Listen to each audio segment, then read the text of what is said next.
Thank you so much for being here today, ladies and gentlemen. It's going to be a great day today. I'm going to be giving a seminar here entitled Streetwise Spirituality, What Does It Truly Mean to Be Awake? And it's going to be a lot different than what many people think of as the awakening process. There's going to be a lot of points in here. I'm going to cover 20 main points as to what is true awakening, not pseudo-spiritual awakening as we may hear about in the New Age circles. So that's the title of the seminar. And but before we actually jump into the material, I'd like to give a few caveats regarding what I do and my presentation style in general. So the first thing people should keep in mind is that you will not be seeing or hearing anything, quote, new here today. As the old saying goes, there is nothing new under the sun. You hear that, many people will hear that phrase but not really understand what was meant by that phrase, that old phrase. What it means is that the truth is singular and eternal. It is not going anywhere. The truth has always been with us. It has always been there. It will always be there. Okay? All I can do personally as a presenter is get up here and present this information in some sort of a personalized format or framework with my particular style and my particular aesthetics applied to the presentation, which is what I'm going to do here today. My personal presentation style has been described by some as very intense. Now, for people who may not be familiar with my work, by a show of hands, how many people are completely new to my work? Completely new to it. That is phenomenal. That is fantastic. Okay?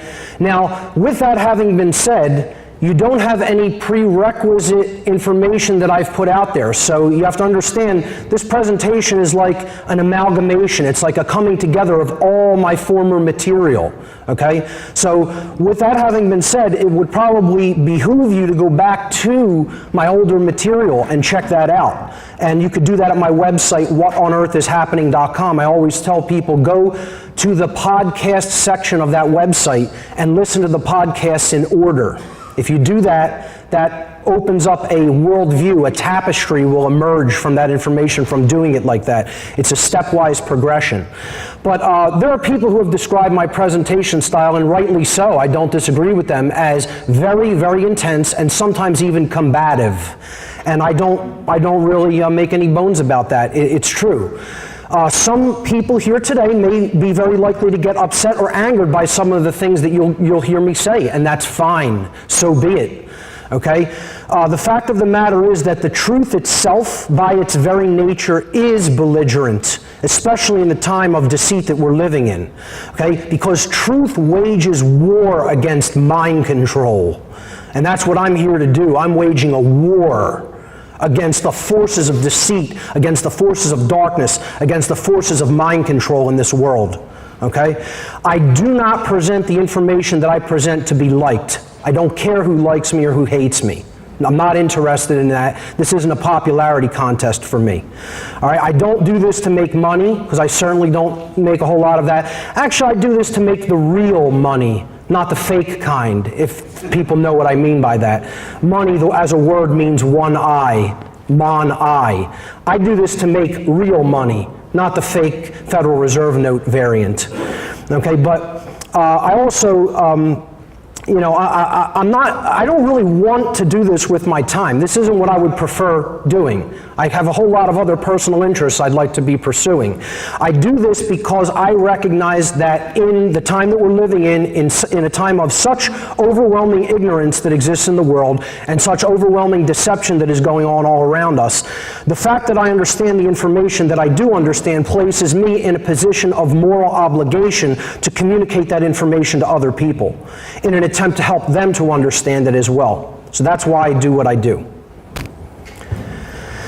Every person who is here today and wishes to take real value away from the seminar, which I would assume is all of you, after all, you are making your time available to be here and you spent money to be here, should make a conscious effort to do two specific things. while you are here. The first is to try as much as within your ability to set aside your personal perceptions of me as the presenter. And I know that can be difficult.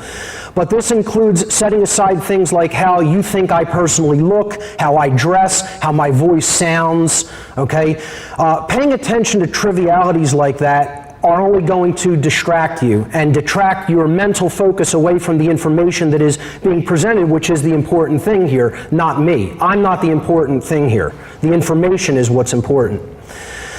And the second thing is try to be consciously aware of any impulses that you may have to reject information based on emotional response. And that's also quite difficult for people to do. That's why I try to make these points consciously, up front. Okay, so that you're holding those ideas in your mind as we proceed. You cannot think about this information with your emotions. So you may hear things that anger you here today. It's a logical fallacy to gauge the truthfulness or the veracity of any information that you hear based solely upon how you feel when you're first hearing it. That is a trap that you can fall into. So that's why I try to make people consciously aware of it right from the jump. The last thing that I want to bring up before we start is that this seminar is a tapestry of information that is meant to be taken in as a whole, not separate or in individuated chunks, okay? It's a tapestry of information. It's designed specifically to be seen in its entirety. So I highly encourage people to gain the maximum value from the information I'm going to present here to stay for the duration of the whole seminar, at least the presentation part of it, okay? We're going to do an extended question and answer session after my presentation. But if you stay for the whole part of it, you'll recognize the pattern that I'm trying to make clear here, okay? If you don't stay for the whole thing, more likely than not, you're not going to see the entire pattern that I'm trying to lay out, and then you're not going to gain maximum value. All right, so with those things, those caveats having been said, let's jump into the information. So what this whole thing is about is what does it truly mean to be awake? We hear this word a lot, right? We hear the word awake. He's awake. He's awake to what's going on. You know, he's not unconscious. He's not asleep. She's conscious. She's awake, okay? Well, what does that really mean? And people have different thoughts about what that means. There's whole communities of people that think that that means completely different things, all right? What I'm going to try to do is present a brand new perspective on what this means. And people are going to hear some points that they probably never would have considered. All right? So I consider what these points are describing real spiritual awakening. Not, again, a pseudo-spirituality that is all too often presented as being true awakening in the modern, quote, New Age communities. All right? So the information that I'm talking about here has real-world, practical, applicable value. All right? It's about spirit in the flesh. That's the balance that I'm trying to strike here today. We're not about our head way up in the clouds, okay, without our feet firmly on the earth. This image represents in the Hermetic philosophy what was known as the stellar man or the stellar woman. The being that is of the star matter, okay? They are deeply, deeply awoken, and they understand real spirituality. So their head is in the cosmos. Their head is in the stars. But where is their feet? It is planted firmly on the earth. The work that we are to do is to be done here and now, not in some hereafter, not in some other dimension, not in some other time. It is about the here and the now. So that image is another image, that I want to set forward as an archetype for today. Spirit in the flesh, work being done on the ground, even though our mind is of the cosmos. All right? So, first point, I'm going to do 20 points of what it means to be awake, truly. 10 in the first 3 hours, 10 in the second 3 hours. Hopefully I can stick to that time framework.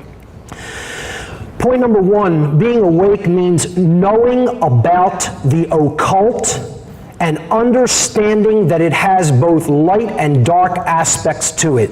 Now, I wasn't even planning to make this point one, but as I made my slides, as I made my outline, I realized this was the most important point. And unfortunately, this is also the point that is most absent in most people who consider themselves awake. How many people here today expected to be hearing about the occult in this presentation by a show of hands?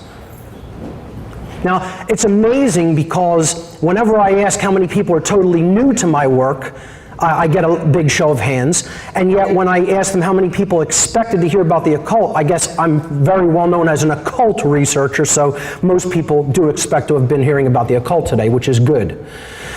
But let's look at what the occult actually is. And then hopefully we'll understand why you can't be awake without knowing about it. What is the occult? When I use the term occult, what do I mean? The word occult is derived in its etymology, where it comes from the Latin occultus. The Latin adjective occultus means hidden from sight, not easily seen. All right? And that adjective comes from the Latin verb occultare. Occultare means to hide, to conceal, or to keep secret. Now, both of those words in Latin are in turn derived from another Latin word, the Latin noun oculus. Oculus means eye. Okay, so we can see right away this is all about relating to the vision, relating to what we can see and what we cannot see. And that's why I use the symbol of the all-seeing eye as the main symbol for this presentation in my title card. All right? So what we're talking about here is information that is hidden from people's sight, and it is held by very few people in the world, which are represented by the apex of this pyramidal structure here, okay? That's where knowledge is concentrated and condensed and held very tightly to the chest by some individuals. And then down here, you have the ignorant masses of humanity who have no idea about the occult at all. Zero. Okay? And they're down here in this compartmentalized and hierarchical structure in complete ignorance. Ignorance is the base of the structure. It's ultimately what's holding the people who are up here, holding that knowledge to themselves in power. All right? So keep in mind, the occult simply means, always has meant, means now, and always will mean nothing but hidden knowledge. That's all it means. It does not mean evil, it does not mean bad, it does not mean superstitious, it does not mean voodoo or any other particular practice that people associate with the occult. All it means is hidden. So I'm trying to demystify the concept of what the occult is. Now, that having been said, what is that knowledge? What comprises occult knowledge? What knowledge are we talking about if we're talking about hidden knowledge? Well, occultism comprises and hides two main bodies of knowledge. These have been called arcana, which means knowledge, okay? The minor or lesser arcana, and it should not be seen as lesser in significance. It's just a term for it because it describes the smaller things, okay? The microcosmic or the inner world of the personality, the individuated consciousness, all right? It's knowledge of the self, knowledge of how we work, how we operate, how our minds work, how our motivations work, etc. All right? It's knowledge about the human psyche and how it works. That is the first main body of occult knowledge, and we'll be getting into this today. We'll be getting into both these bodies of knowledge today as I step through the points. The second body is the major or greater arcana, or the macrocosmic world of knowledge, the knowledge of the greater world, okay? The so-called outer world. This is knowledge about how the laws of nature operate. All right? Knowledge about how not only the physical laws of nature, but the laws of nature that govern behavior, which we're going to be talking a lot about today. All right? So that is what the occult comprises. And whenever I show people this slide, I ask people, what knowledge is not contained in those two groups that is of any significance to our lives? All knowledge is contained there, okay, of any true import. And that's why it is hidden. The powers that should not be in our world want people to remain in ignorance of how these two bodies of knowledge work. because that can be converted to a power differential. And that's exactly what is done by dark occultists. Again, we have to understand, this information is not one thing. People who see the occult as something that is unidimensional don't get the whole picture, all right? There are dark occultists and there are light occultists. And in this time and age, I would suggest that all true light occultists, I apologize for that, folks. All true light occultists are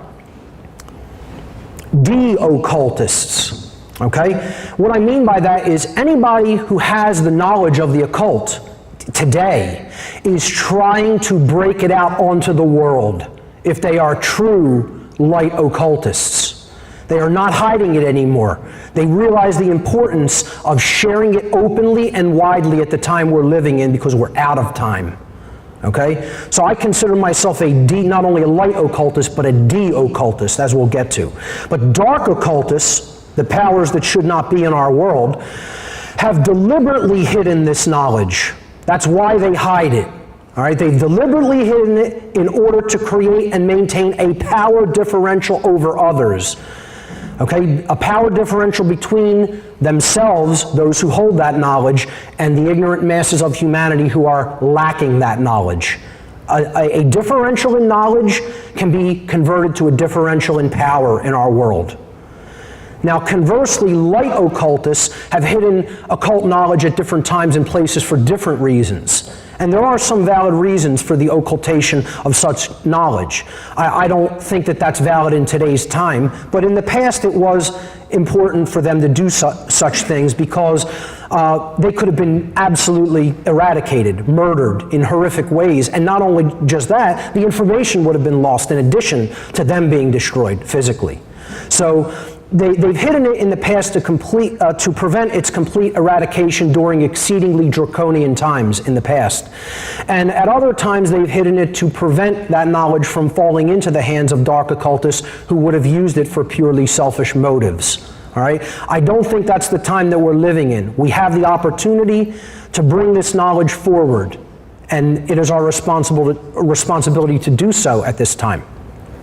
So again, this unidimensional perspective about occult knowledge has to go. People have to get over thinking about this as something that is just bad.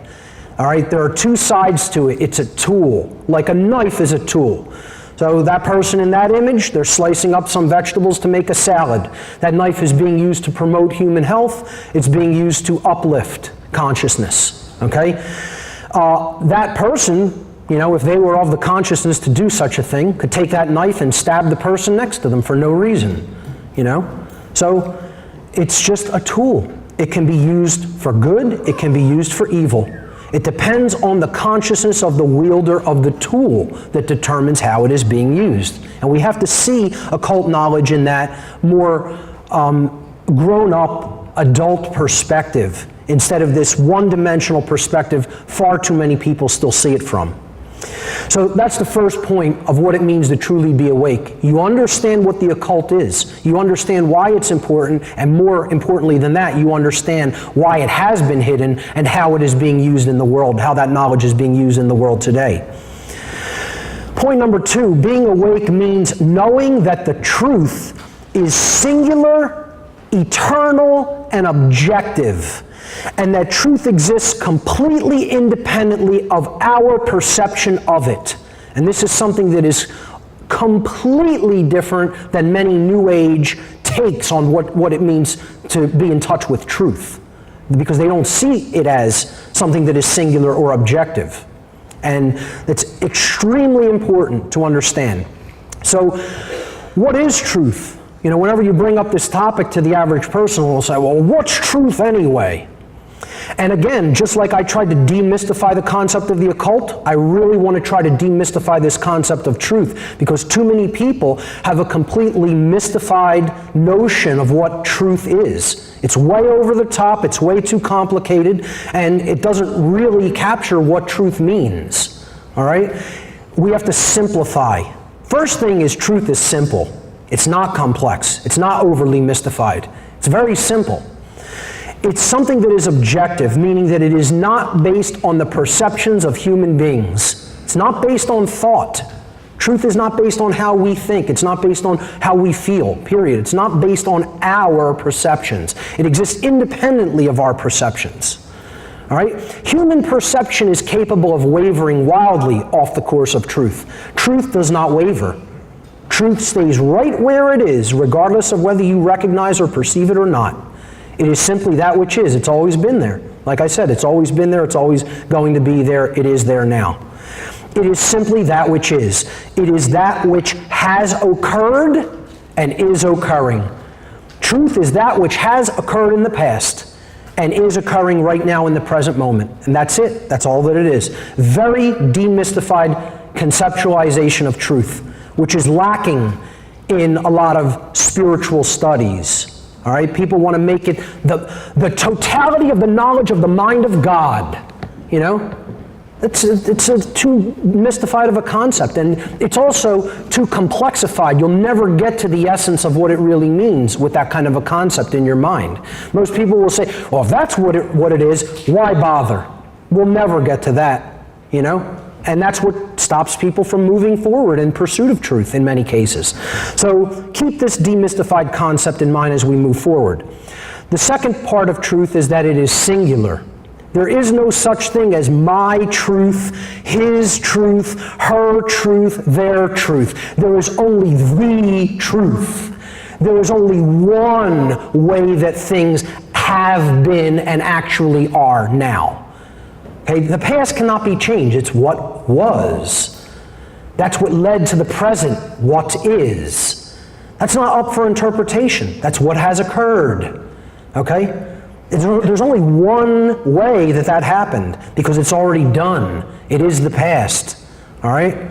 So there's only one way that things actually are. We could either align our perceptions to it, or we could not align our perceptions to it. Period. All right?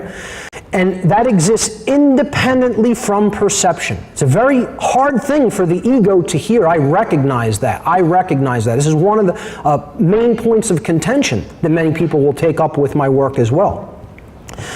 But let me see if I could explain how truth is different than perception. Okay? This is a real simple model, this graph. Okay? And I try to keep my graphics as simple as possible as well. If you look at these white lines here as just being a simple representation or a model of truth, which does not waver, which is just the way things are, the actual truth of the matter, okay? And then you look at these waveforms in different colors as a person's perceptions, okay? And how the perception is coming into contact with truth at these points. All right? Now, this is called a low frequency wave. A low frequency means the wave oscillates about its axis less frequently than a higher frequency wave. All right? So a low frequency perception or consciousness is going to be in contact with truth at much lower frequency, less frequently. All right? So this wavelength of light, all right, is lower frequency than this wavelength of light. This person's consciousness, if we're likening this model to a human consciousness, would be low frequency, low consciousness. This person, their consciousness has been stepped up to a higher frequency. It is now in more alignment with truth. So the person's consciousness is intersecting with that which does not waver much more frequently, hence a higher frequency. This person's consciousness is intersecting with it at many, many, many different places along the line. If you were to take that and go to infinite frequency, you would have a line, or in other words, a line meant with truth. You would be intersecting the truth at all times and places. Your perception would not waver from that which is. It would recognize that which is readily and accurately. And that's what I'm talking about by perception. And that's what determines whether consciousness is low or high, whether it is in alignment with that which is, in recognition of that which is or not. And not everybody is going to be there all the time. Even the person with very high consciousness, their perception may slip out of alignment with truth, but it will do so less frequently than other people's perception slipping out of alignment with truth. Some people live their entire lives and barely ever touch that white line at all. Okay? But the point here is that perception is not reality. What our work here on the earth is to align our perception to reality. And an ideology that makes this almost impossible, that unfortunately is on the rise and is propagated non-stop 24 hours a day by the New Age communities in today's world, is known as solipsism. Now, how many people have ever heard the term solipsism before? That's phenomenal. I've never asked that question and had a room full of people, give a response like that the vast majority, about 90% of the room has heard the term. That's a good sign, actually. Maybe people are becoming aware of what this is and the danger that it's doing. Let's just look at the etymology of the word for a moment. Solipsism comes from the Latin adjective solus, meaning alone, and the Latin pronoun ipse, meaning self. So if we put them together, it's all alone by oneself. I'm the only one here, in other words. Okay? Everything revolves around me. All right? It's the ideology that only one's mind is ever sure to exist. That knowledge of anything that's outside of one's mind is unsure. I can't possibly know that any objective truth exists because I'm only experiencing my consciousness subjectively. So how could anything about the external world or its workings truly be known? Or certainly even if I were to know it, how could I possibly communicate it with anybody else? That's what solipsism is, the idea that there is no such thing as truth. Truth is just totally a subjective thing that exists only in the mind. It's nothing objective. Nothing can actually be known. It's all just random perception and whims, that's all, And if that's the ideology, I would suggest you could be led to buy anything, to buy into absolutely anything, which is why dark occultists want to propagate this ideology. I mean, desperately want to propagate it. I was involved in the dark occult in my past. And I'm telling you, they themselves consider this a sin for themselves. They never, ever, ever want to fall into this ideology for themselves. So a dark occultist would communicate to other dark occultists and say, don't ever buy into solipsism, all right? But propagate it to everybody out there that you want to control. They want to propagate this ideology, not buy into it themselves. And they do it very effectively. And they're doing that through the New Age movement. Solipsism is both a false religion and a defining hallmark of spiritual infancy. This is what it means to be completely asleep, in other words, to be completely unconscious, not having started the journey in consciousness at all. So departing from this diseased ideology is a surefire sign that you're beginning to awaken. Okay? It's a surefire sign at the very beginning of human maturity and spiritual development.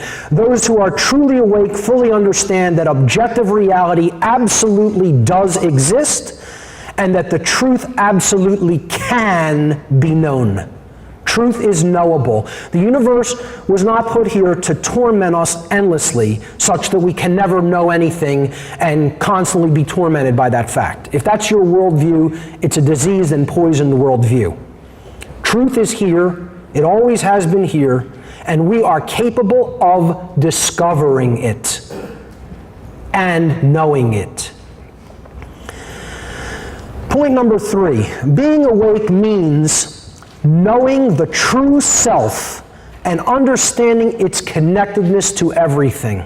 Now, the notion of connectedness to everything or universal oneness, that's something I do happen to share with communities like the New Age movement. We are all one. That doesn't mean there's not individuated units of consciousness that are experiencing themselves in physical form you know?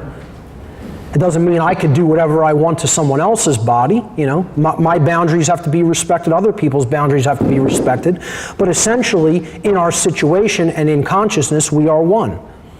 It doesn't mean there aren't different levels of consciousness either. You have to understand, while yes, we are all in this situation together, different people are at different levels of perception. So let's look at what consciousness means. To know the self, you have to understand what it means to be conscious. All right, so consciousness is our ability. When we say, he's conscious of that. This person has a high level of consciousness. This person isn't conscious. They have a low level of consciousness. What do we mean by consciousness? And again, we have to demystify the concept because there's too many way out there notions of what consciousness is all about. It's actually quite simple and demystified. Okay? It is the ability of a being to recognize patterns and meaning with respect to those patterns that are taking place, both within the self, within their own individuated consciousness or self, and in the realm in which the self is operating, the environment that they're in. Okay? Very simple definition. So consciousness is awareness. It is the ability to accurately align your perception to what is, to see the pattern, to see the meaning in the events that are taking place. And again, that's valid for both the inner world of the self and the so-called outer world. Consciousness's expressions are threefold. If you really think about it, there's only three ways you can express yourself, that your consciousness can express to other people. All right?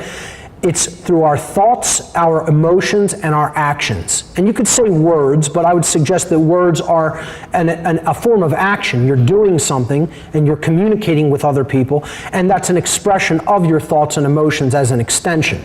So thoughts, emotions, and actions. This is the triune aspects of consciousness or self. Okay, we are three in one. We are a three-in-one being, and these are the three aspects of the self. It has been called mind, body, spirit. Mind, spirit, body. Okay, the thoughts, of course, are the mind. All right, that's a singular, non-dualistic expression. All right. The body we could look at as masculine. It's what we perform action with, the masculine component of consciousness, doing something in the world. It's an active expression. The spirit is something that is internal. Okay, you could look at that as feminine. All right, it's within. It's what we are experiencing within ourselves, the spirit in which we perform our actions. So that's why I've put these two symbols here. This is an ancient symbol known as the blade. It's a rudimentary phallic symbol or symbol of a sword. And this is a ancient symbol known as the chalice or the womb. Again, it's an ancient depiction of either a cup or a womb. This is the masculine symbol. This is the feminine symbol. So we have a sacred feminine side, the emotions or the spirit, and we have a sacred masculine side, the body, which we perform our actions with. And then this is, you could look at as the creative essence which drives both of these things. Okay, so that's the expressions of consciousness. Okay, moving forward to help people to understand what is the true self, we have to understand a little bit about the physiology of the brain. And I won't make this too complicated, I'll move through it rather quickly. We basically have three complexes in the human brain. We have the R complex of the brain, which is down here, highlighted in red. This is the reptile brain, the reptilian brain. It's the brain stem and the cerebellum. This regulates motor function, respiration, survival mechanisms, instinctual responses, the things that we have to do to interact with the physical world around us. Then we have the midbrain. It's known as the limbic system or the mammalian brain, the mammal brain. And it facilitates and makes possible emotional responses in the body. So this generates the chemicals, the neuropeptides that help us, that go into our bloodstream and nervous system that help us feel, okay, when we take an action or have a thought. And then there is the higher brain. This is the part of the brain that is actually the most important and the most important to keep in balance and health. because it's called the neocortex, which means the new brain, okay? It facilitates all human higher order thought and separates us from the animal kingdom in that regard, okay? It makes logic, scientific, mathematical thought possible. It also makes intuition, creativity, artistic, holistic, compassionate thought possible. The neocortex of the brain has two hemispheres. The left brain hemisphere, right here, largely facilitates logical and scientific thought. And again, I say largely. This is a generalized model. It doesn't mean any time you're in logical or scientific thought, only the left brain is active. That would be an oversimplification. Okay? So again, keep in mind, this is just a simplified model of neuroscience. It's not the be-all and end-all of it. Okay? So the left brain facilitates logical and scientific thought, while the right brain here facilitates creativity and compassion, emotion, intuition, etc. So what happens if we're only living in our left brains? If we're chronically engaged in the logical, scientific, mathematical, linear type thought, and never really turning on the creative, intuitive, or compassionate thought that is facilitated by the right brain hemisphere? Well, something happens. The whole neocortex starts to become destabilized because it's not in a state of balance. So if a human being's left brain hemisphere becomes chronically dominant, the R complex of the whole brain construct, right, will take over the executive function of the whole brain that is intended to be controlled by the higher brain, the human brain, the neocortex. Emotions will become suppressed because the right brain isn't working and the limbic system will not work as effectively. And the person will become ruled by total selfishness and base desires. And they will develop a personality that is based in domination and control. Now, I call that master think. Because again, the powers that should not be, the controllers of this world, want a world of masters and slaves. Okay, they want those dynamics to play off against each other. So they want a lot of people in left brain imbalance, and they want a lot of people in right brain imbalance. That's how they can have a world of slavery. All right? What happens if the opposite is true? What happens if we're always living in the right brain and we never engage the logical processor, okay, that filters information and weeds out logical inconsistencies? Well, what we'll get is the opposite modality of thought. We'll get what I call slave think. If a human being's right brain hemisphere becomes chronically dominant, the limbic system will take over executive function of the brain instead of the neocortex. Okay, because the neocortex is imbalanced, so it reroutes or shunts executive function to another construct of the brain, in this case the midbrain, which controls emotions. The R complex will basically shut down. That's what controls our instinct and survival mechanisms, our fight and flight response. Defense and survival instincts will become suppressed, and the person will be ruled by their emotions and develop a personality based in submissiveness and naivete, characteristics of religious thought, and particularly New Age thought. Okay? Laying down to control, laying down to domination, what I call slave think. If both brain hemispheres are in balance, okay, what develops is what I called free think. Okay? When they're in balance, the neocortex operates in its proper role as the executive command center of the whole brain.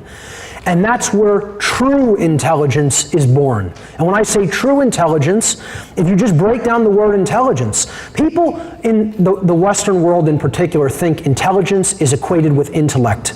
It is not. Intellect is not intelligence. Intellect is half of intelligence.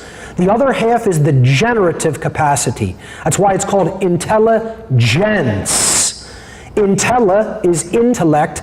Gens is the generative capacity of the brain, or in other words, the creative capacity. The word generare in Latin as a verb means to create. So the creative capacity of the brain is the right brain, what the right brain hemisphere makes possible. Intellect is largely facilitated through the left brain. Left brain intellect is not intelligence. So when I say to people, scientists in many cases don't have a drop of intelligence. You know, they look at me like that's a weird thing to say, but it's absolutely true. Because most scientists are totally trapped in the left brain intellect and don't have the right brain creative capacities turned on at all. So that's not real intelligence, that's not holistic intelligence. There's no balance in that, okay? So the balance is what this is all about. Intellect, which is very important, okay? Logical processing plus intuition, creativity, and compassion, which is about the heart, okay? That's real intelligence. Unfortunately, most of humanity is trapped in what I call the mental schism, where they're totally imbalanced toward one brain hemisphere or another, and that imbalanced dynamic is held in place through mind control. The intellect, the masculine component of consciousness, if that's way too overused and we're always living in that state of imbalance, if that part of the personality or that part of the brain is chronically dominant, then what manifests are conditions like rigid skepticism, you know, not taking in any new information or evidence, okay? What I call scientism. This is the worship of science as a religion, as the only possible medium for truth to be known, okay? Atheism, solipsism, moral relativism, which we're going to talk a lot about later, social Darwinism, eugenics, and authoritarianism. And then if we're in total right brain imbalance toward the feminine hemisphere of the brain, if that part of the brain is chronically dominant and we have no balance with the left brain as well, will manifest conditions in the personality such as total naivete, blind belief, religious extremism, just being a blind follower or believer. Solipsism can also manifest when you're in right brain imbalance, just as left brain imbalance. Unworthiness, self-loathing, addictive personalities fall into this category of the brain as well. And then perhaps most dangerous, following orders and being a willing slave, not resisting when there's dominance that is being exerted over you by others. So this knowing the true self is about getting out of those mental schisms. You're not in one of those forms of imbalance or the other. You're in holistic thought, or what I call free think. What will also keep you in a state of being able to be controlled and not knowing the true self is a worldview schism. And again, too many people are in one of these sides or another as well. The worldview of randomness, that everything is just a cosmic accident. The universe is a grand accident. There's no creator. There's no underlying intelligence in nature. Okay? Everything was just a cosmic accident for no purpose. There's no such thing as the spirit. There's no such thing as morals that are true, that are objective. There's no such thing as natural law, which we're going to talk about a lot. There's no purpose to existence other than to continue to exist. Survival. What does that sound like? Somebody who's rooted in the R complex of the brain because of their left brain hemispherical imbalance. Hallmarks of scientism, hallmarks of atheism, hallmarks of totalitarianism. The opposite form of worldview schism imbalance is determinism. This is where you have extreme religionist thought. God controls everything in creation. Nothing happens unless God wills it to happen. All occurrences are ultimately preordained. Free will doesn't exist. That's an illusion. God controls everything. Since God controls everything, hey, why bother trying to change anything? Your will is not going to be done. The Creator's will only is going to be done. So no change can really be brought about. Action, therefore, is meaningless in this worldview. And these are hallmarks of religious extremism and what I call slave think. People who believe it's just always been this way, it is this way now, it's always going to be this way, accept your chains. Very, very, very dangerous line of thought, just as the left brain imbalance and worldview is just as dangerous. The truth lies in the balance point, in the middle. Knowing, and this is part of knowing who we are, because we are part of this universe and how it works, okay? There is a deterministic component to reality, and that is what I term natural law. The laws of nature are determined. They are set in stone, unwavering, and all you can do is discover them and align your behavior to them or not. That's the determined component of reality. You're not going to change that. That's what is. Then there's a free will component, or what would be called a random component. So there's a randomness side to reality, and there's a deterministic side to reality. Knowing that both of those are present brings us into a state of balance when it comes to worldview. So natural law is operating at all times and places, but so is free will. That is so utterly important to keep in mind. It's actually one of my upcoming points. Okay, so what is the true self then? The true self, knowing who we really are. If we're in that state of consciousness, we will understand and respect self-ownership. I'm going to be talking a lot about self-ownership today also. We will respect our own sovereignty. We will know our own sovereignty as an absolute, unwavering truth of reality. And we will also know everyone else's sovereignty. The entire room here today is full of sovereigns. Every individual in this room is a sovereign entity, period. And you'll know what I mean when I break down the word sovereign. The true self understands natural law, and that's another component to awakening, which we'll get to. And they strive to live in harmony with it at all times and places.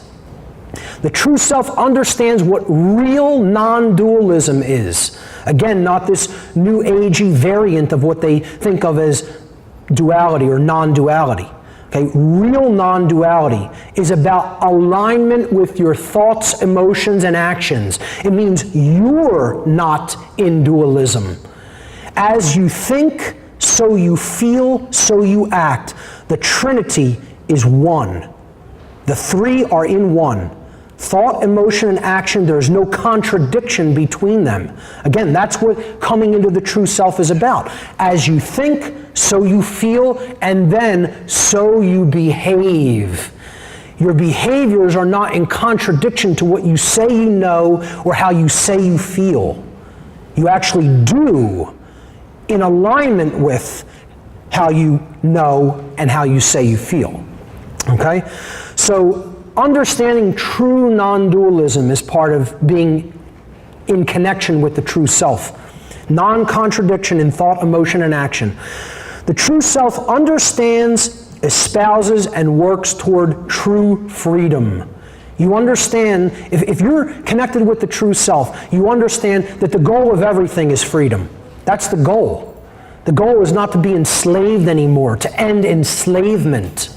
So that we ultimately can direct our future evolutionary development in consciousness, okay? And we're not being held back from doing that. That's what, by definition, slavery is doing. And we are in that condition of slavery right now. To be connected with the true self means that our worldview will reflect an understanding that there is no true separation between ourselves and others. Again, that we are truly one at a unified level of existence. It doesn't mean that, I have the same hand or arm as somebody else, of course.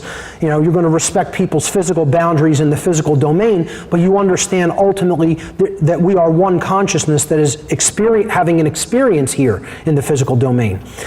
The true self doesn't exist in a mental schism or ego identification, which I'll be getting to. It seeks to break down institutionalized belief systems that hold back the progress of consciousness, which we'll also be talking about. And it is concerned with the alleviation of suffering for all beings, for all consciousness, not just the alleviation of suffering for oneself. How does this differ with the false self, the notion of the ego entrenched illusion that many people are trapped in? Someone who's trapped in ego, identified with the false self, the flesh only, okay, doesn't understand self-ownership or sovereignty at all, and doesn't really care about it either. They don't understand natural law at all or care about it. Their behavior is in opposition or duality, okay?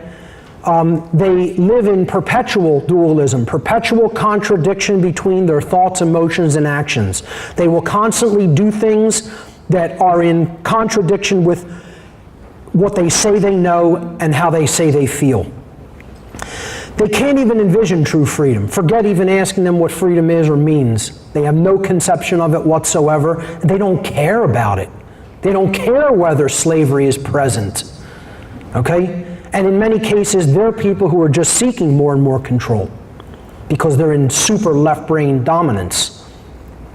They're completely attached to a false worldview of separation, that everything is separate and it's us versus nature. We're not part of it, a holistic part of it. They exist in mental schism, as we've already talked about, and ego identification, which we'll get to. They accept and reinforce almost all the institutionalized belief systems here on the earth that hold back the progress of consciousness. And they are totally unconcerned with the suffering of others. You know, in many cases, they're so destroyed and imbalanced, they don't even care about their own suffering anymore. You know, they just look at that as, oh, that's inevitable, and why not just create some more of it, you know, and self-inflict it. So they think only about themselves, maybe their own, you know, their extended family or whatever, maybe, and could care less about whether the world is in total bondage and total suffering or not. Part of understanding the true self is knowing what human nature is really about. And again, this is another big point of contention with my work with a lot of people, because so many people are attached toward believing that human nature is one way or another. And when I get up here and tell people human nature is neither good nor bad, okay, human nature is that we are beings that are capable of being programmed. We have a programmable nature like a computer has a programmable nature. Please note, I did not say that human beings are computers, because I do not believe that. Okay? We have a nature that is similar to a computer in that it can be programmed to output a certain mode of behavior. Okay? Human beings are programmable much like computers.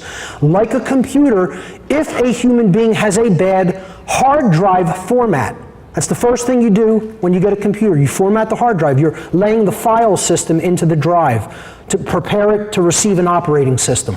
Okay? That's what is the conditions that are like a child's formative years. Why do you think it's called the formative years? A format's being laid down. And they just accept everything in the first 6 years of development. That's why a child's formative years are so crucially important to the being they're going to become. Okay? If a computer has a bad operating system, a lot of people out there are running computers with bad or infected operating systems. Well, do they compute really well? Not too well. You know, they don't present the desired output onto the screen or onto the printer or onto the internet. And that operating system is the culture we're living in, the system in which we are operating. And that system is corrupted. It's running viruses all over the place. Okay? If a human being has bad software programs installed that are buggy, all the code is buggy. Okay, it's not based in truth. It's bad code. Well, what happens when you run a piece of software that is totally buggy? It crashes, it spits out horrible output. Okay? And that's like our belief systems. Are they in alignment with truth, or are they completely erroneous and we're holding on to them in a rigid and dogmatic way, even though they're false?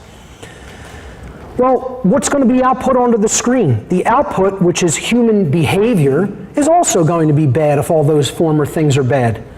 You load up a computer with all that bad stuff, you're not going to get good output on any output device you're going out to. You're going to get junk. So if the hard drive format, the conditions during the formative years, the operating system or culture, and the software programs or beliefs are bad, the output onto the screen, which we call life, the behavior, will also be bad. And it will contribute to deteriorating conditions on a mass scale. Like a computer, the behavior of a human being will largely depend upon its programming, the quality of the information that has been put into it, which enables it to process and create efficiently. So if garbage goes in, garbage comes out. If quality goes in, quality comes out. That is how our nature works. We are programmable. We are the programmer as well. We can change the code. See, that's where free will comes into the picture. We are not at the mercy. This does not mean you are at the mercy of your environment. We can decide what goes into us through diet, through what we are going to pay attention to, or consider, or take into our mental selves. Okay? So that's actually highly encouraging when it comes to the development of the self and knowing the self, that we are in control of that process. It's not just something that is being done to us.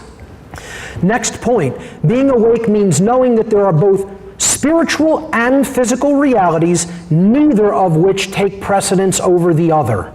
Again, a point of balance needs to be understood and struck when it comes to this. This is what real non-duality when it comes to the whole universe is all about, the non-duality of spirit and matter. Again, you have scientific materialists that are talking about the primacy of matter and how it's so ultimately important and that there's no such thing as spirit. And then you have religious groups or New Agers talking about spirit is all that matters, this world doesn't matter, it's an illusion, and spirit is of primacy. Well, these are both left brain and right brain imbalanced worldviews. There's no balance in either one of those perspectives. It's not being awake. Being awake means spirit in the flesh. Go back to that theme, okay? Spirit in the flesh.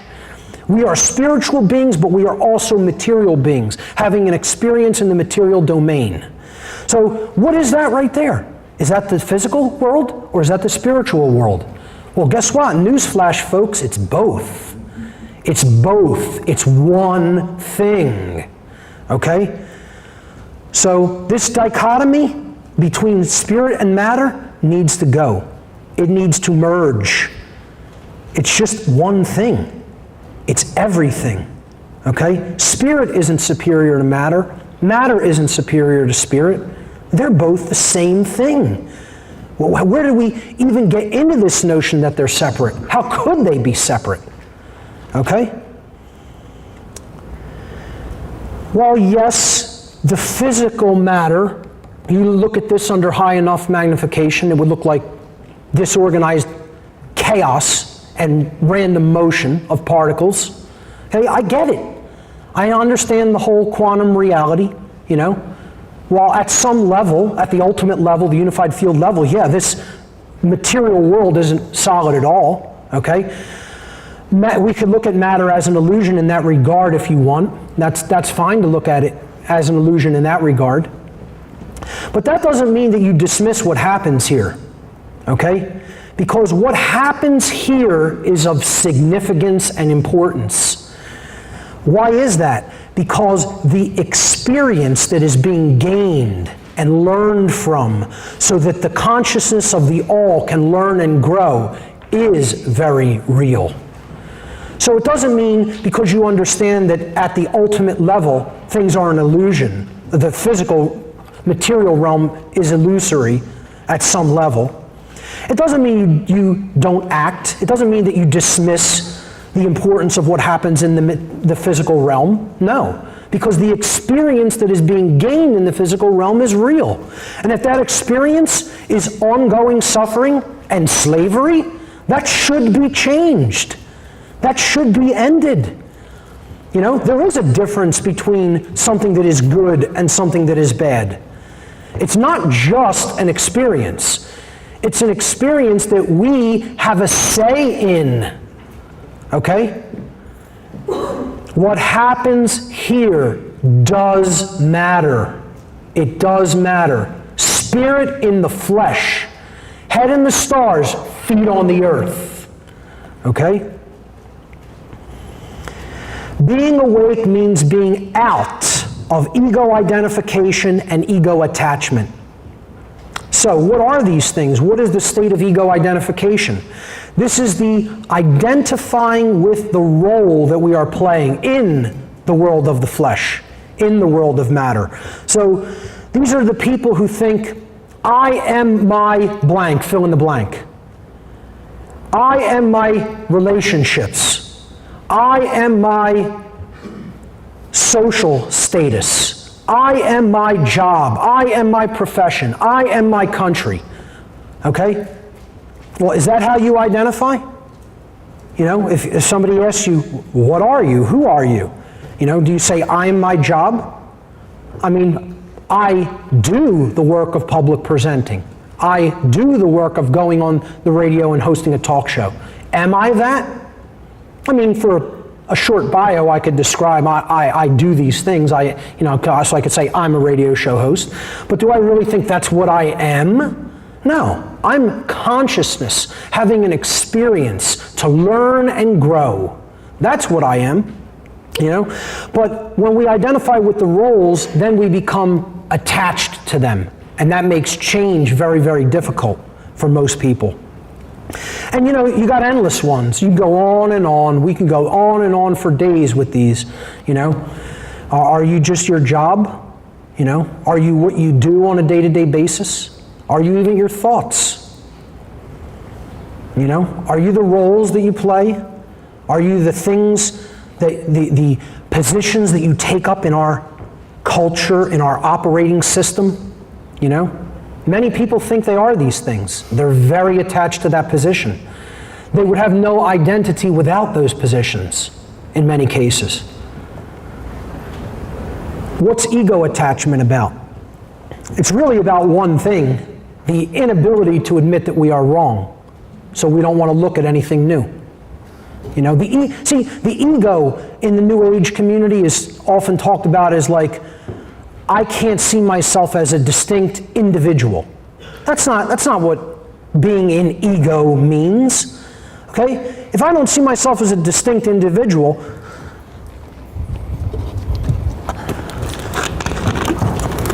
I wouldn't recognize that if I want a sip of this water, that I have to tilt it to my mouth and not someone else's mouth. Okay? That's what the ego is for, so I could operate in the physical domain. You know, the ego is about, I know that if I want to put a laser pointer right here on this guy in this cage, I have to pick up this device and press this button. The ego makes that possible, it facilitates that, and it's not really anything more than that. It's a tool through which we can operate with the material realm. That's all, okay? It doesn't mean the ego needs to be eradicated, it's a tool. The problem is when the ego says, I'm setting up and taking over the whole house. That's when the ego becomes a problem, because now we're attached to it and we believe that's us, okay? So what does the ego do? It keeps us in a mind prison. It keeps us in the dark. It keeps us in ignorance. That's what that force is. It's a force that works through fear, to keep us in the dark, to keep us in ignorance. Okay? Not accepting any new information. It does this two ways. Ego attachment keeps people in fear and ignorance by holding them in two modes of thought. The first mode of thought is, I couldn't possibly be wrong about what I believe that I already know. Could not possibly be wrong about that.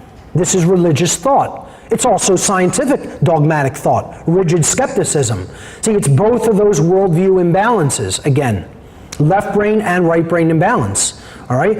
The second way that ego attachment keeps us in ignorance, the second modality of thought it keeps us in is, I don't want to know. So either I already have all the information I need and I know, and I couldn't possibly be wrong about what I say I know, or I don't want to know, okay? Those are the two ways the ego holds us in that state of mental bondage. Ego ultimately prevents us from admitting that we were wrong about anything and from learning anything new. Now, from the level of consciousness I used to be at to the level of consciousness I'm at today, I must have had to say I was wrong about 100,000 times, easily. And I'm sure before it's all said and done in this particular lifetime, I'll say it 100,000 more times. Next point of what it means to truly be awake. It involves exercising discernment and judgment.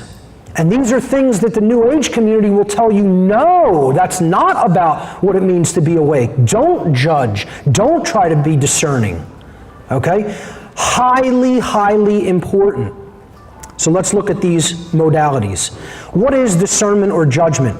It is our inherent ability to distinguish reality from illusion. Or in other words, to know the truth. It's being able to judge the difference between two or more things is what makes us say, well, this one is more in harmony with truth, and that's the path I should take. You know, it's our navigation system. I put images of a scale here. It's how we weigh things in the balance to understand what's better. What is a better choice at this particular time and place? If you don't exercise that kind of discernment, who knows what anybody could possibly get you to believe? Your filters aren't going to be up, okay? You're just going to be in that state like we are from infancy to 6, okay? Just taking everything in and accepting it all, you know, like in a hypnagogic trance. And that's what the mind controllers want. They don't want that filter of judgment and discernment raised. They don't want shields up. They want your shields down, so you never really process the information coming at you to determine whether it's true or not. Telling people not to judge, quote unquote, is like telling them to shut off the processor and the virus protection software in their computer. Turn on your computer, then open up the box, go to the main board, pull out the processor. How much more are you going to be doing with that computer? Not a damn thing. On some operating systems, you turn your virus protection software off for even a couple of days, you're going to have problems, okay? Because that's a filtration mechanism to stop bad things from getting in. Well, that's what your discernment and judgment is, okay? Judgment and discernment are what allow us to effectively process information, filter out inaccuracies, make sense of all that information that's coming in, and then make accurate decisions regarding which course of action will lead to the betterment of our overall experience. That's the role of discernment and judgment. And that's why anybody that's telling you not to do those things is a deceiver, whether deliberately or by rote repetition. Exercising discernment and judgment is how we diagnose problems, how we diagnose what we are currently doing wrong, so that we may arrive at knowledge about how to solve any given problem. That's how you arrive at the solution. You have to exercise discernment and judgment so you know what went wrong. Where did we make the mistake? How can we correct that? Okay? And this is true whether the problem is existing at a societal, a personal level, or at a societal level. The word diagnosis itself means by way of knowledge. It comes from the Greek language. Dia in Greek means through or by way of, by means of. Okay? And then the Greek noun gnosis means knowledge in Greek. So you put them together, through knowledge, by way of knowledge, by means of knowledge. That's how we understand what's wrong, so we know what we need to do to correct the situation. This may be the most important single slide you will ever see in your life in any presentation, right here. Because what this is doing is describing how we as human beings actually create our reality. Not in the New Age, secret sense, but in the real world, feet on the ground, spirit and flesh sense, okay? The first or baseline foundation is information. Information, available information.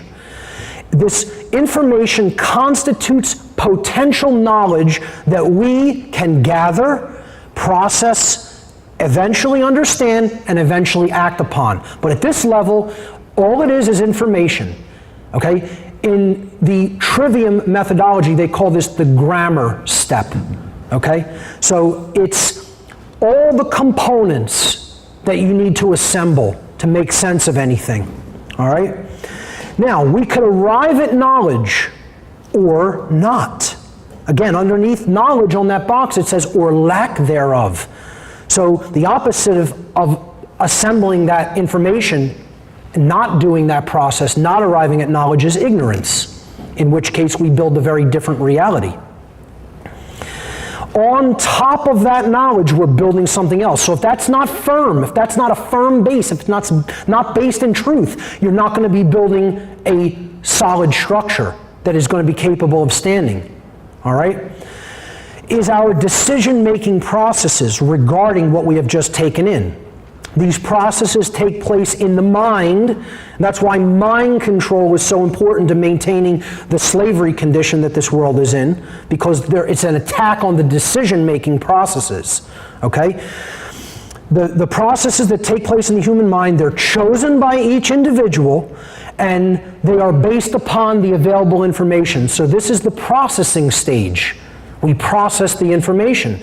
And when we process it, either we arrive at an accurate understanding of it, so now we are either aligning our thoughts to truth or not, okay? Or we don't understand it. We've arrived at confusion regarding what this information means on the first step, all right? Then above that, we're going to build on top of that. The third process, all right, is the behavior or the output, as we've already talked about in the human nature section. The output onto the screen of life then occurs, because each individual's behavior is, by definition, going to be based upon the quality of their decision-making processes in step 2, which were in turn based upon the quality of their available information in step 1. That's why if you want to control the output, you always control it from available information. Hence, hiding knowledge, the occult, okay? That's where the powers that should not be control the world from the level of available information. So, what then occurs? What happens? These are the 3 steps we work with: knowledge, understanding, and wisdom, or lack thereof. Again, that's grammar in the bottom step. In the trivium, this would be grammar, logic, and rhetoric. Or we can use the computer analogy. This is input, this is processing, and this is output. Okay? All of those different ways of looking at it hold true. But then there's something that happens, manifestation. The manifested reality that is the quality of our shared experience in this world. The quality of the condition which manifests in any given society is based upon the aggregate quality of behavior within that society. Aggregate quality of behavior, meaning in the totality. So, if you have the aggregate number of human beings in a society behaving morally, you will have a society that generates a result of order.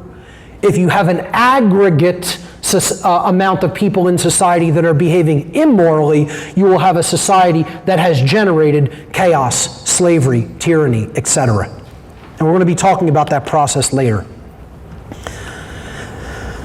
The next point of being awake. Being awake means being mentally free of all false religions.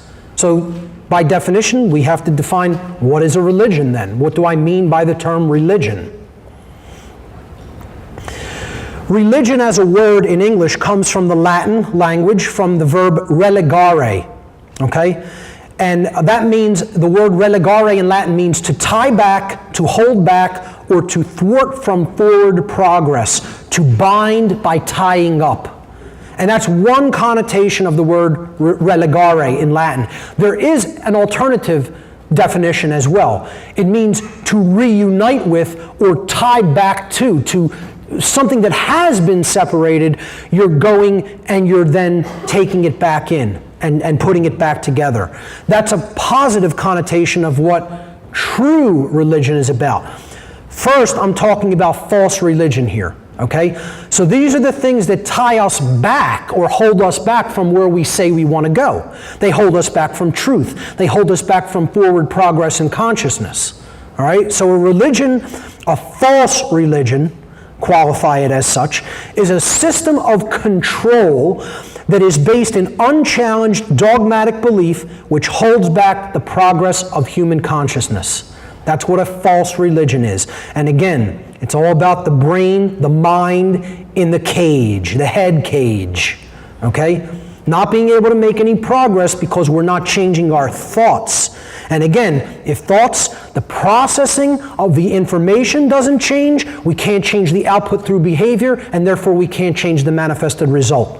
So if people are attached to a religion, nothing can change, because their behavior ultimately cannot change, and therefore the manifested reality cannot change.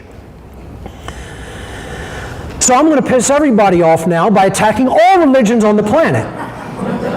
Every single one, even the ones you didn't think were religions. Okay? All of the cultural religions, of course, constitute religion. Christianity, Judaism, Islam, Hinduism, Buddhism, Taoism, Shintoism. You name the religion. If it's an ism, that's what I'm talking about up here in the top right-hand corner. The cultural religions. Okay? Now, I also arranged this slide with these on the right and these on the left for a reason. These are the religions that work through the right brain hemisphere. These are the religions that work through the left brain hemisphere. Okay? So we have the cultural religions, as I am going to call them. And then this is the net right here that catches anything that gets sifted, okay, that this big net here doesn't catch, right? Then we have a finer mesh net down here to catch people called the New Age movement. Okay? So they're all right brain modes of imbalance, and they're all control systems. And if you haven't figured out that this one is a control system, you might want to check out my seminar called New Age Bullshit. And that's available in the back in actually, I think, 3 different formats. But I have a 2-disc set of the seminar I just did in Asheville, North Carolina, which is my favorite version of it. Just to mention, I do have lots of DVDs in the back. If people want to check them out during lunch or afterward, feel free to do so. The left brain religions, we have politics or government, the religion of authority, the belief in authority, which we'll be talking a lot about later. And then, of course, scientism, which I've already briefly touched on. Okay, they work through the left brain. And most people, even a lot of people here today in this room possibly, are attached to one of these religions or another. I won't ask by show of hands, okay? But more likely than not, we have some people here who are even attached to some of these religions. And they're all ultimately ruled by one overarching religion, which is the God of this world, and that is the monetary system. This is the religion that the least amount of people on the earth are out of the mental identification with. The least amount of people, therefore, it is the most powerful religion. Money is the most powerful religion operating on the planet. There is no more universally unchallenged, dogmatic belief that is operating in the human species than the belief in magical pieces of paper called money or credits on a computer screen. Okay? That is the overarching universal piece of mental bondage software operating in humanity. If you believe that money is real, you're under mind control. Okay? If you believe it has intrinsic value, you're under mind control. Okay? And you'll just think about its operation with the other religions. Every one of them. It's intimately and intricately inseparable from. Okay? They put this up as the pedestal. If you really think about what's behind this, it's that. What's behind this? It's that. What's behind this? It's that. What's behind this? Oh, it's certainly that. Okay, just go to a New Age Expo and you'll find that out real fast. Okay? They're all illusory. There is nothing real there on the screen. In these two, and even in this one, to a certain extent, okay, there are some seeds of truth. I'm not going to tell you throw out all real science. Okay, we can know a lot about the laws of nature through real science, but if you think what we laughingly call science in the world today is real science, you're kidding yourself. This is done through government-approved grant monies. That if the people here, or who's controlling here, don't want something to be discovered by science because it's going to cost them a whole lot of this doesn't discover it.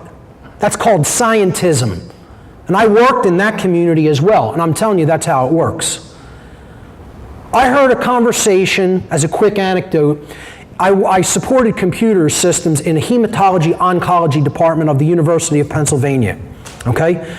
And I heard a researcher telling one of the heads of the department in the oncology division, hemonc, blood cancer studies, okay, in the School of Medicine, This could be a real breakthrough. There might even be a cure in this.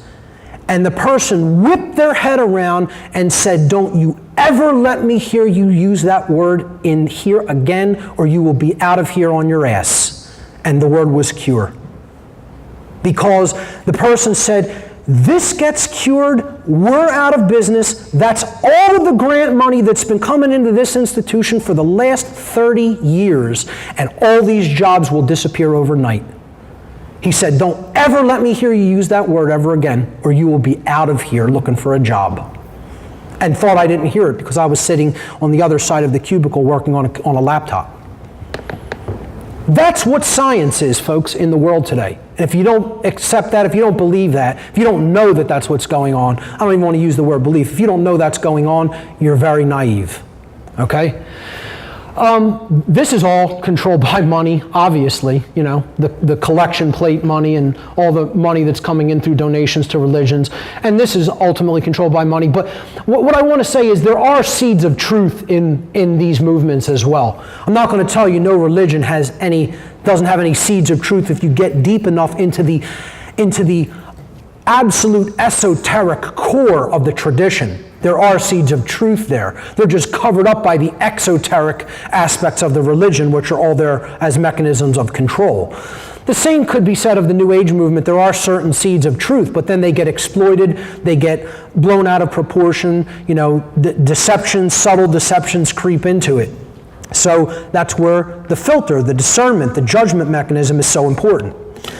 So that's being out of false religions means you don't believe in or identify with any of those systems of control, of controlled belief.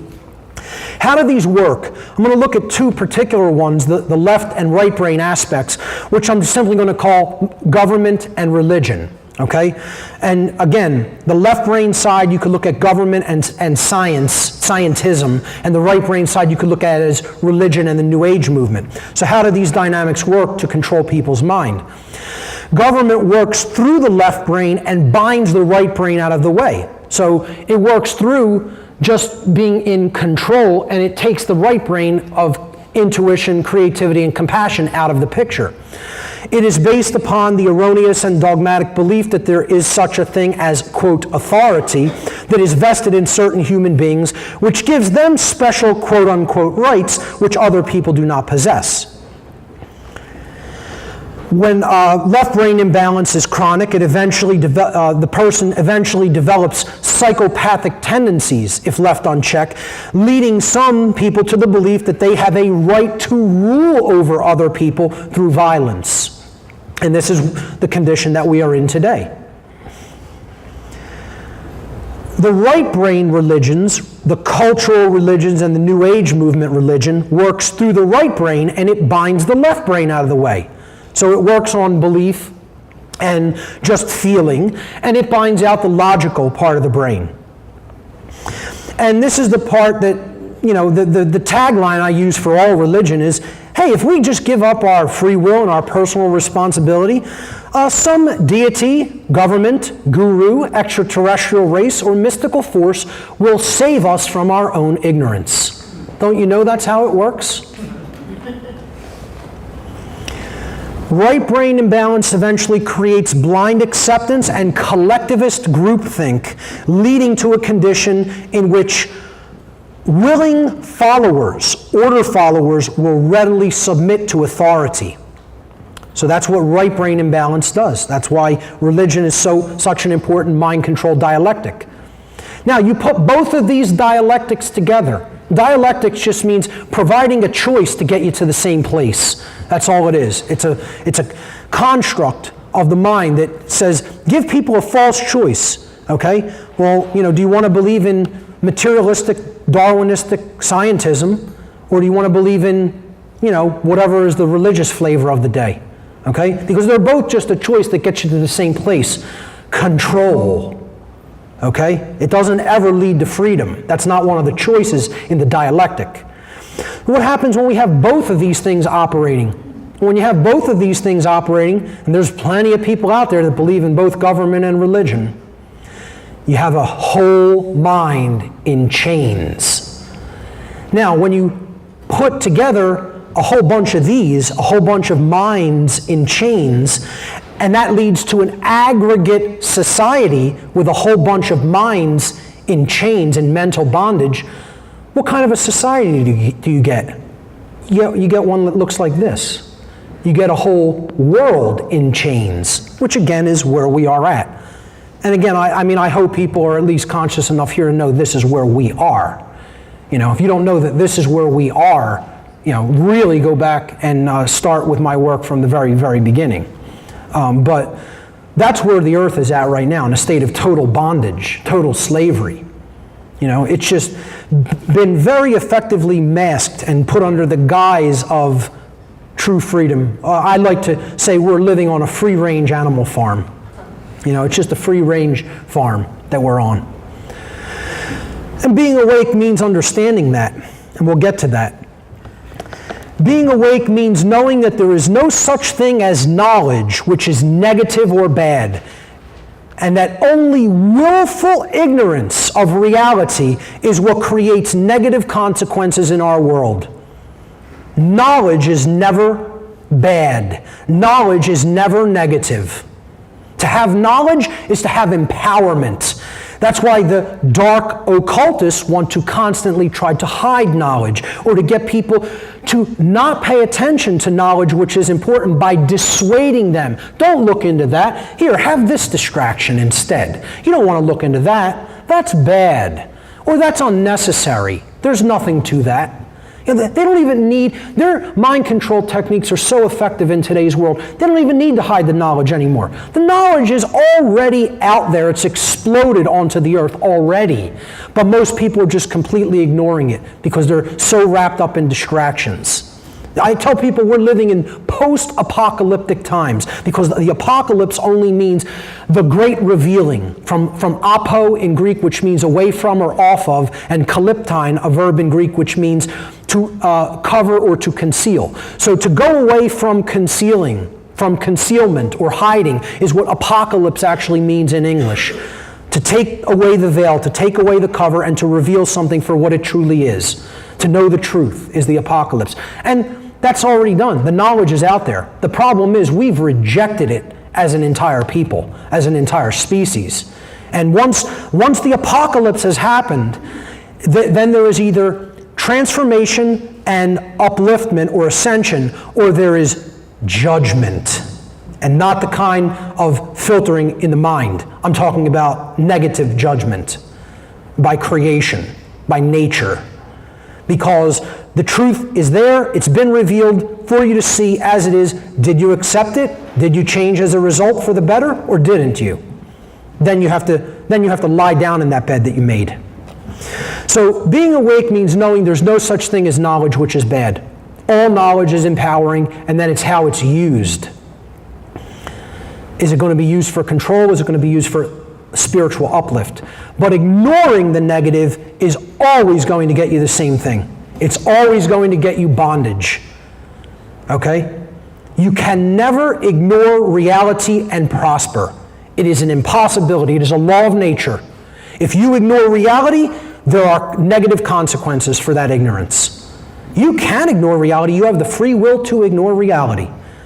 But you do not have the free will to ignore reality without negative consequence.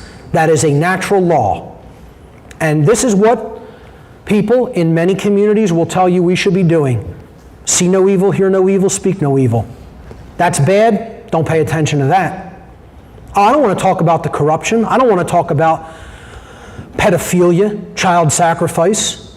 I don't want to talk about, slave rings. I don't want to talk about people working for slave wages in slavery conditions. I don't want to talk about that government is slavery. I don't want to talk about that religion is mental bondage and mind control. No, don't learn about any of those things. Just try to follow your bliss, which we'll also talk about. Ignoring that which is negative because it makes you feel uncomfortable can only do one thing: get you more negativity. That's all it can do. And I don't mean just you personally. Yeah, you can run down to the tropics and ignore reality and somehow live an existence that for you is a little pocket of comfort in the individuated sense. But I'm saying the more people that ignore reality on this planet, the more the aggregate population of humanity will go into deeper and deeper bondage. And each individual that's doing that is contributing to that overall dynamic. So this is the position that means that you're completely asleep. Putting your head in the sand, not wanting to look at the negative, not wanting to look at the truth about what is in the here and now, regardless of how ugly that may be. And please note the body posture. This is like the creator making a really awesome joke, okay? Because if you have your head in the sand, your ass is up in the air, okay? It's a beautiful thing that the body was designed, that the only way you could put your head in the sand is being bent over and ready to get it, okay? So, we do not give power away to something that is harmful simply by putting our attention upon it and becoming aware of its existence. This is a New Age deception, okay? Just becoming aware of something is empowering you. You're recognizing what's really there, so then you could take necessary precautions, or you could start doing what is required energetically to start to change it, okay? Seeing the negative for what it actually is does one thing. It creates an ability in us to steel ourselves against its harmful effects. You know, this is like diagnosing a problem. Well, you now know what the problem is. You know what you're up against. You know, you're not in ignorance anymore. Now you know what to do. Okay? We may even be able to not just see it coming and take precautionary measures, but we may even be able to avert the harmful effects altogether by starting to work to change that energetic dynamic, but only if we have the knowledge about what's wrong. So, refusing to look at critical information is the opposite of being awake. Okay? Refusing to look at critical information just because it may make you feel uncomfortable or scared because you perceive it as quote-unquote negative is willfully choosing to remain in a state of ignorance.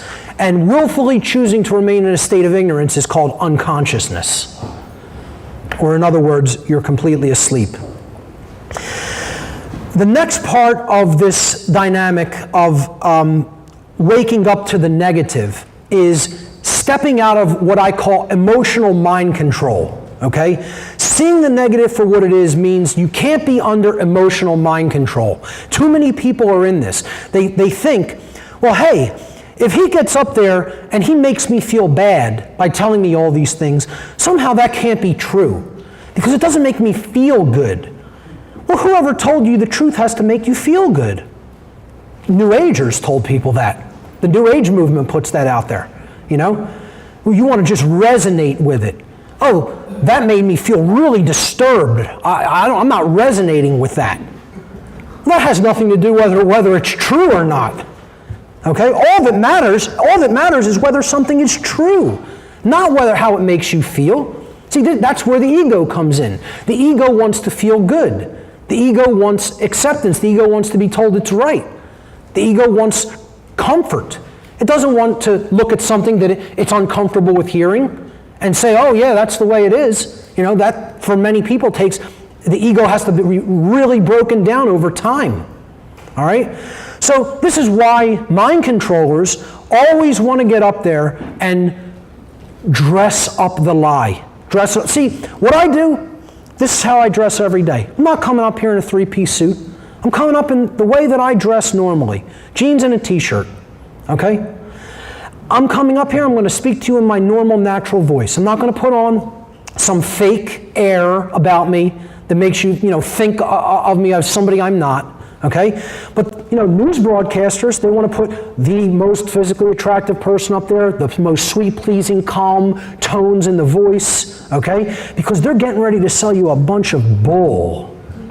And they want the ego to accept it readily, so it goes past the judgment filter. It goes past the discernment filter. And then it gets nested in the subconscious mind, and then you're acting on it. without even understanding how it got planted there. That's how mind control works.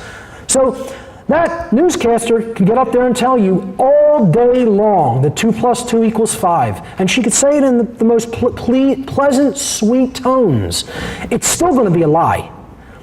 And then the person who is completely enraged because, hey, there is rat poison in your drinking water, okay, that wants to tell you it just like that, right? That's somebody who's crazy. Look, he's telling us we're being willfully, deliberately poisoned by people who are running the water supply and who direct that process? Yeah.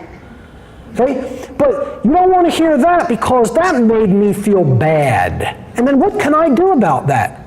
How could I actively get involved in not having that done anymore? That takes effort. That takes work. That takes action. Well, it doesn't mean that it wasn't the truth. You could feel bad about the truth all you want. It's still true. And that's all that matters. So again, with my presentation style, it doesn't make one damn bit of difference how much you didn't like something that I said. If it was true, it remains true. Believing that we are somehow in the right to willfully ignore a message of truth just because the messenger is somehow distasteful to us is a symptom of total madness. It is a symptom of mind control and insanity and unconsciousness. And this is how people want to weigh truth. They don't want to actually look at the information. They want to look at it, say, do I feel good about that? Do I like that person? Do I like his voice? Do I like his mannerisms? Oh, then, hey, what he said must be true. I mean, how could there be any more logically fallacious way of thinking than that? And yet this is how many people think, unfortunately. And it's insanity. I don't care how much a lie is wrapped up. I don't care how much truth is disturbing. 2 + 2 = 5 is always going to be a lie. 2 + 2 = 4 is always going to be true. It still equals 4 no matter how it's dressed up or not dressed up. Next point, being awake means knowing the causal factors that have led to the current human condition and therefore knowing the solution to changing the current condition for the better. Causal factors. This is what I started explaining to people that was going to make my information that I was going to be bringing forward radically different than other people's. And on my radio show on day 1, I went on the air and I told people what I'm going to discuss here is causal factors. My show is called What on Earth is Happening, but I don't talk about daily current events. So people would think, well, isn't that an oxymoron? It's called What on Earth is Happening, but you don't talk about current events. No, because I talk about the causal factors that have led to the creation of the condition of what's happening on this planet. The underlying causes that lead to the effects that we experience. That's where power lies. So the laws of cause and effect. Every cause has its effect. Okay? You set a cause into motion, an effect will be generated. Every effect has its cause. Nothing happens just randomly or by accident. If it happens, there was a causal agency that led to that manifested condition. Everything happens according to law. Laws govern the entire universe. Okay? That doesn't mean free will does not exist within the universe. But events are happening due to laws. If we do something, there is a law that is going to determine what the effect is. Okay? If I hold this out and let go of it, it will fall because there is a law operating upon it. Cause and effect are often separated by time and space. This is why humanity has such a very difficult time understanding the relationship between their behavior and the state that is manifesting in their reality. Okay? So we are like this guy in this great image here. He's pushing that one domino over and he's saying, well, that didn't do anything to me. You know, imagine this as like a 10-mile track or something like that, you know? Oh, hey, push that over, nothing happened, right? Obviously, I can do that. I'm not affected. But he's staying right there. You can look at that as that's the earth, you know? And it's going to come back around, and he's going to feel the effect of that. Maybe not right away, but eventually. And unfortunately, this is how cause and effect work, especially with complex systems. See, that bottom line there is particularly true for complex systems like an entire society. The effect is often separated by time. So, the plane of effects, or in other words, the physical world, this is where there is no power to change things from. Okay? You cannot create change from the level of that which has already manifested. All right? That is like trying to, I explain to people, it's like having a psychological condition that causes you to want to hurt yourself by cutting. I don't remember the medical term for this, but there's a condition where people want to cut themselves with like razor blades. Okay? Very, very disturbing, deep underlying psychological issues going on in people that develop this. But think about this. What if we were all a society that had this horrible, mental incapacity that led us to wanting to cut ourselves, right? And then as a solution, the biggest product that was manufactured on that whole planet was bandages. Bandages are the answer. Every commercial, here's the 75,000 different, kinds of bandages that we manufacture and sell on this planet, okay? How insane would that be? It would be complete madness. Because the problem isn't the absence of bandages. The problem isn't having to manufacture more bandages. The problem is understanding the psychological factors that are leading you to want to cut yourself, dealing with those, healing that condition inside, and then there will not be anything that you'll have to bandage. But we don't want to do that as a people. We want to focus on the effects. The plane of effects, or the physical world, is the realm where the manifested realities have already formed due to their underlying causes. The plane of effects constitutes that which has already occurred, or in other words, it's the truth already. It is the way things actually are. As such, no power to effect change lies here in the plane of effects, because that which has already occurred cannot unoccur, because it has become that which is, the truth. Human consciousness, however, as a whole, unfortunately, seems to be trapped or stuck upon the plane of effects, meaning that humanity largely remains ignorant of the underlying causes which they themselves have set into motion and which have led to the self-inflicted suffering in their lives. We are not going down to the root causal factors, in other words, the plane of causality. So, this gentleman here on the slide, he has a bad bellyache. He's sitting there, he's got a really bad bellyache. Well, that didn't just happen. That's an effect. There's an underlying cause. Here's what it was. We look at the plane of causality.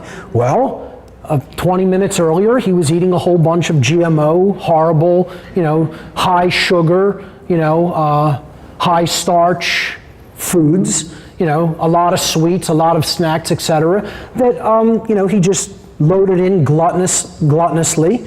And 20 minutes later, he had the bad bellyache. Well, it's a law. You do this one thing, you're going to get a particular result. You change that behavior, you'll get a different result.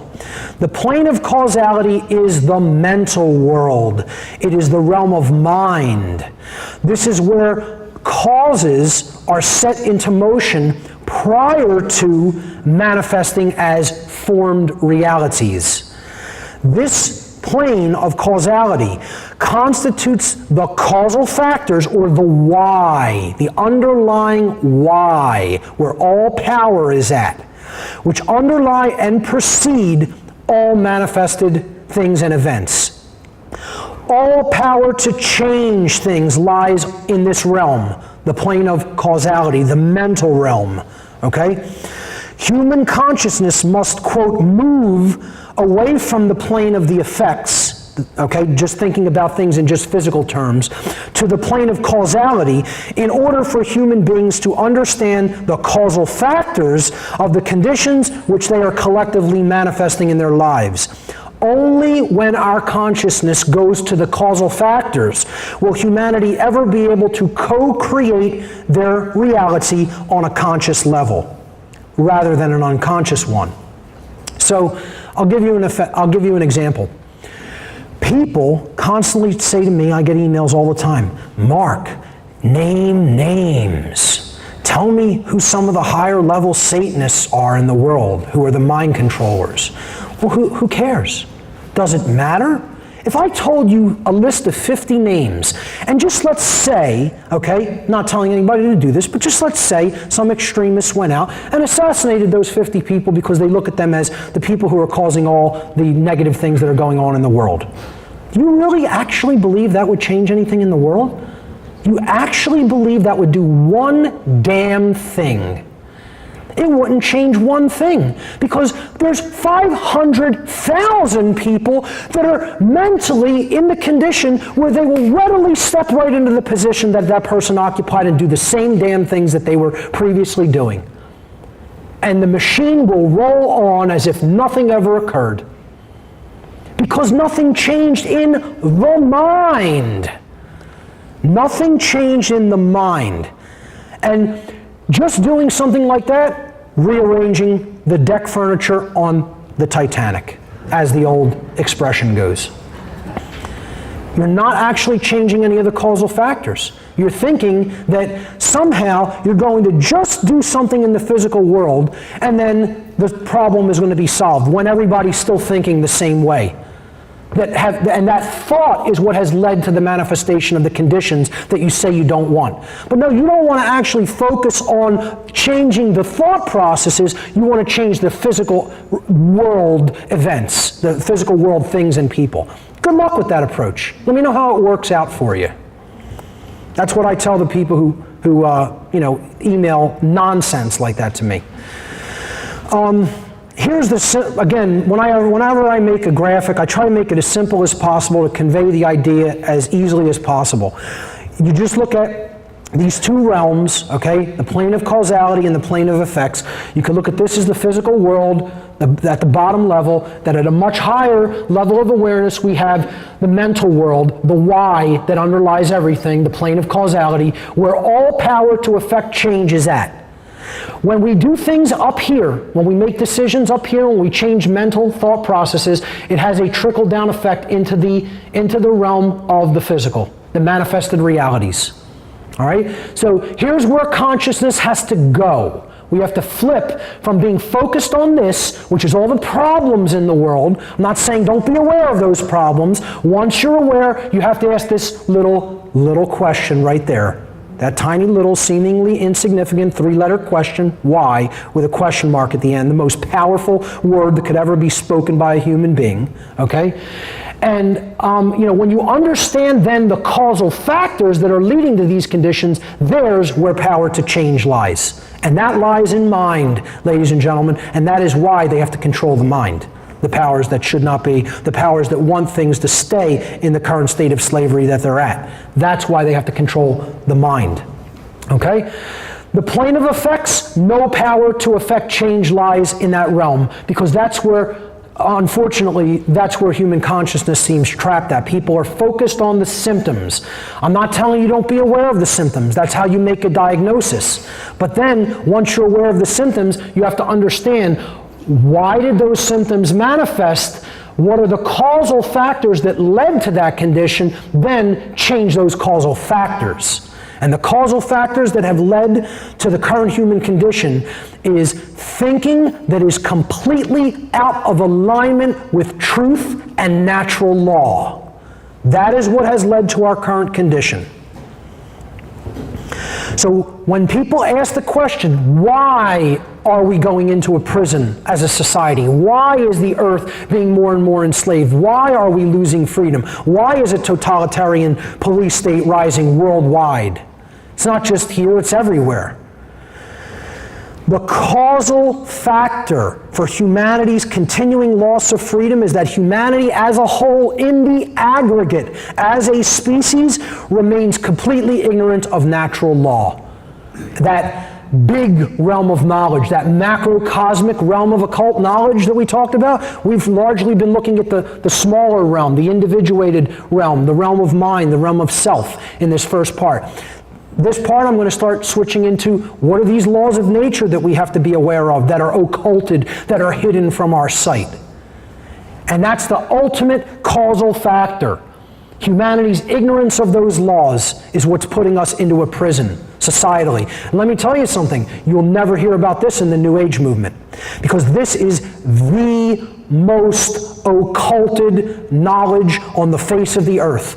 And it is the solution.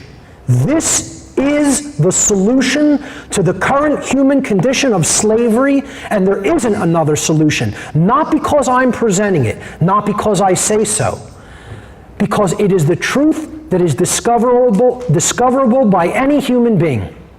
Period. It is what is there. And until we do discover it as a species in the aggregate sense, expect more of the same. Expect more slavery.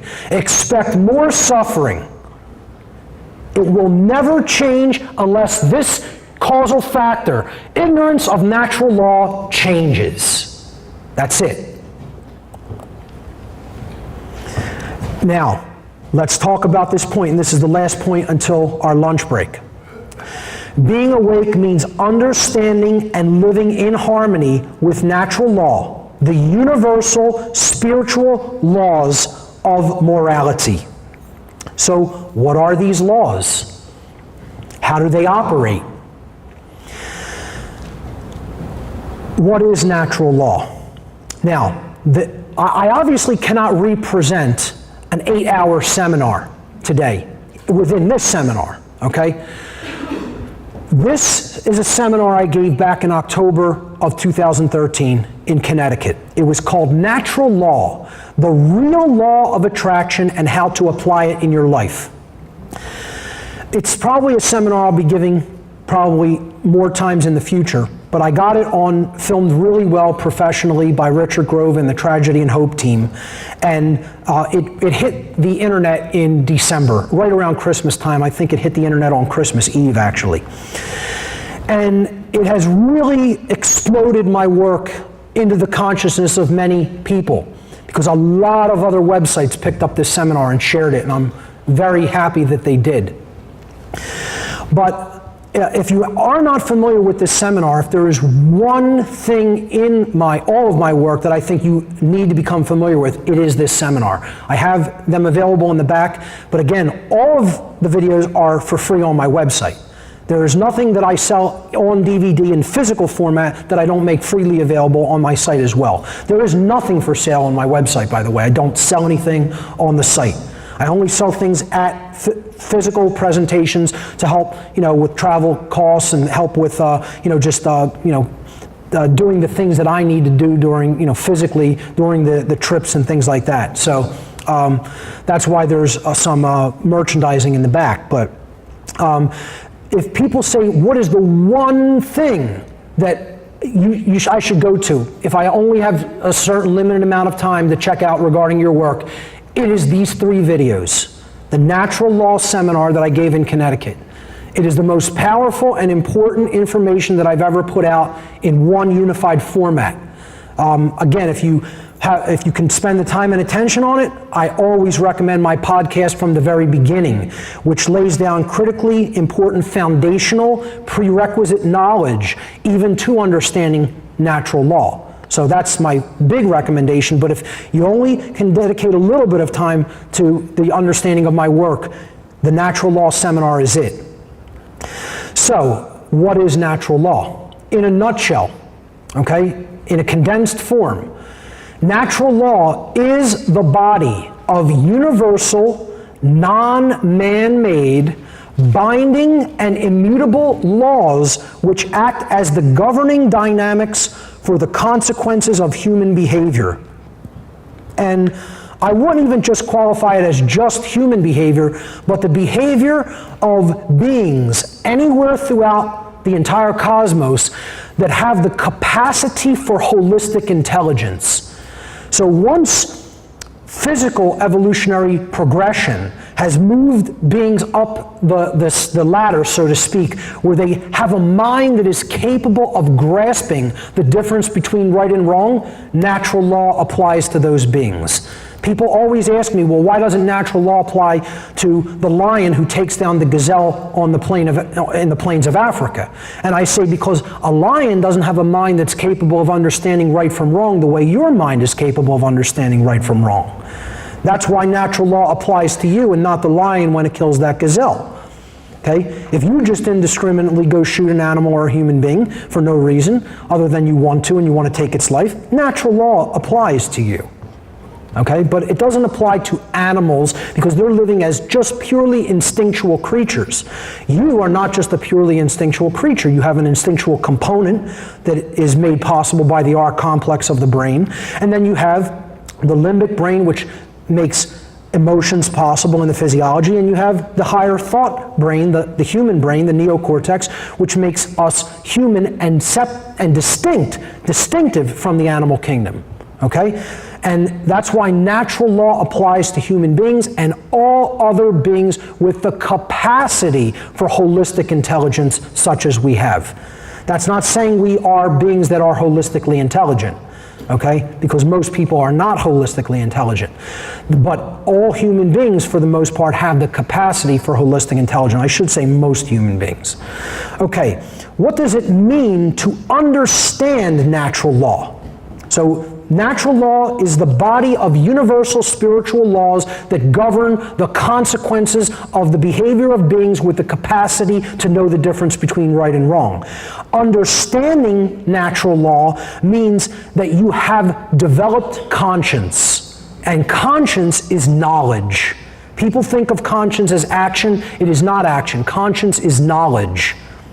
Okay? Con in Latin means together or with, and science, knowledge, it comes from the Latin sciere. Sciere means to know or to understand. Okay? So conscience is actually knowledge. What kind of knowledge is conscience? It is the knowledge of the objective difference between morally right behavior and morally wrong behavior. That's what conscience is. So to understand natural law is to have taken the objective difference between right and wrong into oneself and to know what that difference actually is. What does it mean to act in accordance with natural law? Acting in accordance with natural law means that you are actively exercising conscience. It means that you're taking the knowledge that you've taken in and you're doing something with it. You're outputting with it. That's what wisdom is about. You are exercising conscience because you are willfully choosing morally right behavior over morally wrong behavior once that difference has been taken into you and clearly understood in the form of objective knowledge. So once we either understand or don't understand natural law and then either act in accordance with it or not in accordance with it, we get a specific result. So the first result we get is if we live in harmony with natural law. What's the result that we get when we live in harmony with the laws of nature? Well, when human beings live in accordance with natural law, and they are therefore moral beings, they are exercising conscience, they become and remain free. And their society exists in a state of order. That is how order is generated, that is how freedom is generated. They are both generated through choice, through free will. Very, very important concept to understand. Okay, that's the result we get when, in the aggregate, we live in accordance with moral law or natural law. What's the opposite effect? If we refuse to acknowledge that there are laws of morality that we are governed by. When human beings refuse natural law and live in direct opposition to it, they are therefore immoral beings because they are completely dismissive of the laws of morality, and therefore their behavior is not moral. When that is the condition in the aggregate sense as a species, the species becomes and remains enslaved, and their society exists in a state of chaos. And that is why we are in the condition that we are in now. Natural law has been called and has been known in different traditions and cultures as many different things. It has been called the laws of cause and effect in a more scientific type of way, or even you could look at this in the Hermetic philosophy type of way as just cause and effect. So we've already looked at that. Effects invariably follow their causations. And you know, in the term that science has put this in, for every action, there exists an equal and opposing reaction. In the New Age circles, natural law has often been called the law of attraction. Unfortunately, they don't really give you the real law of attraction, which is what my seminar on this topic is about. How does natural law actually work to bring us the experience that we are having, and how can we change the reality, because we're ultimately collectively co-creating it. What some of the points that the New Age movement does get correct regarding the laws of attraction, however, is the energy that we emit or put out there is the energy that we attract. So if we're, you know, most people who do understand conscience and have that knowledge within them are going to gravitate toward other good people and try to build on that. You know, most people who don't give a damn about conscience are going to be with other people that don't give a damn about conscience or right and wrong. Like attracts like. That is a true law of nature. Energy flows wherever our attention goes. And that doesn't mean that we give energy to the negative by putting our attention upon it. Okay? In other words, what's going to manifest in our world is the things that we're going to focus our attention on most of the time. So if we focus on our attention to understanding natural law, most people will begin to understand natural law, you know, or we will, and then we could expand on that and we can get more and more people to understand it, and then a different result will happen. Energy will rearrange the physical manifested reality that we live in as a result of what we put our attention on. If we put our attention on total trivialities and nonsense, we're going to not understand what's really going on. We're going to be in a state of unconsciousness, and more of the same dynamic that we've been receiving that we say we don't want is going to continue to manifest. The law of attraction has also been stated, which I think is a very good way of putting it, is as one thinks, feels, and acts, so shall they be. And I would apply this in the aggregate sense. See, again, you have to always take it out of the realm of the individual, the individuated unit of consciousness, and apply it to the aggregate realm of consciousness. Too many people in the New Age movement refuse to do that. You are not individually co-creating your reality. We are all individually co-creating our shared reality in the aggregate. That's how the law of attraction works. So as we all think, feel, and act as a whole, so shall our entire society be. The natural law has been called moral law or karmic law, karma simply, in some Eastern traditions. And it states that you simply reap what you sow. What you put into the universe is what the universe is going to reflect back to you like a mirror mechanism. In the Christian tradition, it has been known as the Golden Rule.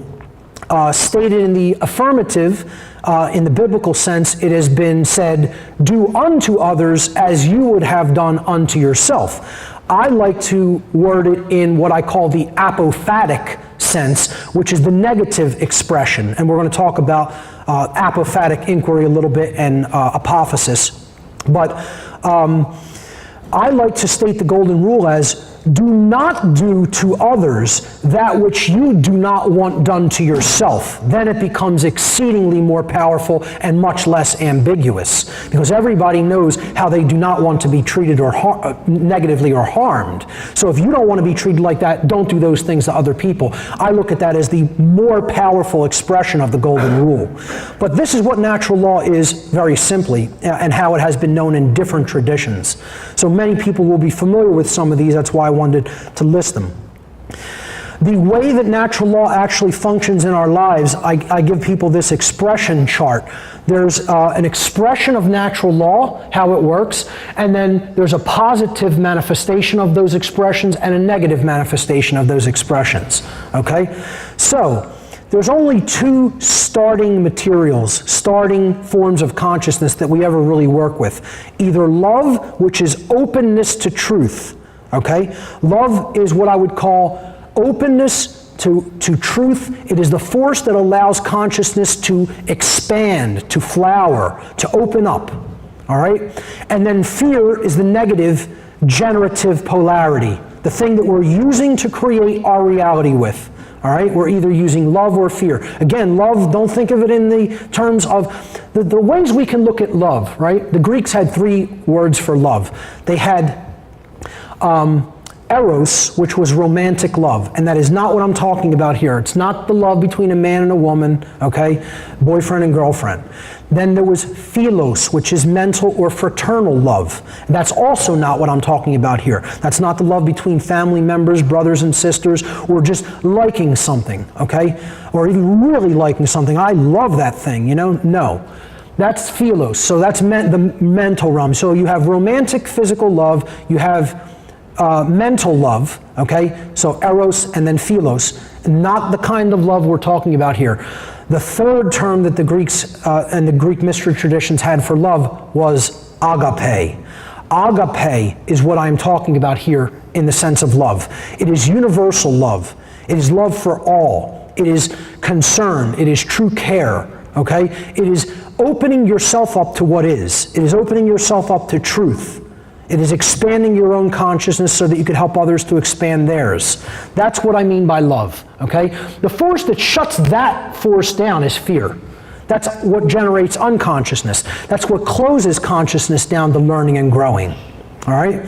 So then, once we either choose love or fear, there's an initiating expression, an initial event, an initial happening begins. And that's going on just underneath the surface after we make a decision whether we're going to open ourselves up to truth or shut ourselves down to truth. And how that manifests is whether either we become knowledgeable or we remain ignorant. Okay? So this is openness to truth, and therefore, if it goes into the initial expression, it becomes knowledge, which is the acceptance of truth. Now you know. Now you've taken truth into yourself and you know. Okay? If we don't do that by remaining in fear and unconsciousness, we are going to go into the state called ignorance, which is the refusal to accept what is, the refusal of truth. Okay? Then, after that initial expression, there's an internal expression. So we are going to become inside of ourselves individually what we've done in these first two steps. Have we opened ourselves up to truth, and have we then become knowledgeable? Well, if we do, we're going to understand our own individual sovereignty. Okay? And the word sovereignty means not a slave. That's what the word sovereign actually means. It comes from Latin, super, S-U-P-E-R, or S-U-V-E-R, which is where we get the first part, sover, okay? And that means above or beyond. And then the word reign in English comes from the Latin word regnum, which means the control or rulership of someone, okay? It comes from the Latin rex regis, which is king. Okay, so a sovereign is king or queen in traditional terms. But in spiritual terms, the word sovereign, then we put those two together. Sover, coming from suver, super, means above or beyond, and then reign, coming from regnum, meaning control or rulership. A sovereign is one who is beyond control or beyond being ruled from the outside from someone else. So therefore it means you're not a slave. Sovereign means not a slave. Sovereignty means you're not under the condition of slavery, and therefore you are a free being. And that's all it ever has meant. It doesn't mean anything else. That's why I said at the beginning of the day, every person here is a sovereign. None of you are legitimately slaves. It doesn't make a difference whether I'm telling you you're a sovereign. I don't care whether you accept it. I don't care whether you know it. It doesn't make a difference. You're already sovereign. Slavery is inherently illegitimate, period. Okay? So every being on this planet is a sovereign being, whether they know or understand that or not. Period, the end, and can never be any other way. Okay? Even though we're held under the condition of slavery, that condition is inherently an illusion and illegitimate. okay? And it's going to be ended. It's going to be a matter of how much energy and suffering is going to take to get that done. But the point I'm making here is that this is the real thing, and anything that is not that is an illusion. And again, that's where what gets created by the internal negative expression, illusion or confusion, not understanding what you really are. Someone in fear and ignorance doesn't understand their sovereignty. They're in a state of internal anarchy. There's no ruler at home. See, this is a ruler. Sovereignty meaning that I rule myself. I am the internal monarch of me, of my physical vessel called my body. I'm the one who's in charge of it. I'm the one who's ruling it. There's nobody outside of me that rules over me. Okay? So the internal state of monarchy is very important. There needs to be self-control. There needs to be self-ownership. There needs to be self-rulership. All right? When you're in a state of confusion, there's no monarch at home. There's internal anarchy, which is a very bad thing. We need external anarchy, but not internal anarchy. Okay, we need the rulership in the house, inside, not outside of ourselves, not with anybody else, with us inside of ourselves. All right, so then there's an external expression. Once these three things manifest, something happens in the society. Well, if the society opened up their consciousness to truth, they became knowledgeable, they accepted what is, and they know themselves, they know who they truly are, they're all sovereigns, okay? There's no such thing as the legitimacy to outside control over another person, which is called slavery. Then there will be true freedom in a society. That's the state of external anarchy, and I'll be breaking down what anarchy really means and is about later, okay? So, if we're in fear, ignorance, and confusion, all that can ever manifest is a society that is in slavery. I really do need to change this slide. I've said it before. I need to take out the word control and just put slavery there, because even control is a euphemism, okay? When we're in these conditions, it leads to nothing but slavery, which is the external control of other people by ever less and less, more and more centralized groups of other people, okay? So, once that external condition manifests, then we have a final result or manifestation in our shared experience, which is either the state of order, which is manifested goodness and all the things we say we want for ourselves, or it's a state of chaos or manifested evil, or all the things we say we don't want for ourselves. That is how natural law functions, okay? How do we get either of those conditions? Well, we either understand the difference between right and wrong, or we do not. And I'll be going through that in a moment. But one last thing I want to say about this chart, and you can always go back to the chart for reference, but these are unilateral. You cannot cross over into this column from this column. If you start with this, with love, with the expansion of consciousness, you can only get the acceptance of truth or knowledge. You can only get sovereignty, freedom, and order. Okay? If you start with fear, you can only get ignorance, confusion, control, and chaos. You cannot, in other words, if you start with fear, you can't get knowledge. If you're in a state of ignorance, you can't understand your own sovereignty. Okay? If you're trying to work through control of other people, you can't really generate order. You certainly aren't going to generate freedom or order in a society. There's no crossover in the chart. They're unilateral columns. Keep that in mind.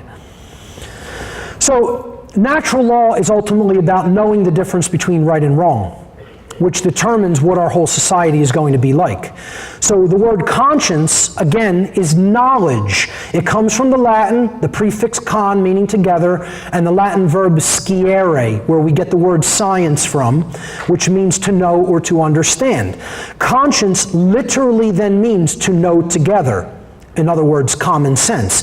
It is the knowledge, the common coming together knowledge that we should all share and have together of the objective difference between right and wrong action, between right action and wrong action. That is what conscience is. It is knowledge. The exercise of conscience is action. So what is the difference between right and wrong? And yes, it can be summed up in as simple of a chart such as this. It is not any more complicated than that, okay? The problem with the world is you could go on the street, you could ask your family members and friends, please define for me what a right is, and they will not be able to do it. Not effectively, not truthfully, not actually truly get the answer right. There is such a thing as the correct answer to what is the definition of a right. And the problem here on earth is that 99.9% of the people of the earth cannot give that correct answer. But there is a correct answer to that question. What is a right? Okay? Right is that which is both correct and moral. Right is that which is both correct and moral. Okay, so that's why if we say, what's the answer to that question? And you give the right answer, it was the correct answer. If you follow something which is correct, which is in harmony with truth, you are going to arrive at something that is based in morality because it is in alignment with natural law. If you follow that which is wrong, it is both incorrect and immoral. When you give the incorrect answer to a question, you say, that was wrong, that's not the correct answer. But wrong, we also use the same word to mean immoral. That was a wrong behavior to do to your fellow human being. It was in opposition to natural law. The actions that we take that are rights do not result in harm to other beings. By definition, that is what a right is. A right is an action that does not result in harm to another being. That's it. That is what a right is. Consequently, a wrong is an action that results in harm to other beings. Very, very simple, demystified concept of right and wrong. And that's all it is and all it ever has been. And it is that simple, if we get our ego out of the way. Right and wrong are both objective and knowable. Objective, they exist independently of human perception. There is an actual, tangible effect that happens in the natural world when harm results. Therefore, it's not a subjective thing. It's not something that I can make up, that an action is right or wrong. Either I know that an action is right or I know that an action is wrong. It is objective, and all we can do is align our perception to the reality that is already there or not. It is knowable. Right and wrong are not super mystified, overly complicated concepts that human beings can't readily understand and know very simply. We need to demystify these concepts in the same way we demystified things like the definition of the occult. Okay? Right and wrong are both objective and knowable. They're not based in perception, just like truth is not based in perception. Because right and wrong are based in truth or falsehood and deception. This is what is true. This is what is false. Okay? If you are pursuing that which is correct and based in truth, you are pursuing that which is moral and in harmony with natural law. If you are not pursuing things that are based in truth, you are going to continue to go into opposition with natural law and get a negative result. How do we know what rights are? An exercise for knowing what actions are rights is by knowing what actions are not rights. See, that's where the catch comes in. You couldn't possibly list all your rights. No one could. You'd be here for eternity listing all the things that you could possibly do that don't cause harm to another person. But we could have a very, very, very short list of the actions that you could do that could cause harm to another person, and I'll tell you something else. I could say one word that sums up all the wrongdoings that anybody could ever do to anybody else, which we'll get to.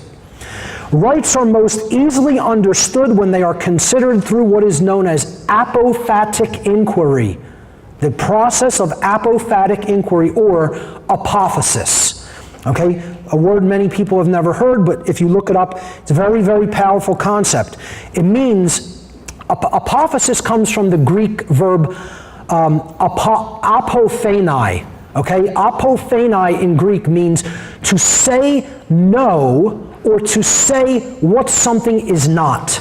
And that's all it means, okay? So what apophasis is a process where you're going to describe what something is not, all right? So when we're looking for what a right is, we can't really define it in the affirmative. Apophatic inquiry is negative inquiry. It's affirmation through the process of negation. You're weeding out what something is not to get to the essence of what it really is. Okay? So a right is something that does not cause harm to other beings. Therefore, to know what a right is, what do we need to know? What actions are those which cause harm to other beings? Then anything that is not those actions is a right. Okay? So, this process helps us to understand what rights actually are by understanding which actions are not rights because they cause harm to others. So, what are the wrongdoings? What are the actions we should not engage in?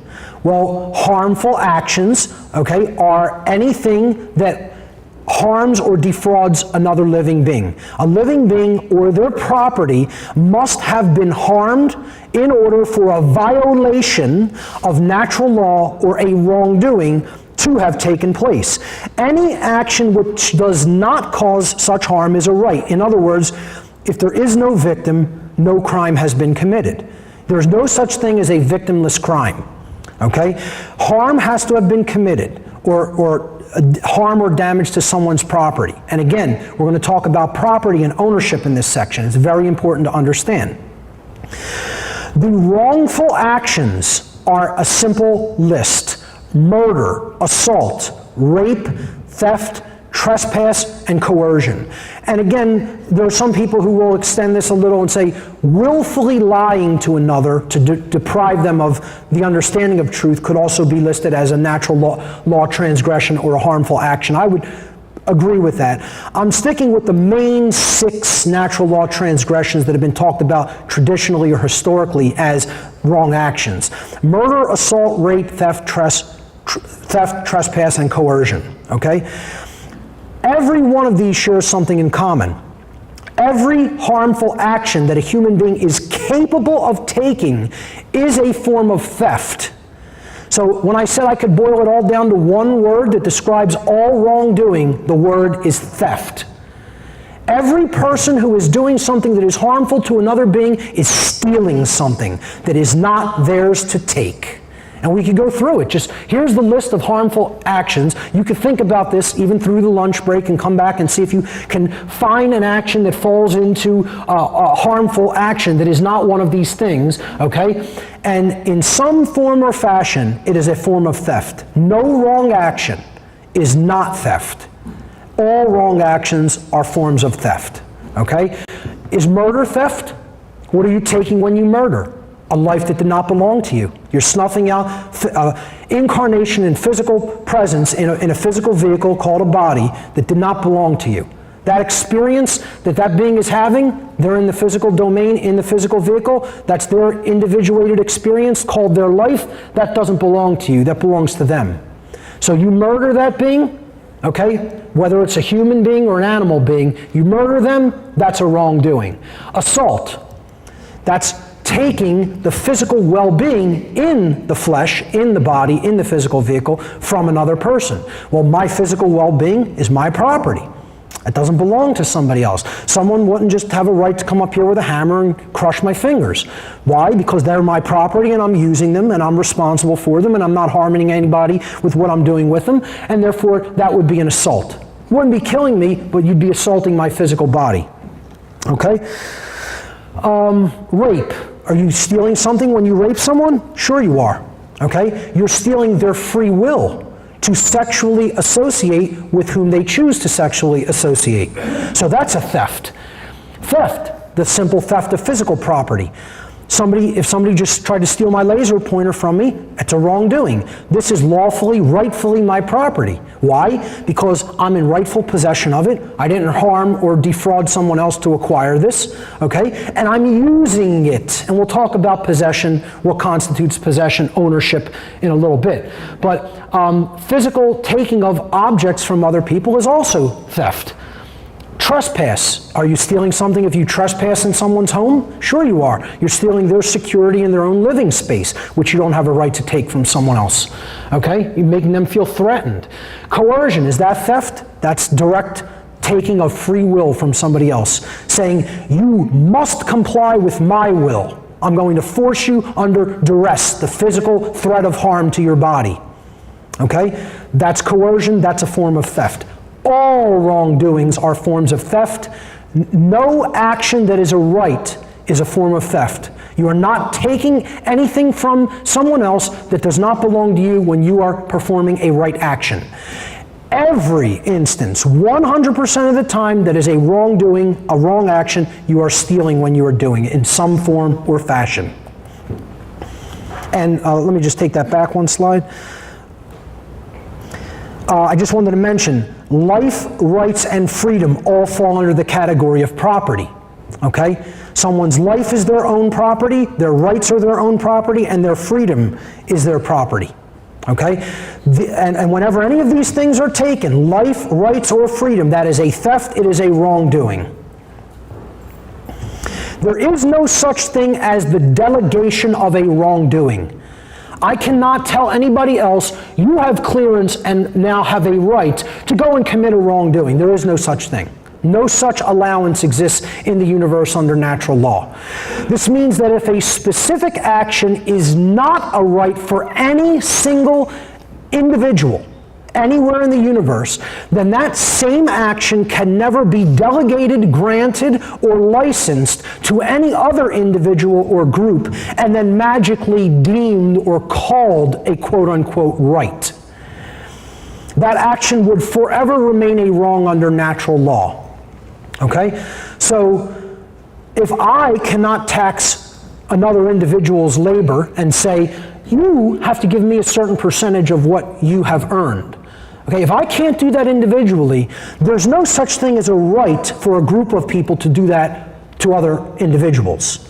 Okay? If I cannot tell someone sitting in the audience, you yourself may not ingest a particular compound into your physical vehicle called your body, okay? Then how can anybody else make a, quote, law that says, we are going to prevent you from the ingestion of a physical compound that we deem off limits for human consumption? What that is a claim of ownership on your body. Just think of those two situations right there. Taxation and prohibition. Are they not claims of ownership on another human being, which equates to slavery? If the product of someone else's labor is just that, product, their production, their property that they have created. Producere in Latin means to create or to make. You have made something. Okay? That is your creation. Do I have the right to just take it? No. If it's not a free will decision, it's based in coercion and therefore based in violence. All taxation is based in violence. I don't care whether it's property tax, income tax, excise tax, corporate tax, death tax, you name it. All of them are violence. All. 100%. See, that's the other thing in this presentation. The ego has a hard time with absolutes. You know, one of the most scary things to the ego is that the truth is absolute. The human being doesn't want to deal with absolutes. It loves relativism. Okay? The satanic mindset loves relativism. It likes saying everything is just hazy and fuzzy and shades of gray. It doesn't want to see there are black and whites. There are absolutes. There are certain things you can say that are blanket statements that are 100% true. Okay? And that's one of them. All forms of taxation are violence. Okay? Prohibition. How could an action in the 1920s, it was legal and lawful and not punishable by any, punishment that the state could do to you. Then suddenly laws go into effect. Now the ownership, making, or consumption of alcoholic beverages is now illegal. Well, was it moral before? And then upon the passing of that law it became immoral? Was it a right, and then somehow we magically everywhere in this country lost a natural existing right? And then when Prohibition was repealed through whatever amendment, what was it, the 26th, then somehow we magically gained that right back. And it went from being first a moral behavior to an immoral behavior back to a moral behavior again.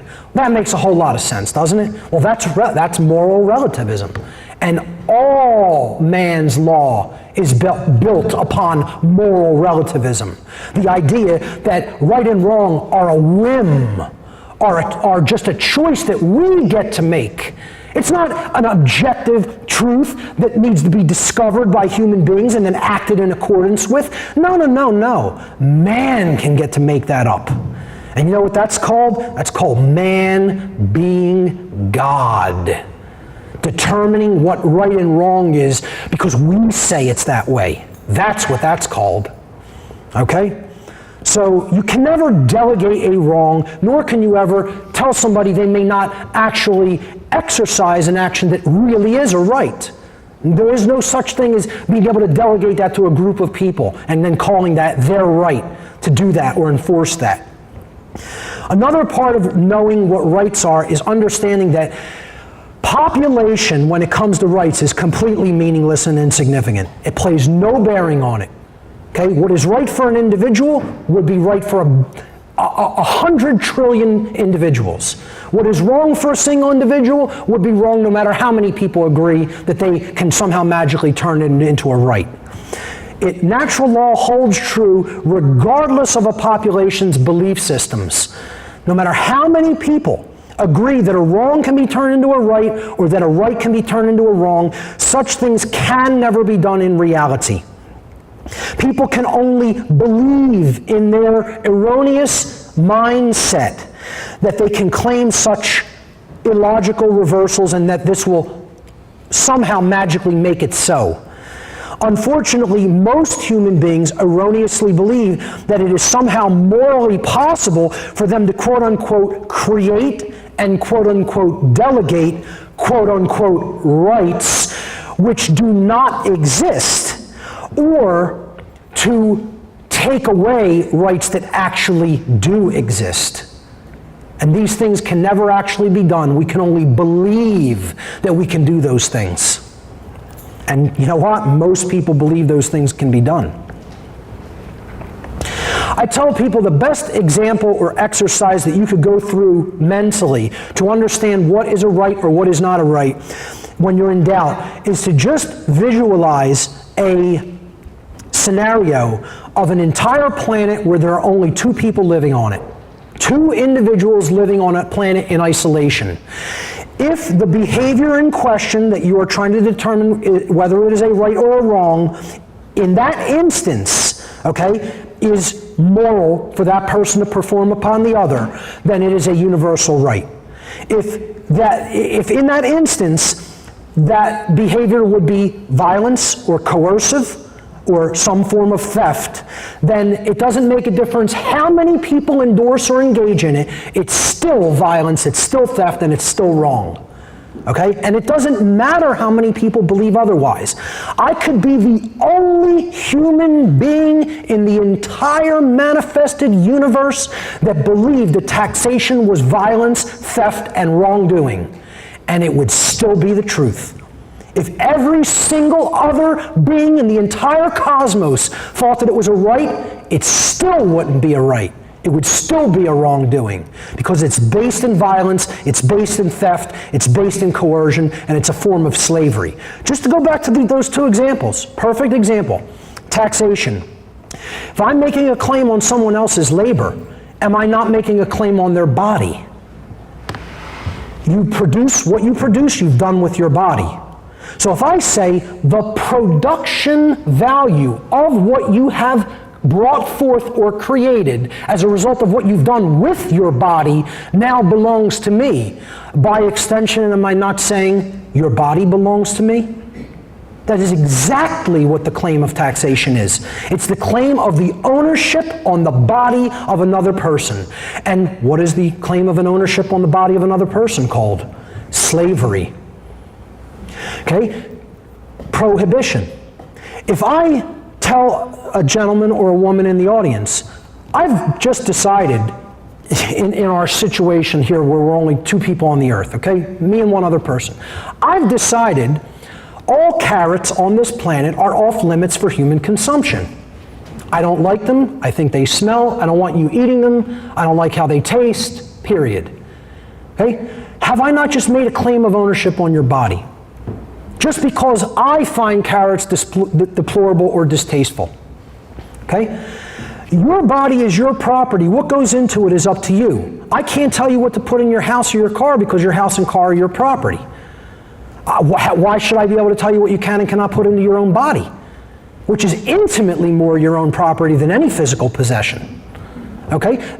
Telling someone what they may or not ingest is a claim of ownership on the body. A claim of ownership on the body is called slavery. All prohibition, no matter what substance it's for, is a form of slavery. And it's all morally wrong. And that doesn't mean I'm telling you go bang heroin into your arm later on, okay? Because I would think that would be a very unwise decision to make. I've never snorted a line of cocaine in my life. A lot of my friends think I'm weird for that, Wouldn't do it. I find it deplorable. But you know what? I would die for another person's right to put that substance into their body if they so choose, even though I don't find it a good decision. You know why? I know what I own and I know what I don't own, and I don't own other people. So if you want to put rat poison into your own body by drinking the fluoridated water, that's your business. I think it's a bad idea. I think you should get a reverse osmosis system and get that crap out of your water, but hey, it's your body, So I think we need to understand and respect those boundaries, and that's the problem. Most people don't. Most people condone violence indirectly and think that they're moral. They believe they're moral people, and it's because they don't understand property and ownership. All rights are ultimately property rights. This makes the understanding of what we rightfully own and do not own of critical importance. Okay? You have to know what you own and you have to know what you don't own. All right? To own something, what does it mean to own something? To own a thing means that regarding that particular thing, an individual will maintain three things over that piece of property. And that is rightful possession, control of its usage, and responsibility for it. So why do I own this computer? Actually, I don't really own this computer. Barb does. I don't own a Mac laptop. I have a Linux laptop and I have a Windows laptop, but this is actually Barb's. Let me use a different example. This phone. Okay, so I do own this phone. Okay, so why do I own this phone? Well, I acquired it rightfully. I didn't take it. I didn't steal it from somebody. Okay, I didn't harm somebody to acquire this. Do I control the usage of this phone? Well, nobody else controls it. Other people's information isn't in here. My contacts are in here. My calendars are in here. My photos are in here. It's my information. I control what goes on in this phone, what is loaded into it, what is deleted from it. Am I responsible for this phone? Well, if I want to hold on to it, I need to be. That's why we have to be responsible for what our rights are and are not if we want to hold on to them and not lose them. See, that's the problem. We're not being responsible with what we actually do possess, namely rights. And that's why we're losing them. Okay? If I wasn't responsible for this, I could easily lose it. I am responsible for it.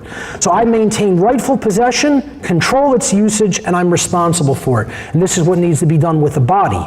We need to be in rightful possession of the body through having a clear mind, through having clear thoughts that are in harmony with truth. We need to control the usage of the body. This is self-control, self-ownership. And we need to be responsible for what we do with our bodies and our rights. And unfortunately, most people don't understand this. They don't understand there is no such thing as the legitimacy of slavery or coercion. Other people don't own me. I own myself. No one else legitimately owns you. You own yourself and are responsible for yourself.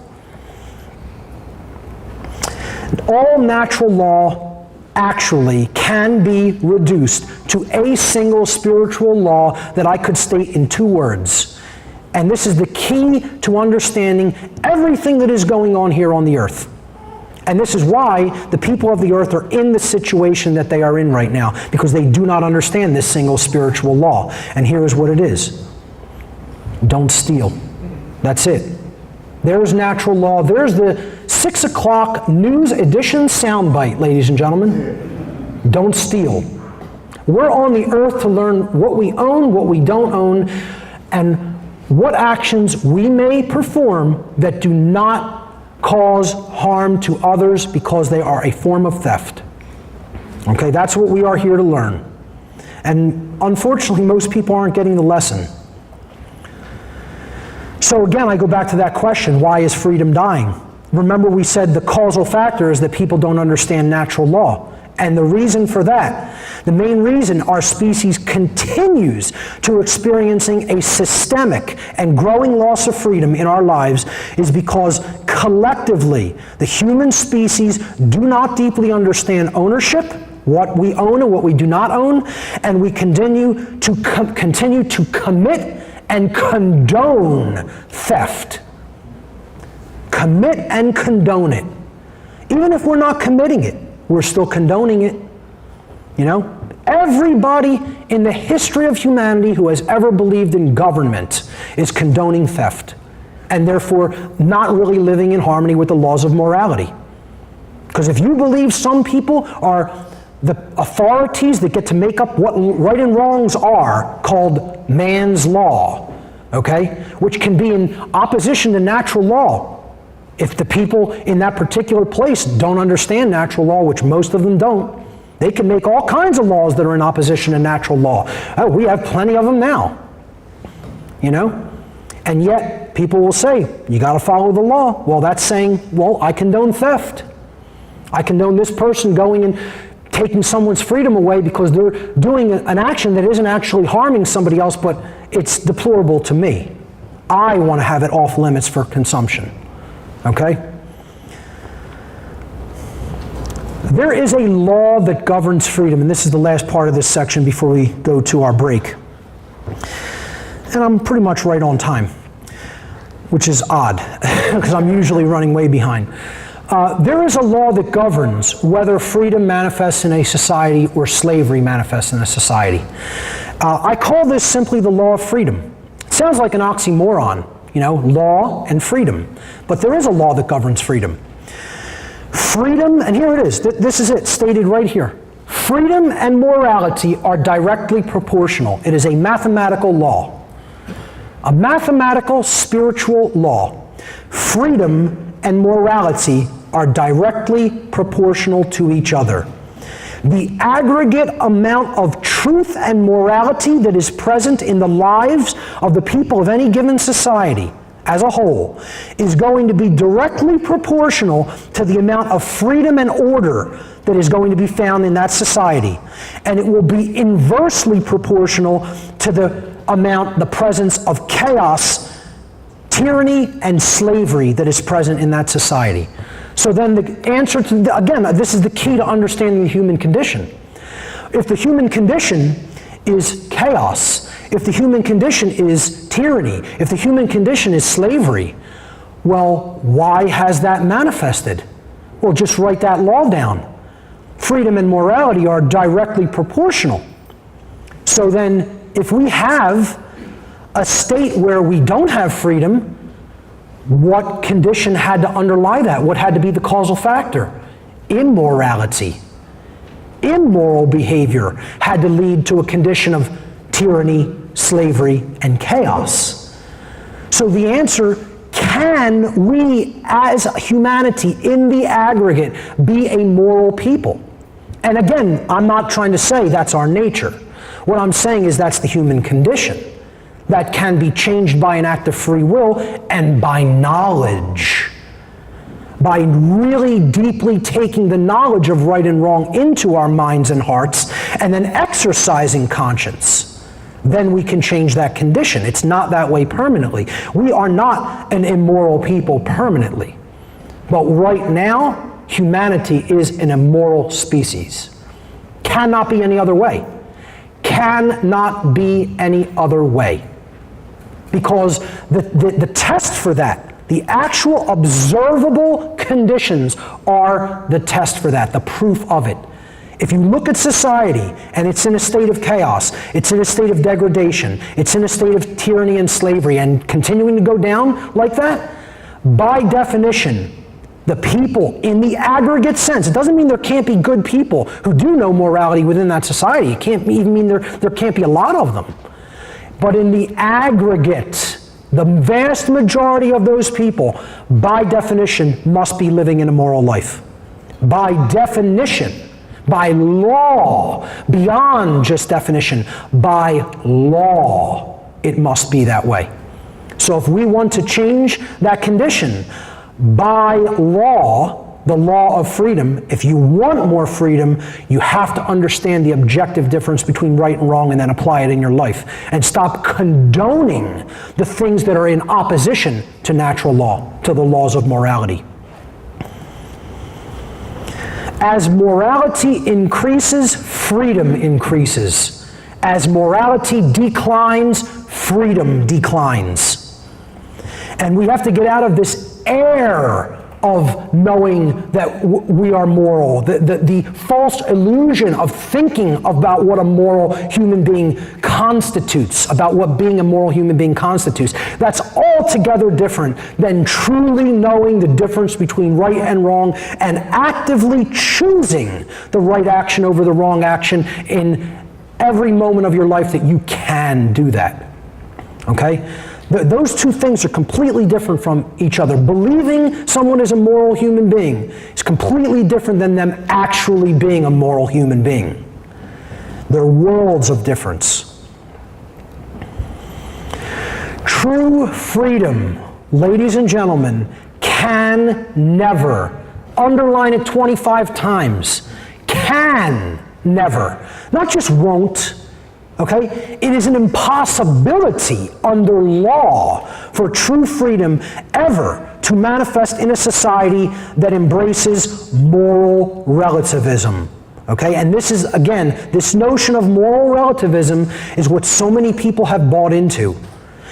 Government is moral relativism. Okay? The New Age movement is touting moral relativism.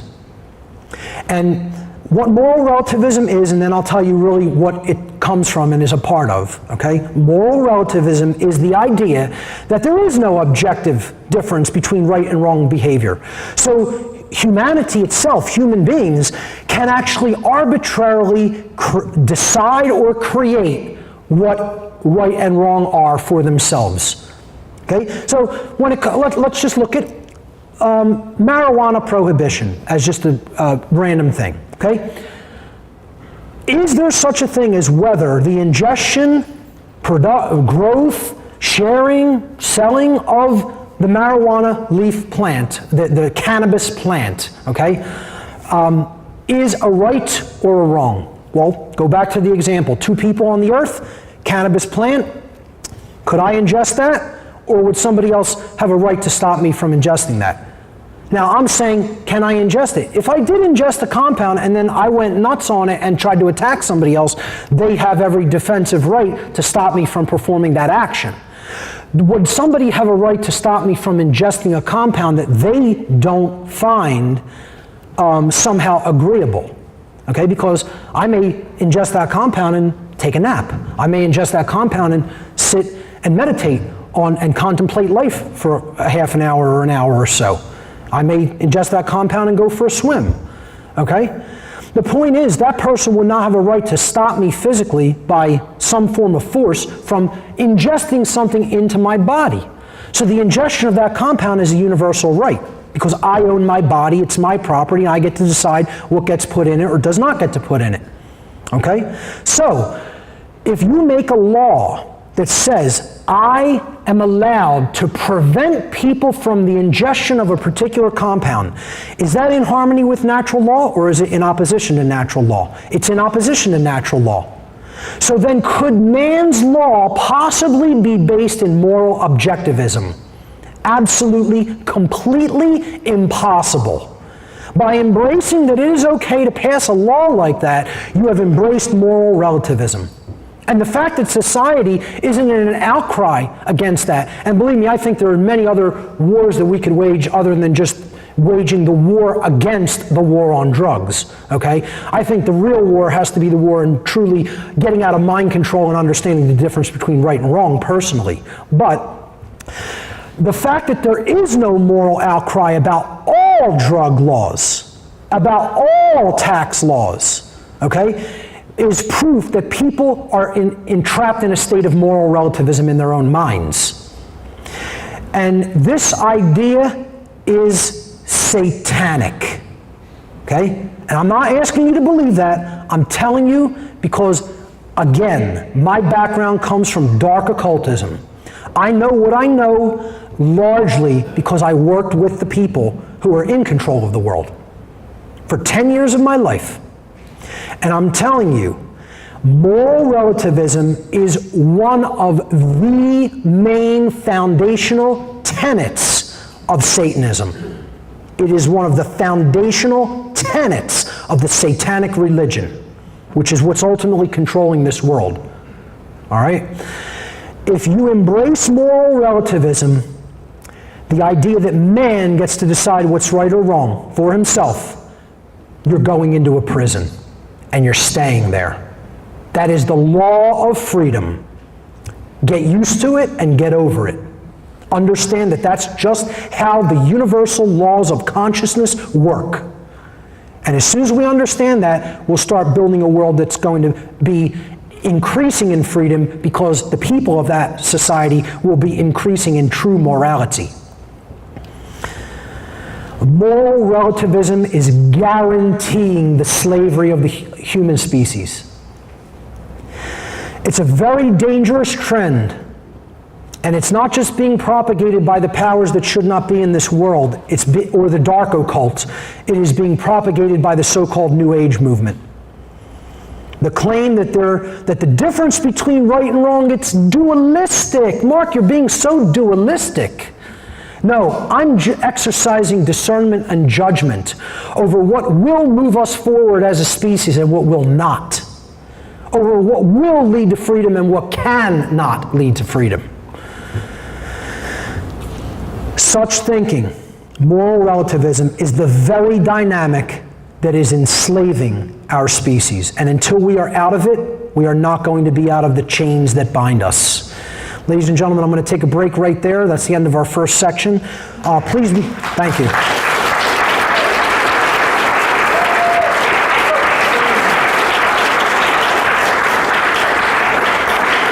Wrapped up about 7 minutes early, so we have a little bit extra time for lunch. Please be back here a little bit before 2. I'm going to attempt to begin the second part of the seminar promptly at 2 p.m. Thank you.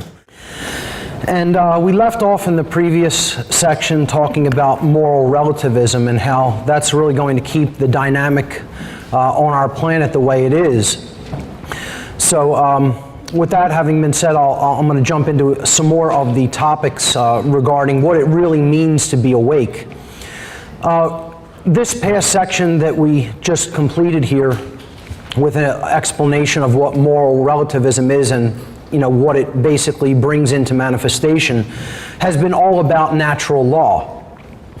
And a huge part of what understanding natural law means is about balancing what I call the two principles or pillars of enlightenment. So being awake means knowing and living both of the pillars or the principles of enlightenment, both the sacred feminine principle of non-aggression and the sacred masculine principle of self-defense. And this is actually a part of what it means to understand natural law as well. To understand these two principles, we have to become very, very, very clear about a specific dichotomy or difference that is very real and exists in the natural world. And when people talk about these two concepts, they often speak about them as if they are equivalents of each other. And I can absolutely assure you they are nothing of the kind. They are not equivalents. They are actually, people use them interchangeably often, and that's a complete logical fallacy and an error. In fact, these dynamics that you're seeing here on the screen are complete diametric opposites to each other and should never be spoken about interchangeably or as if they are the same thing. Force and violence are opposites from each other. Violence is something we should never ever be engaged in. But that does not mean that there aren't times when there is an appropriate usage and a rightful usage of defensive force. And force should always be used in a defensive capacity only, not for aggression. So violence, the key thing to keep in mind when you try to understand what violence actually is, not what people say that it is that this key thing right here. It is the immoral initiation of physical power to do something, to coerce, to compel, or to restrain. It's always immoral, and it's always initiated. Violence means that you started something that you didn't have the right to start. Okay? So let me give two examples here. I'll explain the difference between force and violence, and then I want to give two clear examples that illustrate the dichotomy, the clear difference. Force is the capacity for a human being to do work or cause physical change in the physical domain that we live in. It's energy, it is strength, it is active power applied in the world. It's ultimately action that is in harmony with morality and natural law because it does not violate the rights of other beings. And that's what violence comes from. The word violence comes from to violate. We are violating someone's rights when we employ violence. Okay? Force, we have the right to take it. We possess the right to use force.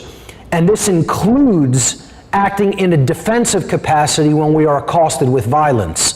Violence, however, is always immoral, and therefore one never actually possesses a right to use violence. So you can't say, I had a right to do that violent behavior. There's no such thing as a right to do violent behavior. If you're doing violent behavior, you're violating someone else's rights, which you have no right to do. So, two examples, okay? Let's say there's two children who are in trouble in school because they were engaged in fisticuffs, okay? One child was accosted near the lunchroom in the hallway by another child, and the child who was acting as a bully demanded some of the lunch money of child one, okay? And said, give me this lunch money or I'm going to do such and such to you. Well, that's a threat of violence. And if the other child then said, no, I'm not giving you my lunch money, it's mine, you don't have a right to steal that from me just because you're bigger than me and you're threatening me, with hitting me or whatever. The child number two, okay, has a right to say no, first and foremost. And if child number one then were to turn that toward a violent encounter, meaning he tried to push or shove or hit the other child, child two would have a right to physically defend himself with the use of force in that situation. Now, you'll see the examples where a teacher comes over when, these two kids had been maybe possibly going at each other after an incident like that took place, and they'll say something to the effect of, the child number two might try to explain, here's why I defended myself, and the teacher might say something to the effect of, I don't care who started it. You're both doing something that you shouldn't be doing. You're both being violent. That teacher would be incorrect. Okay, as hard for that is as some people to understand or comprehend. Only one act of violence had taken place, and that is by child number one coercing child number two and then using physical power to continue to try to coerce that child into giving up what was not rightfully the property of child number one. So it's who started it does matter. As a matter of fact, that's really the only thing that matters.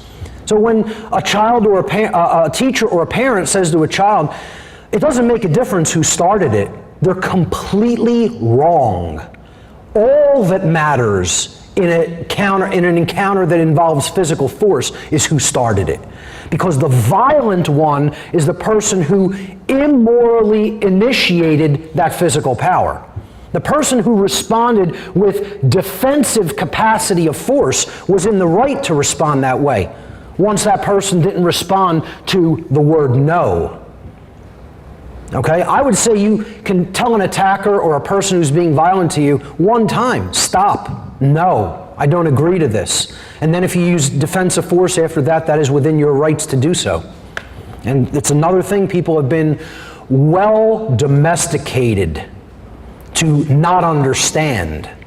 Well domesticated. Okay? So, and it's a big, huge part of the New Age movement, propagating this notion that, there's never a right to defend oneself physically, in the physical world. Remember, the theme here today is spirit in the flesh. Not off in some wonderland or fantasy world with our head in the stars, but having your feet firmly anchored on the ground and understanding what does happen here matters. Understanding, yes, we are spiritual beings, but we are having an experience in the physical domain that matters. So this simple chart illustrates this difference very clearly in that when you're using force, in a defensive capacity, that's only when you are responding to a situation where someone had already immorally initiated violence against you. That's when you have that right to use defensive force, and that right always exists. Violence, once again, you never possess the right to take it because it is always starting something that you had no right to begin. That's the key point to keep in mind. Violence is the initiation of physical power in an immoral capacity. Now, here's another example. You say to people, consider the sport of boxing. Is boxing violent? And most people will say, yeah, boxing is very violent. And I'll tell you, no, boxing is not violent at all. There's no violence engaged in the sport of boxing at all. Okay? Boxing is a forceful competition between two willing participants. If you look at the action that's involved in boxing, tell me where the coercion of free will comes into the picture. Do both participants agree to be there? Dog fighting is violent. Those dogs don't have that choice. They're thrown in there and made to perform that behavior essentially by putting them together in an unnatural way. Okay, that's violence. People doing that to animals when they have no right to do that. Boxing, however, is two people using their own free will capacities to decide we're both going to participate in this. So if rights aren't violated, violence hasn't occurred. And this is the danger of the obfuscation of the definitions of words. Most people cannot tell you the difference between these two things. They think they're equivalent. Okay?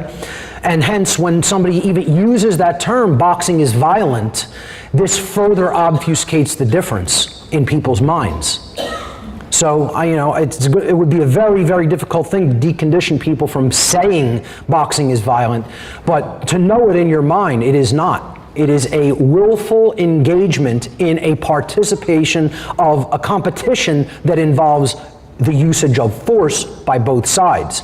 But since no one's rights are being violated in that competition, it is not violent. Okay?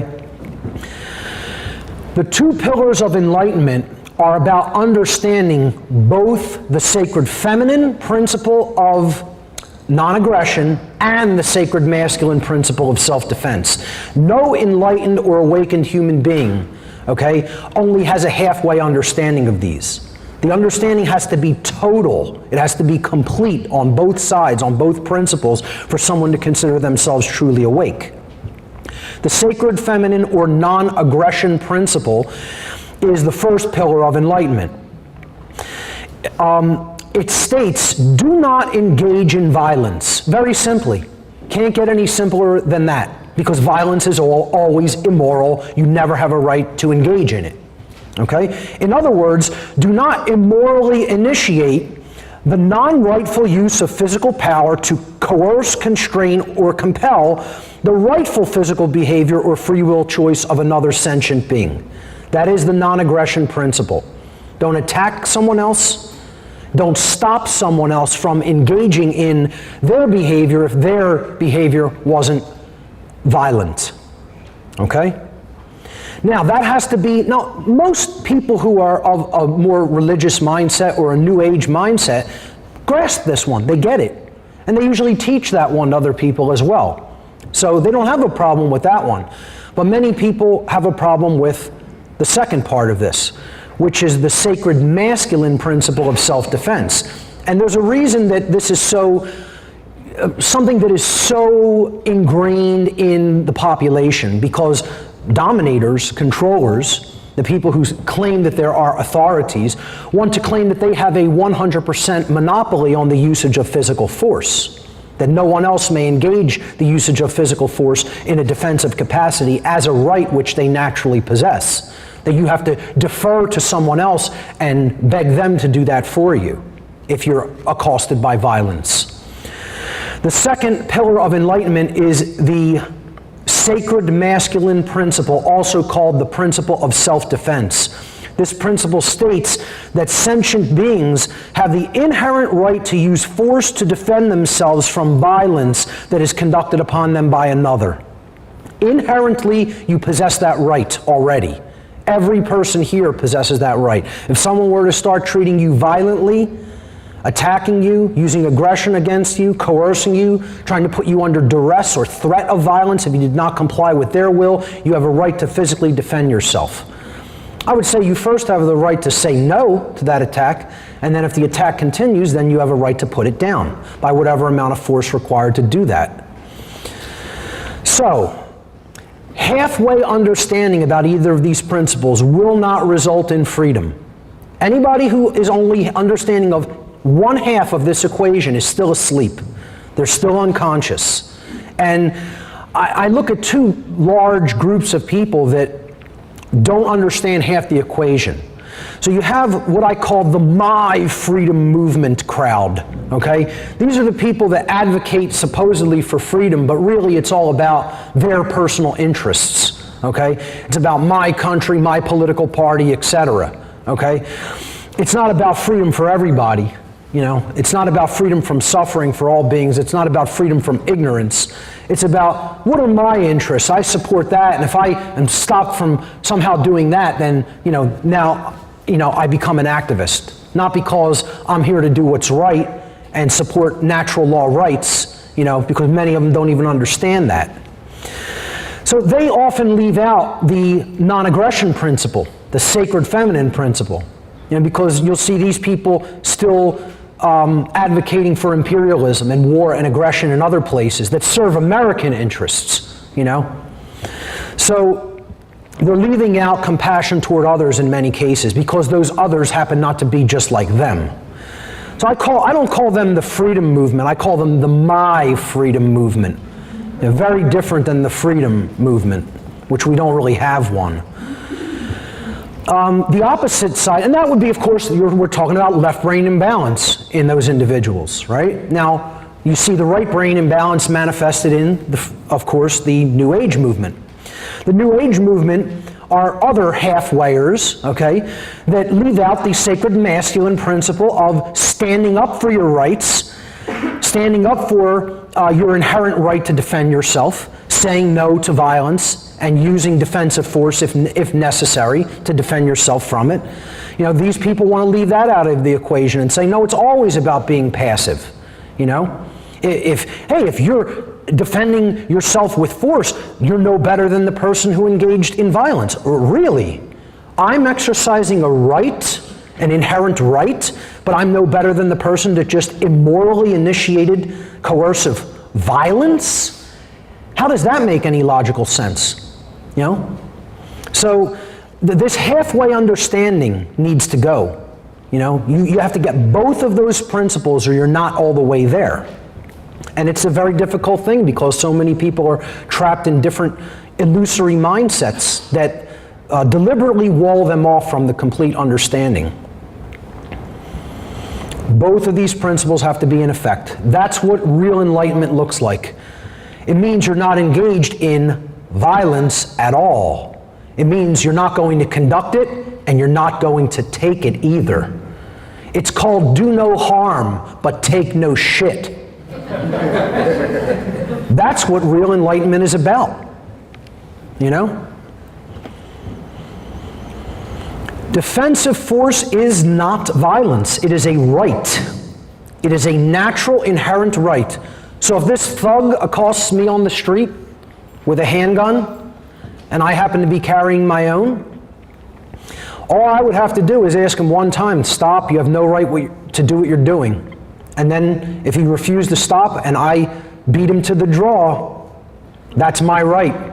I don't have to choose that right. I could allow him to continue to do what he's doing. That's also a right. I think it doesn't make much sense. I think you're not really engaged in any true, and see, I don't think you're really engaged in any true self-love if you would just allow violence to be conducted upon you unchecked and unanswered.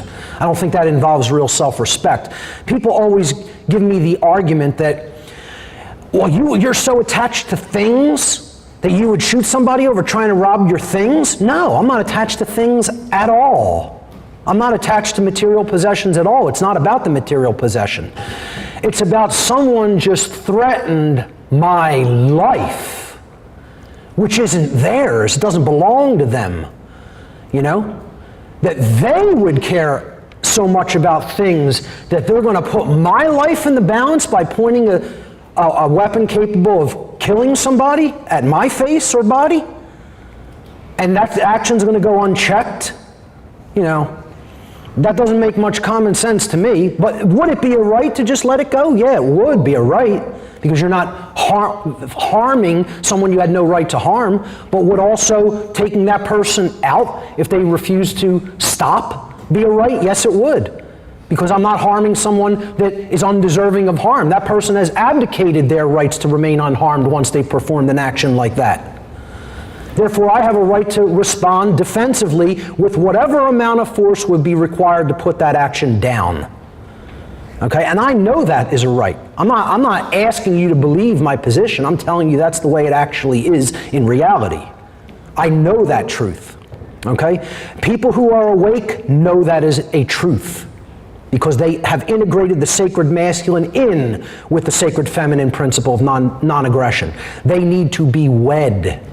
They need to be wed in sacred union. That is the sacred union of alchemy right there. It's not about blending metals. It's not about, even blending mystical forces or anything like that. Alchemy is about the marriage between those two sacred principles and bringing them into perfect union and balance with each other, such that you are not aggressing against others and you are not willing to accept aggression upon yourself. That's what real self-love and self-respect is about. So, does violent behavior suddenly become a quote-unquote right when government does it? Does that somehow make it a right? Can people delegate violence to a group of individuals and then somehow magically it turns into a right when it was a wrong a second ago? And when government wages theft through taxation, coercion through taxation, that doesn't somehow equal violence? If they try to shut down free speech and assembly, this happened in the state of Pennsylvania, where I'm from, right there. Okay? People gathered to protest the G20 conference coming into Pittsburgh, and the city of Pittsburgh with the police, the whole city council in collusion with the police of that state, and every one of them went along with it like good Nazis, shut down free speech in the whole city, saying, we are suspending the right to assemble. No one can be on the street and protest. No one can be on the street and speak. And they used LRAD cannons, which is long-range acoustical device, which means sound so strong it's capable of breaking the human eardrum and deafening a person, on people who dared to stand up and speak their mind about the types of absolute slavery that they're being sold into by these multinational corporations and deals. And they would dare to have told people, you can't be on the street and gather and speak, taking away your first inherent right of free speech and communication with others. But that's not violence, because somehow they have the right to do that. A group of people can get together and give people a magical right that doesn't exist for anybody else. Being awake means knowing ultimately that the whole entire concept of quote-unquote authority is inherently illegitimate, because it is based in coercion and violence, and that quote, government is nothing but a euphemism for slavery. It always has been, it is now, and it will always be slavery, regardless of what anybody thinks about it.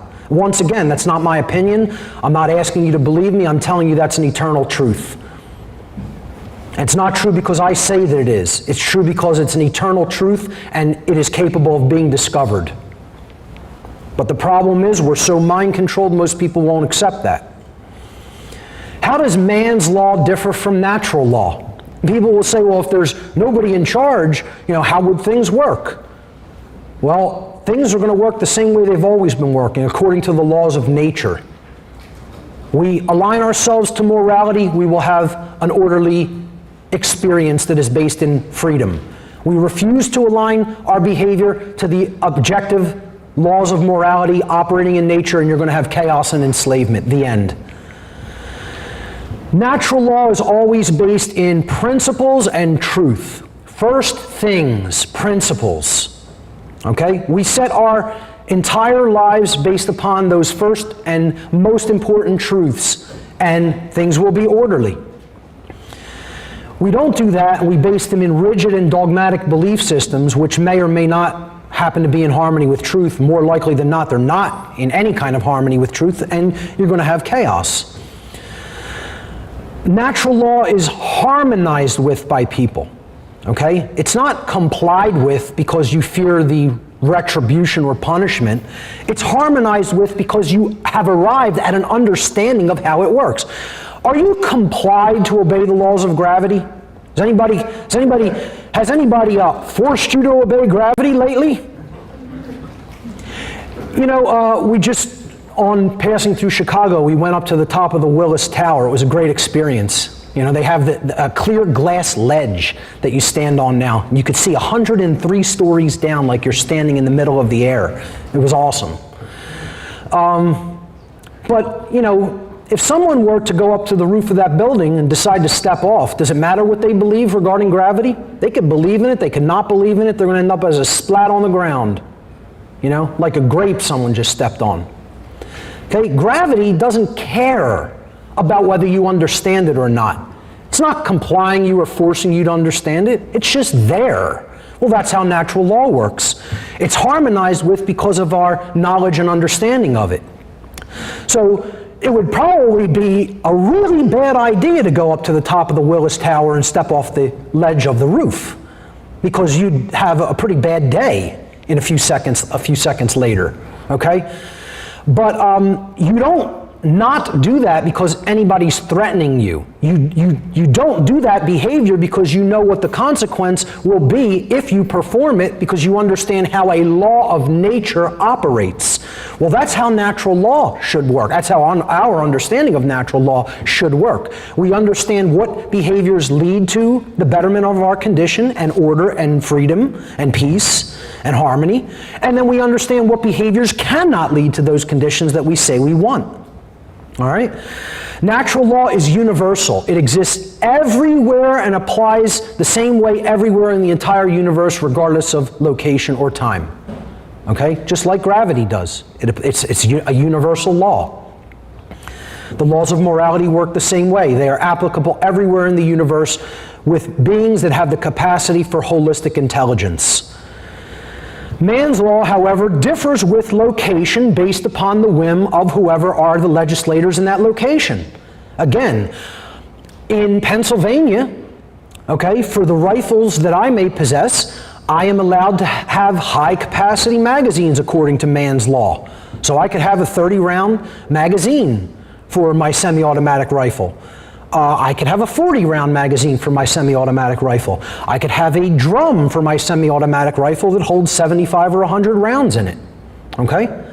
But if I were to take any one of those physical possessions 2 miles east of my current location where my house is, I could be thrown in a cage just for the possession of those items, not for ever using them, doing anything with them at all, for possessing them.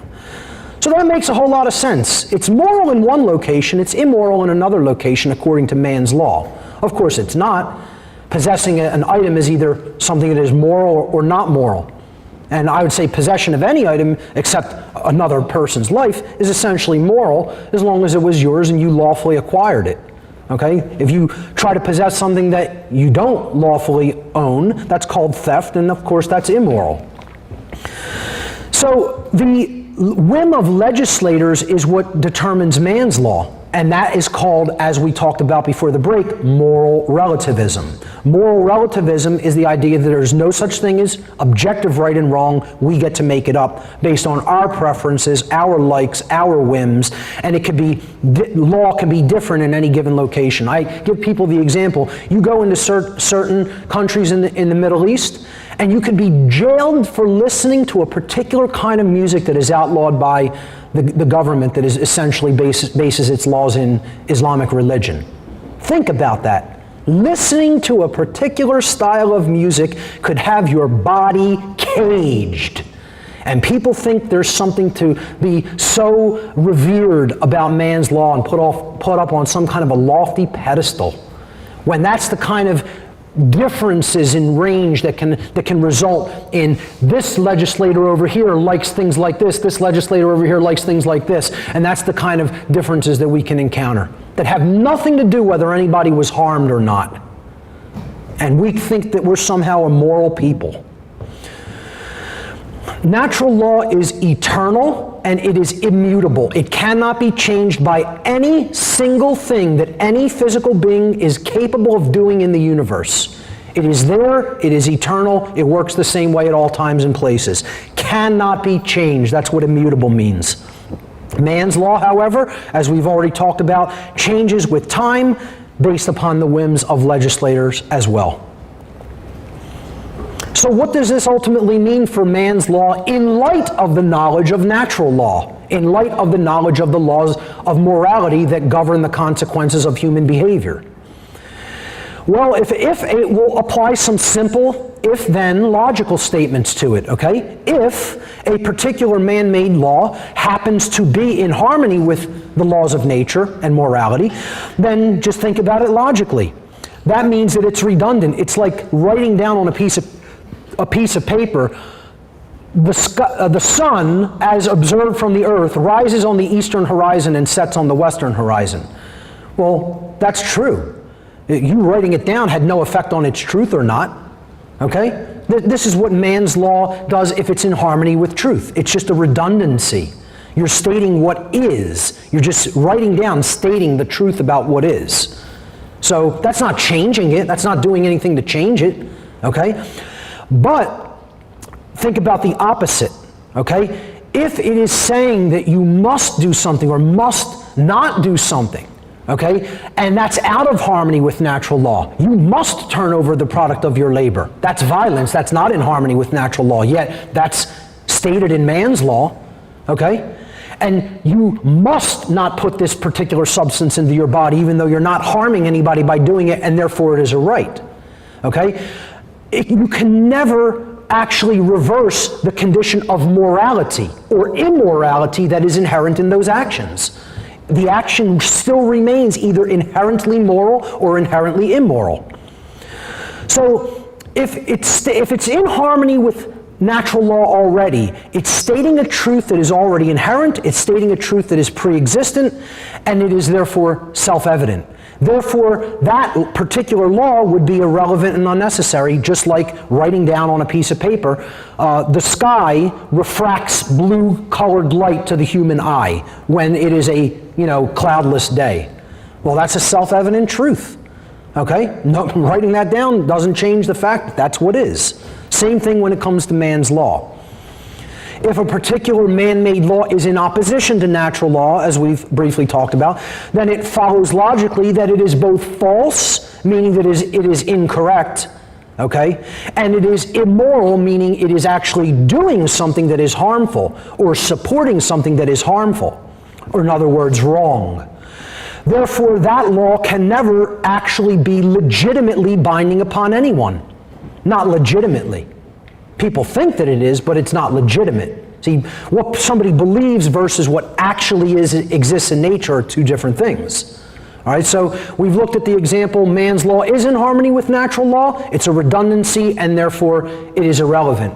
If man's law is out of harmony with natural law, it's always false, it's always immoral, and it can never legitimately be binding upon anyone, and so forth, it's also irrelevant and unnecessary. There is always equality under the laws of nature. It doesn't discriminate. It doesn't change based upon whether you understood it or not either. I give the example. Parents take a toddler, in their terrible twos on a picnic, maybe at a national park, and the toddler wanders away from the picnic table and goes and wanders near a ledge that's maybe 100 feet tall. Well, gravity doesn't care whether that youngster doesn't understand law and how it works. If she steps over the edge, she's going down. It doesn't say, oh my God, look at this cute little girl in her sundress on a beautiful Sunday afternoon. I have to suspend the law of nature because we can't let that wonderful little girl fall. It's an impersonal force. Natural law isn't somebody standing there with a clipboard saying, let me take all these factors into account and then decide what to do. It's a computer program that's running in nature. It gives you unwavering results based on the input. You program the right code into it, it gives you the result you want. You program the bad code into it, it gives you the opposite of what you want, unwaveringly. And that's just how it works, and there's nothing personal to it. It's not a personal force. That's what people have to understand about the laws of nature. They don't care about you. They don't care about you. They're just there and they work the way that they work. And it's up to you to understand them so that you can align your behavior for efficiency, working in accordance with them, working in harmony with them. That's it. So natural law is the same for everybody. It doesn't apply to specific groups differently. Every single individual everywhere in creation has the same rights. No one has any more or less rights than anybody else, because the same behaviors is what we're talking about. If one person over here did this behavior, it's a wrong. If a person over there does that behavior, it's also a wrong. If it's a right for one person, it's a right for all people. There's perfect equality under natural law. Also, since rights are not created by humanity, and since they are the birthright of humanity, that's another place that the word right comes from. It comes from birthright. We have our rights not because anyone granted them to us, but because they are a birthright by the very nature of the fact that we exist in the cosmos. And that birthright was granted to us by the creator of the universe, not by any three-dimensional being in the universe. Since they are the birthright of humanity, gifted to us by the creator of the universe, no human being or group of human beings is actually capable of, quote, granting rights to anyone else, nor is any human being capable of, quote, revoking rights that do exist from anybody else. Yes, they can do those actions, but what I'm talking about is the legitimacy of those actions. Is it real? Okay? Yeah, my free speech rights were shut down in Philadelphia at one point. Passing information to people on a piece of paper, I was told I cannot engage in that behavior. Okay? I'll continue to engage in that behavior. I don't care what law is passed to say I can't do it. Okay? That person may have performed that behavior. I was violently accosted by people who believed erroneously, completely falsely, that they had such a right, but in nature they did not possess that right and can never possess that right. I'll go even farther than that and I'll tell you, I did not choose to engage in this behavior because had I done that, the consequences would not have allowed me to keep teaching what I'm teaching and reach more minds, to wake more minds up. But if I decided I did want to put that physical behavior down by whatever amount of force required to do it, including deadly force, it would have been my right to do so. And if you don't know that, you're asleep. You're not awake if you don't know that. Somebody would dare tell you you have no right to speak and then violently put their hands on you to prevent you from speaking? You wouldn't take that from anybody if they weren't in such a so-called position of quote-unquote authority. It's called mind control and bullshit. is what it's called. Okay? That's what that's called. Government is mind control. Government is mind control. It actually means mind control. The word means mind control. Yes, it does. Yes, it does. Not my opinion, not my interpretation. The word government means mind control. From the Latin governare, meaning to control, and the second part of the word does come from the Latin noun mens mentis, meaning mind. Okay? It means to control the mind, because to believe in it, your mind has to be controlled. You have to be under mind control to believe in the concept that anyone else is an authority over any other living being. Okay? And people want to debate that last part, that mens mentis isn't the root of ment, because ment in English means the state of or the condition of. Well, just go back to the slide that we did on how our reality is built. Okay? Available information controls your processing of the data in the mind, which leads to the behavior, and therefore creates the condition. So the people who brought the English language and amalgamated it together were using older words that represented conceptual ideas. The state of or the condition of anything has to first exist in mind before it gets manifested in physical reality. That's why they use the Latin noun mens mentis, meaning mind, to mean in English the state of or the condition of. So, you know, I don't even want to talk about the validity of that etymology, because it is absolutely valid. That's what it means, it's what it has always meant, and it's the condition that government will always be, the control of other people's mind to give up their sovereignty, not understanding their sovereignty as individuals, so that they can be controlled. It works through a concept known as jurisdiction. And when you start to break down words, you start to really understand what you're being told through the usage of those words. This is how these satanic systems work. It's all about spells, okay? It's all about word magic and word games. Jurisdiction comes from the Latin jus juris in Latin, which means law. The first part, juris, okay? And then diction. Diction is speech in English. The word diction is an English word, okay? And diction comes from the Latin dictere. The Latin verb dictere means to speak, to say. So we put them together, to say the law. Jurisdiction literally means to say the law. I'll say what the law is, and then it will magically be that way. You know? That's why they call themselves authorities. Author. What does an author do? They write things. See? So in your mind you're thinking they make things right. They make the rights. See? That's how mind control works, through words.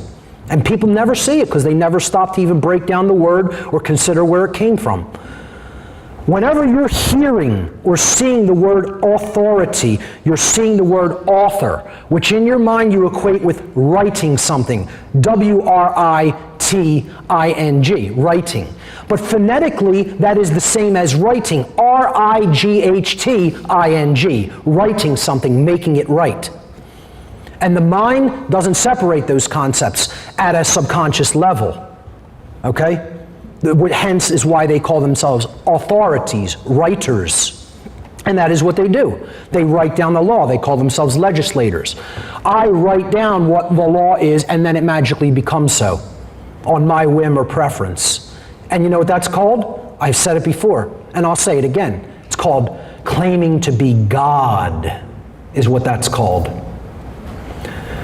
Authority is nothing more than an illusion that only exists in people who are mentally ill. If you believe in authority, there's disease within the human psyche, period. I don't care who's offended by that, get as offended about it as you want. Authority exists only in a diseased mind. because the concept is based entirely in violence and built upon the erroneous and dogmatic belief system that some people are masters who have the moral right to issue arbitrarily chosen commands that they call their laws, and other people are the slaves of that ruling class who have some sort of a moral obligation to obey the master class. And we call this authority. You know what I call it? I call it what it really is, slavery. It's called slavery. It always has been slavery, it is slavery now, and it always will be slavery. Let's stop euphemizing things. Let's call bullshit for what it is, okay? There's no inherent legitimacy to the concept of slavery, and never has been, and never will be. And we need to understand that's what that is. Authority is slavery, but we're just euphemizing it and calling it something different. Authority is the belief in the legitimacy of authority is the belief in the legitimacy of slavery. If you believe in authority, you have legitimized the concept of slavery. All believers in authority, all, blanket statement, ego hates blanket statements. All believers in authority are believers in slavery and supporters of it. 100%. Always have been throughout the entire time that the universe has existed, and always will be for as long as the universe exists. Blanket statement. Authority is nothing more than the idea that man can become God and through jurisdiction dictate the law. That's man wanting to be the creator of the universe and decide for himself what right and wrong actually are, instead of discovering those laws of nature that the creator has put into effect. It's the same old story, folks. It goes back for tens of thousands of years, hundreds of thousands of years. There's nothing new. There's nothing new under the sun. There's nothing new here. It's the same story of slavery that's been going on since this species has existed on this planet. It was just called different things throughout time. You know, we had the old world order. It used to be called kingship. Kingship, the sovereign on the throne. Yeah, we still have kings and queens in certain countries. The unimaginable, unmitigated gall. Somebody calling themselves a king over other people. They're my subjects. I mean, you have to be joking. This concept that authority is vested in one. That person's the representative of God on the planet. You know? Has anything changed? Or have we just said, we've taken this old world quote order, you know, I put order in quotations because it can't result in order. It's actually the ancient slavery chaos system. Both of these things. And nothing has changed. Okay? The so-called old world order, nothing of the kind. The old world chaos. Now we have the new world chaos. They call it the New World Order. Well, I put new in quotes here and order in quotes because there's nothing new about it and there's nothing orderly about it. It's the old world chaos, the old world slavery. It just has a different name. We've wrapped it up in a more attractive package. Oh, I see, we have diffused the authority. Now, it's not just vested in one person because people would realize the inherent bullshit in that. It's now vested in a few people that call themselves government. We've taken the same magic, the thing that doesn't actually exist, this magical thing that is based in violence and coercion, and we've just diffused it. You know, we've diffused it to now several people have that magic. Okay? I mean, it can't get any more nonsensical, illogical, ridiculous, and immoral. And yet people still believe in it. This is their religion. It's their religion. It's their slavery, is what it is. Okay? Because it doesn't make a difference. Authority vested in one, authority vested in few, it's the same thing. Slavery. And being awake means knowing that definitively, deeply. There's only one true divide that exists in humanity. All the other things that supposedly separate us are divide and conquer strategies. Race, ostensible religion, background, social status, amount of money people make, how people dress, how people talk, what people look like. Divide and conquer. All divide and conquer strategies. Age, sex. It's all just ways of dividing people so that they're easier to conquer and rule. But there is one legitimate difference, and it has to do with the level of consciousness that people are at.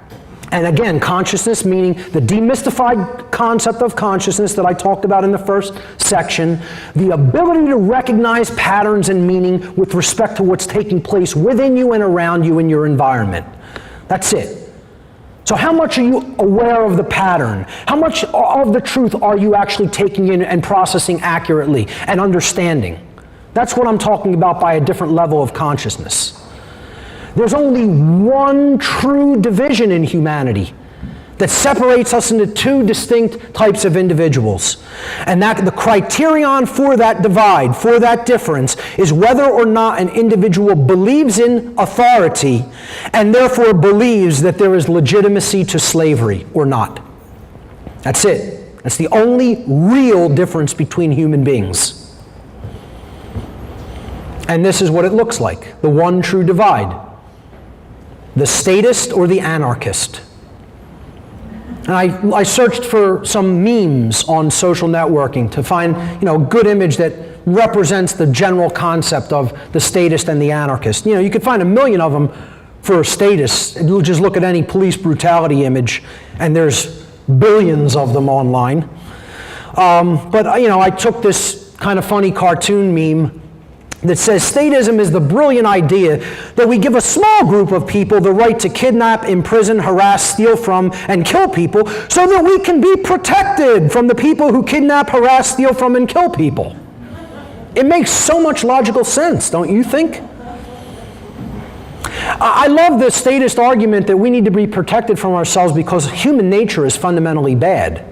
So we're going to put the concept of authority into the hands of people whose nature is fundamentally bad to protect us from ourselves because we're fundamentally bad. Wonderful, flawless logic, as you can readily see. Flawless logic. Flawless logic. And it goes back to that worldview schism. That schism about how do you view human nature as well. The human nature schism. Are we inherently good and wonderful beings or inherently flawed and evil demonic beings? When in the truth of the matter is, we're neither. Those two conditions are just that, conditions. They're not our nature. Our nature is that we are programmable such that we can become either of those extremes if we're programmed well or badly.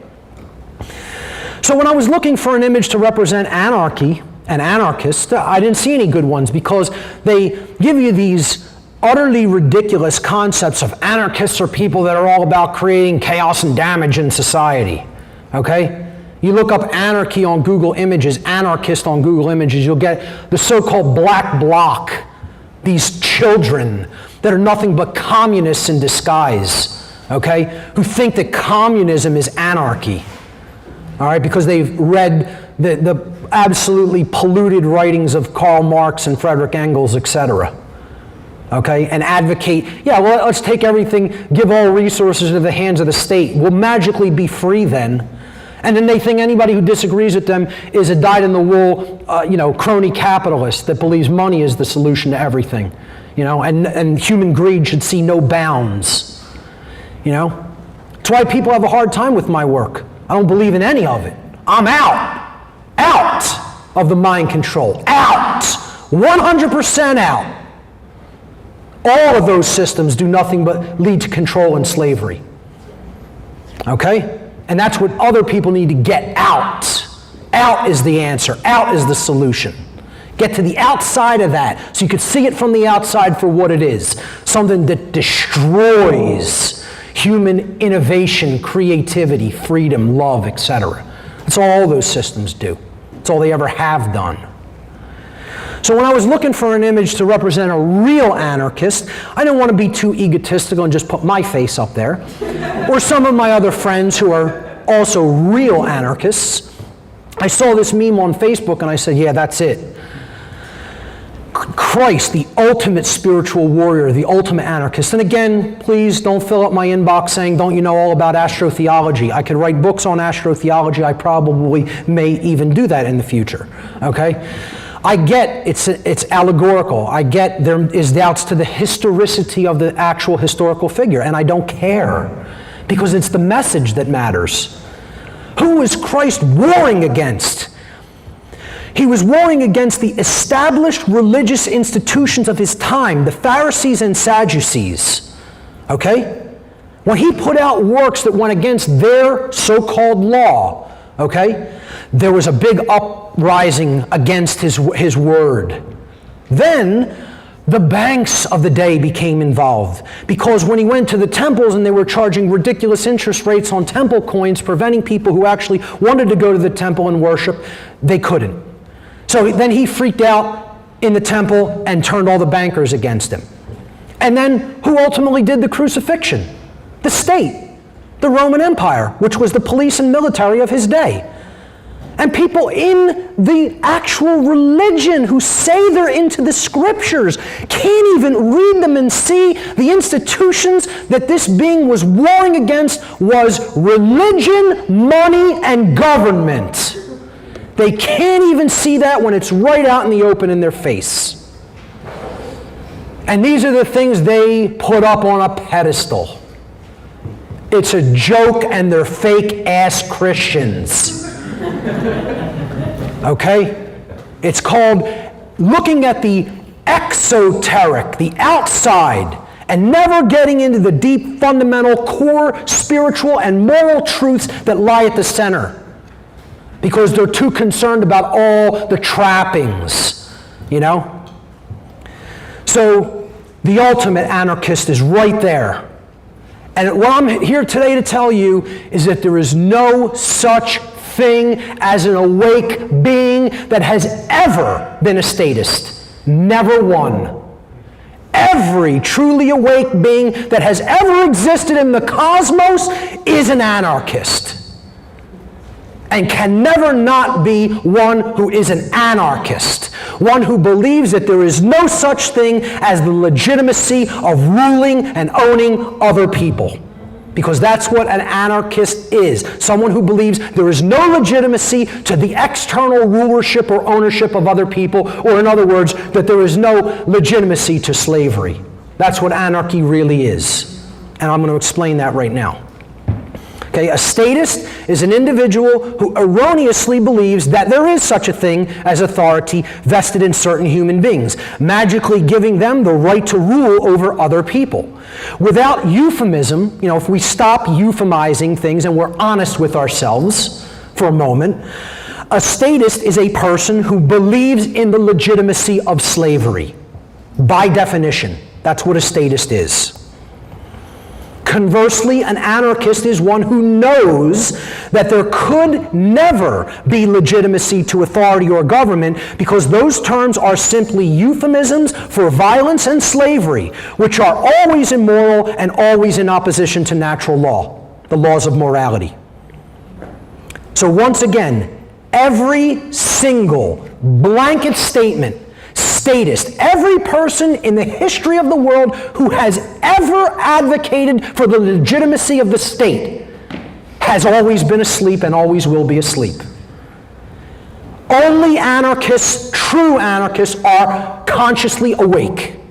There is no such thing as a person who's awake and believes in the legitimacy of government or authority. Cannot be done. You cannot have it both ways. What anarchy really means. Because you do a word association game on the street with people and they couldn't tell you what the word really means. See, this is how mind control works, folks. Like I said, the obfuscation of the definitions of words by endless repetition. Again, here's my pen/laser pointer, Okay? I kept telling a child from the moment they're born, this is a spoon, this is a spoon, this is a spoon, this is a spoon, and kept repeating that over and over and over and over every day of the child's life. Putting a pen in front of them and saying, that's called a spoon, that's called a spoon. The child would eventually believe that that object is a spoon. They would use the word spoon to represent the object that is actually a pen. Okay? So here's what's been done. Controllers don't want you to know what anarchy really means. So they're going to keep repeating, anarchy means chaos, anarchy is chaos, anarchy is chaos, anarchy is chaos, over and over and over again. And that mind control technique of repetition works beautifully. I use it all the time. Okay? But for the right reason. You got to keep repeating yourself for people to get something. They don't even start to consider it until it's been repeated about 7 or 8 times. It's in one ear and out the other unless it's said over and over again. Anarchy as a word comes from the Greek language. In ancient Greek, a or an, the prefix tacked onto the beginning of a word root, means without or the absence of something that you tack it onto. And then the second part of the word comes from the Greek noun archon. Archon means a master or a ruler. And there's a specific connotation to an archon. An archon is not one who has mastered themselves. It's not like, oh, that person who understands the truth and is in true self-government, they are a master. No, that's not the connotation of the word archon in ancient Greek. Archon meant, we're driving up to the plantation now, there's the master of the house who owns all the slaves on this plantation. That is what archon means in ancient Greek. Okay? So it is the master over slaves, one who owns other people. All right? A ruler over subjects. That's the connotation of the word archon. Now we put them together. An archon, anarchon. Okay, which is where the word anarchy comes from. And it means the absence of rulers, as in the absence of slave owners. Well, if there's no slave owners, then that means there's no slaves. There's no masters and there's no slaves. And that's all the word anarchy has ever meant. No rulers, no masters. The word anarchy does not and never has meant without rules. When people equate, if there's anarchy, there will not be rules, it's a complete logical fallacy. That's not what the word itself means. There's always got to be rules. You are never going to take the rules out of effect. You want to know why? You're not the maker of them. You didn't put them into effect. The creator of the universe did that, and you're not that force. You are not God. Okay? So you're not going to take natural law out of effect. It's always in effect. It's always the supreme force operating in the universe, which is why I represented it as the tarot card of the king, which is called justice in the tarot deck. Justice, the law, natural law on its throne. The truth that will never be destroyed and never be unseated from its position of true authority. That's the only authority. That's it. Anarchy does not mean without rules. It literally means without rulers, without masters. Anarchy means the absence of slavery, or in other words, true freedom. If you told people the root of anarchy is without rulers, without masters, no rulers, no masters, and you said, please, in one word, tell me what that phrase, no rulers, no masters, means to you, 99.9% of people are going to say it means freedom. And yet, you do this word association game with people in your family, your friends, on the street, and they'll tell you it means chaos, which again, is the opposite side of that chart about natural law expressions. Okay? How could you start at freedom and arrive in chaos when freedom is order by definition? It brings about order. It's the only thing that can bring about order, because it's based in the awakening of consciousness or love. That's the only way you can have freedom. It's based in morality. Anarchy means that true anarchy is understanding that it's not man's law that we need to respect and put up on a pedestal and try to live our lives according to. It's the laws of the creator of the universe that we need to do that with, which is natural law. Moral law, the true difference between right and wrong behavior. Being awake means recognizing the critical importance of both free will and personal responsibility. Two things many people don't want to even acknowledge or look at. And this means having a deep understanding of what moral culpability is. Because when we're talking about responsibility, what we really mean is, who's responsible for that having been manifested in the world? And this is another thing a lot of New Agers want to leave out and not talk about. You know, they want to wash right over this or say, oh no, we don't need to talk about who's at fault. It's nobody's fault. Nobody's at fault. Nobody's to blame.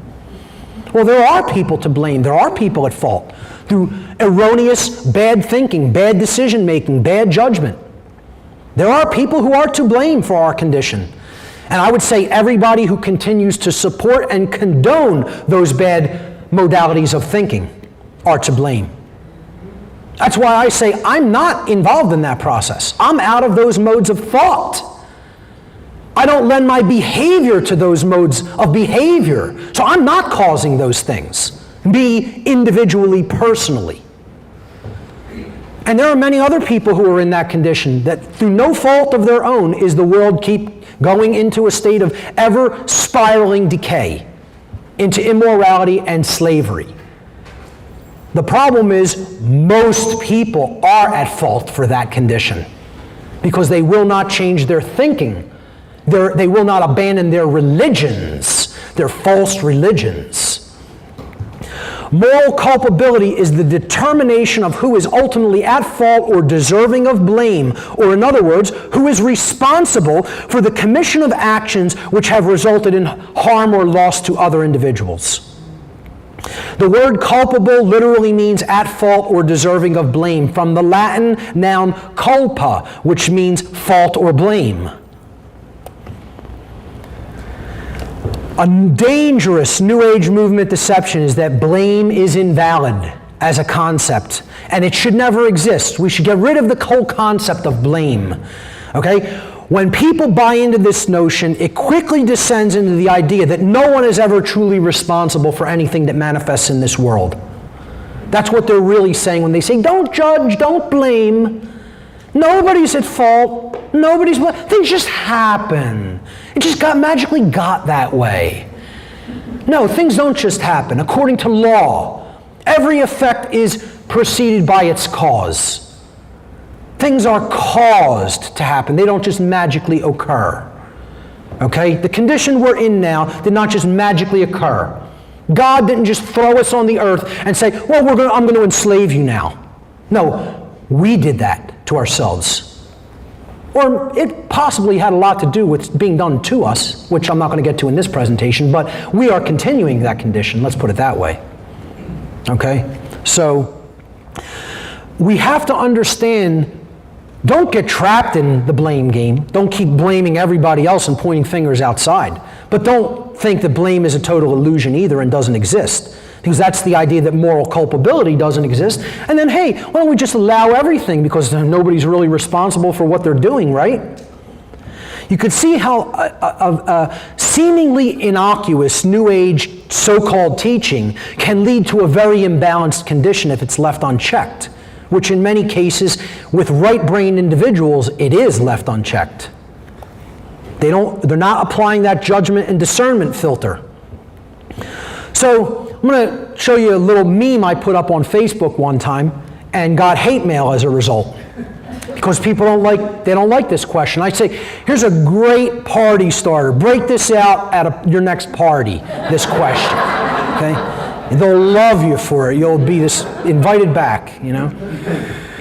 Who is more morally culpable, the order giver or the order follower? Now, before we answer the question, let's emphatically recognize the question, because people often don't hear the question. They hear what they want to hear being asked, but they don't hear the actual question being asked. Okay? People, both of them are responsible. I didn't ask if either party was responsible. Of course, both of these parties share in moral culpability when harm results.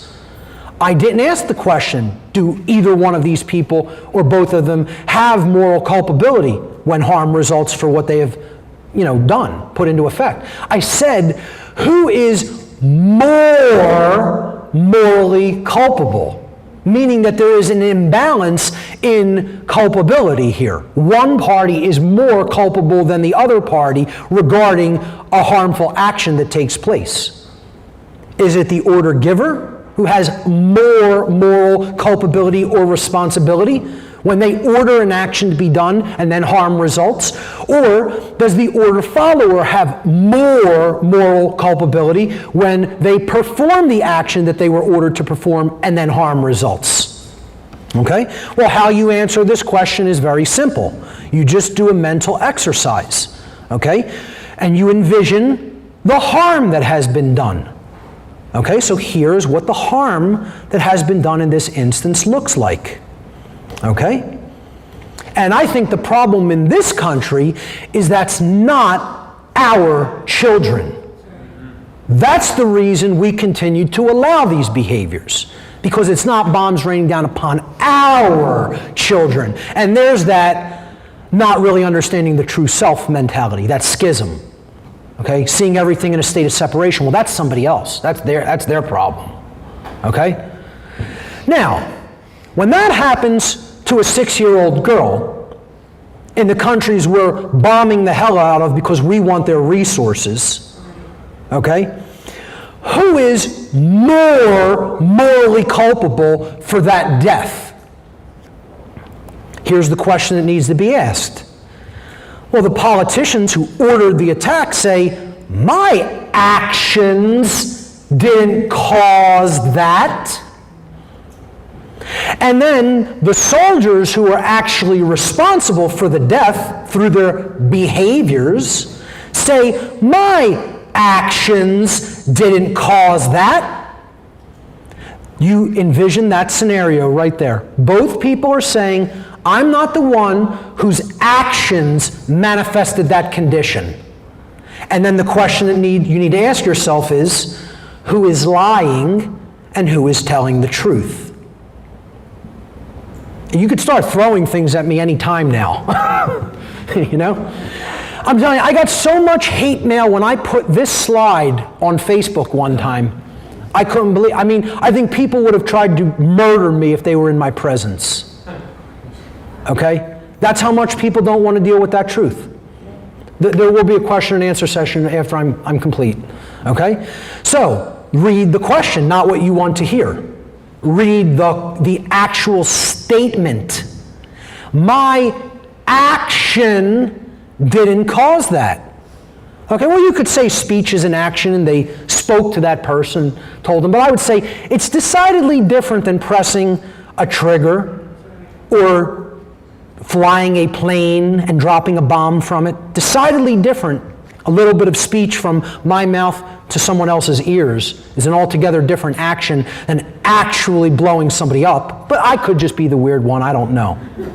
Maybe I'm weird for thinking there's a big difference between those two modes of behavior. I would suggest that the people over here, as deplorable as we all may think that they are, and I certainly believe they're all deplorable, are telling the truth, unfortunately. And these people, if they were to say, my actions didn't cause that, that's a lie. Okay?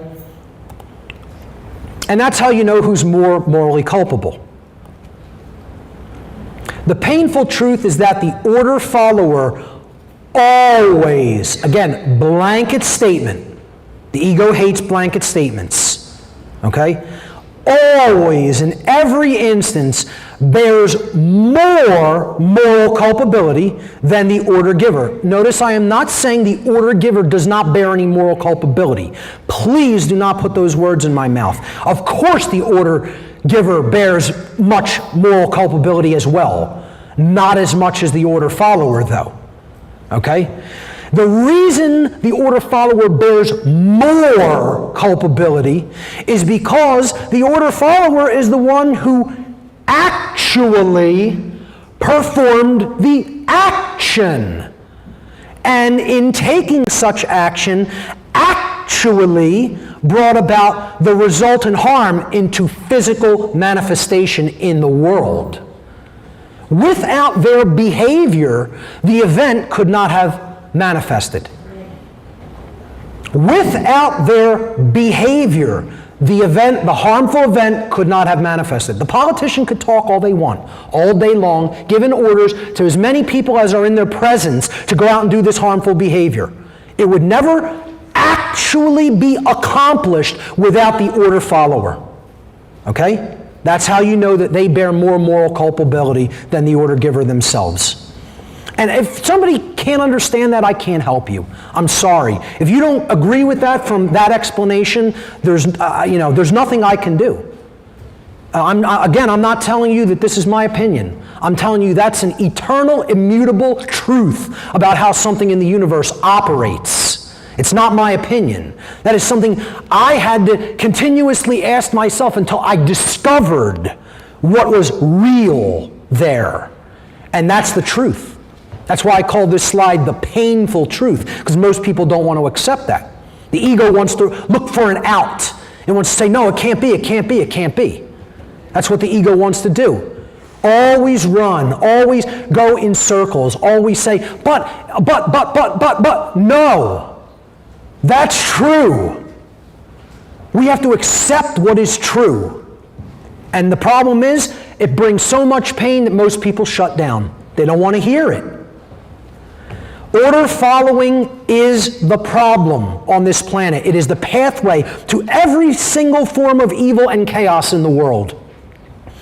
Because order followers always usher in evil and chaos.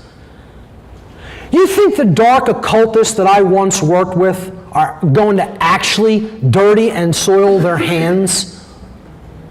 They're going to say words to people that they consider their mind-controlled dogs, and then have them go out and perform all kinds of atrocities and laugh at them while they're doing it. And I'm telling you, that's exactly what they do. They call these people their dogs. Satanists call police and military personnel our dogs, our pets. That's why they give them dog tags in the Marines. It's a mockery. It's occult symbolism mockery. They're saying, we're your owners, like we own a dog. And here's your dog tag for your loyalty. Thank you, dog.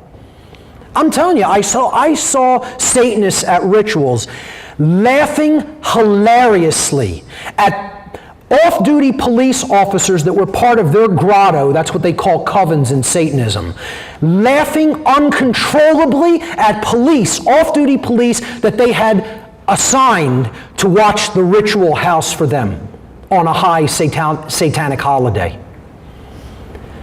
Literally pissing in their pants, laughing at them, calling them our dogs, our pets.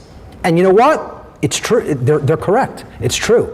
I would love to be able to pick up for these individuals and say, oh, they're nobody's pets. They're on their leash. On their leash. And they take pride in that, as if it's something to take pride of.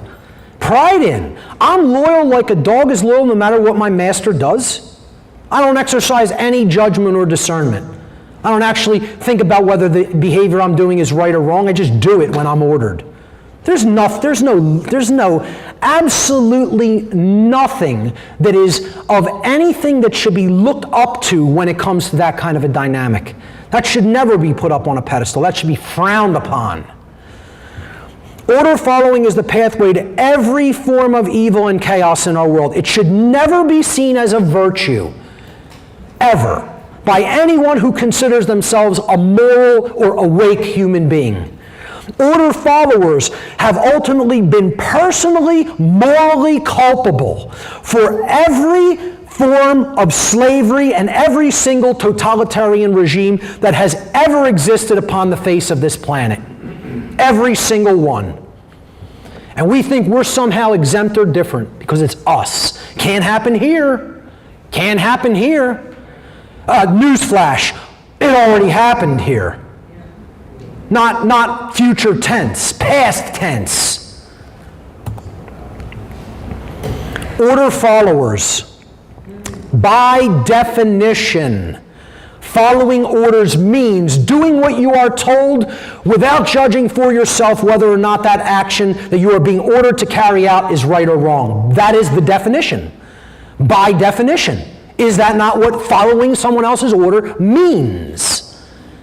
Can anybody debate that that's what the definition of following an order means? That is the actual action that you're going to do. You're saying, the order has been issued. I am an order follower. What I do is carry out the order. Well, is an order follower a philosopher? Do they sit and consider and weigh and debate? No. These people say, it wasn't me that gave the order. As if that somehow lets them off the hook for what they're about to do. Take it up with the politicians. No, I'm not going to take it up with the politicians. I'm going to take it up with you. You're the one doing the thing. Doing the action. Why would I take it up with anybody else? Are they over there? Did a politician in Philadelphia City Hall come over and throw me in handcuffs for communicating ideas on a piece of paper with my fellow human beings? No. Some punk little boy did. Okay? Who followed their orders, thinking that he's God and can take away my rights. You know, that's who did that. The politician didn't do it. They had something to do with it, but they didn't actually perform that behavior. Okay? That's the definition of what an order follower is. And it's called taking up your part in evil. That's what it really is. I don't care whether the order is moral. I'm telling you, if someone else gave you an order to do something that's moral and you followed it without thinking about whether it was right or wrong, you just still engaged in evil. Even if you didn't cause one iota of harm because you advocated your personal responsibility to judge the difference between right and wrong for yourself and said, I'm going to give that over to somebody else. And that's evil. That's where all evil begins. Those who are following orders, by definition, cannot be exercising conscience. Because by the very definition of what is the exercise of conscience, exercising conscience means that one is willfully choosing for themselves right action over wrong action once they have distinguished between those two separate modes of behavior. That's what exercising conscience means by definition. So you can't have it both ways. You can't be exercising conscience and following the orders of somebody else. The exercise of conscience is a process that you yourself engage in after you yourself have weighed the difference between right and wrong within your own mind. By definition. The people who do this are no different than these troops from Nazi Germany. Zero difference. Were the people of Nazi Germany immoral people in the aggregate? No, they couldn't have been. Impossible. Just like it's impossible for us to be a moral people in the aggregate with what is taking place in our society now. We're going down the same path. History repeats itself, not unwaveringly, not unalteringly. The people always leave out the second part of that, of those words of wisdom. History repeats itself when we refuse to learn its lessons. That's when history repeats. It doesn't just follow endless cycles that you can never change or get out of. When we made mistakes in the past, or people before us made mistakes in the past, and the people today in the present refuse to look at what went wrong. They don't want to look at how the Nazi society was created. They don't want to look at how any totalitarian regime was created because, oh, that's disturbing. Why should I spend my time studying that? Because when you ignore history, you're doomed to repeat. The lesson that you refused, you're going to repeat it over and over and over and over and over again. That's when history repeats, when ignorance is present, ignorance of the lessons that it has to teach us. That is the result of following orders. That always has been the result of following orders, and if we don't get people to stop following their orders now, get used to that image because you're going to see it in your lifetime, in person, not on a screen. I'm not saying that to fearmonger, ladies and gentlemen. I'm telling you because that is a historical pattern that repeats unwaveringly when we start putting order followers up on a pedestal. And don't really deeply understand and integrate the lessons of morality in our own lives. And then teach that to everyone around us, especially our children. Order followers and people who support them always try to run. See, this is what the ego does. It always seeks for justification, justifying. I need somehow way to justify this when there is no justification. Okay? It doesn't exist. But people want to look for one. That's what the ego does. Okay? The word justification. Let's break it down from its etymological roots. Again, I keep doing this because I'm trying to impress upon people the importance of the origins of words. Get yourself a Latin dictionary, a Latin reader, a Greek dictionary, a Greek reader, ancient Greek, and ancient Latin, and study where words came from.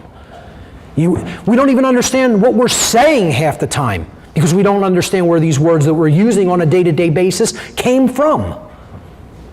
Justification comes from the Latin noun jus, meaning law. We already saw that one before, right or law.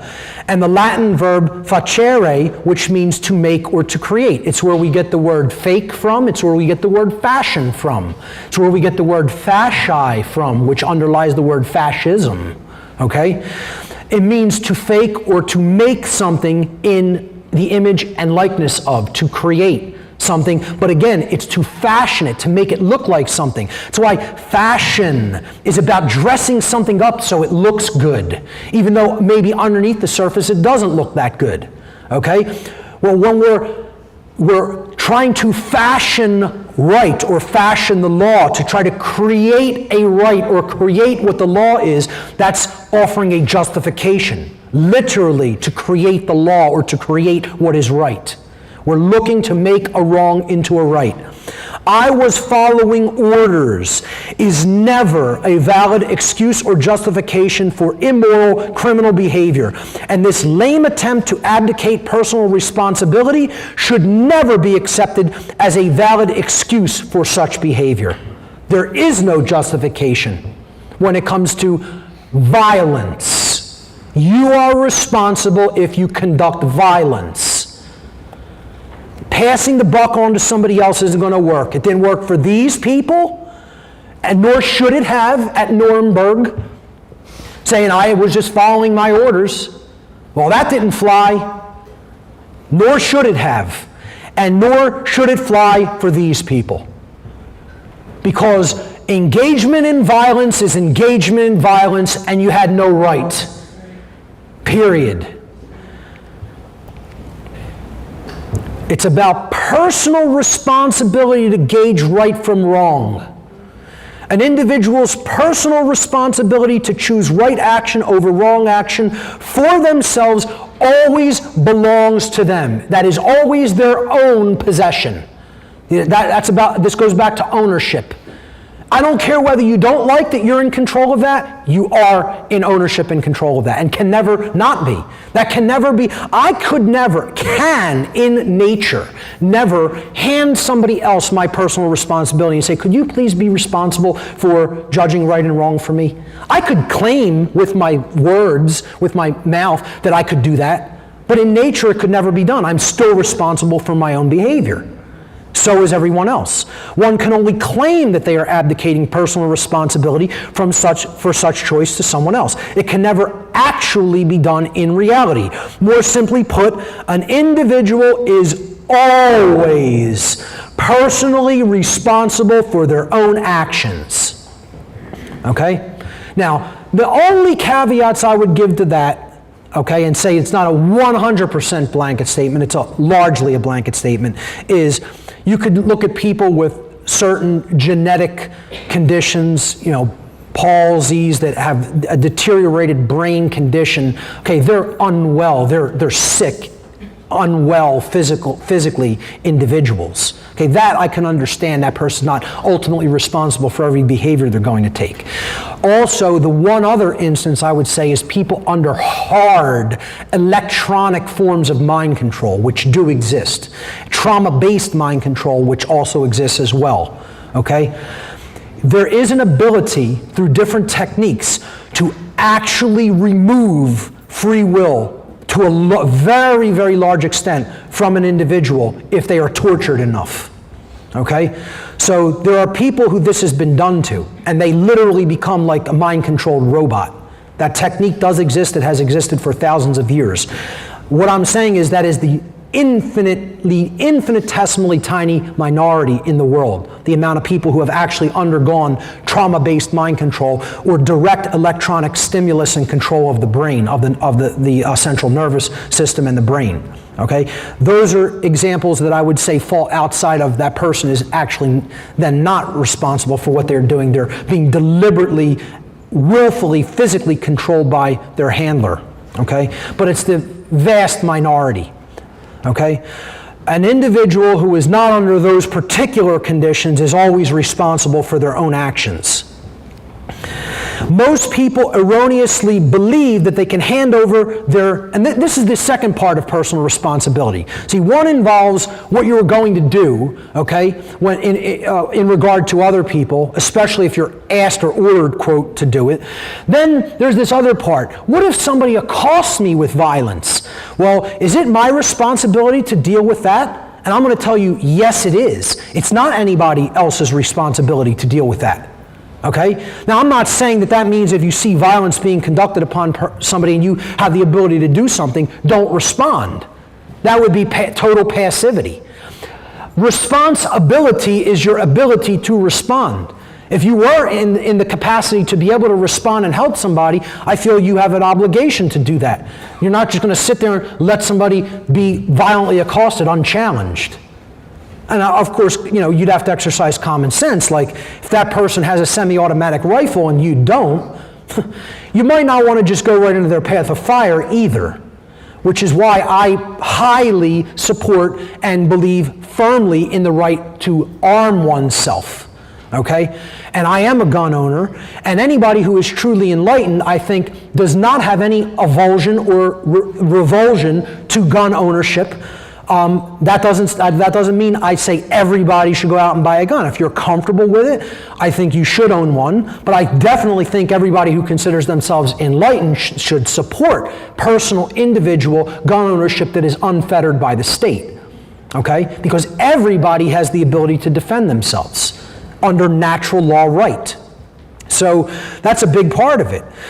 But here's the thing. Most people have been convinced by the state that they don't have the right to personally defend themselves, okay?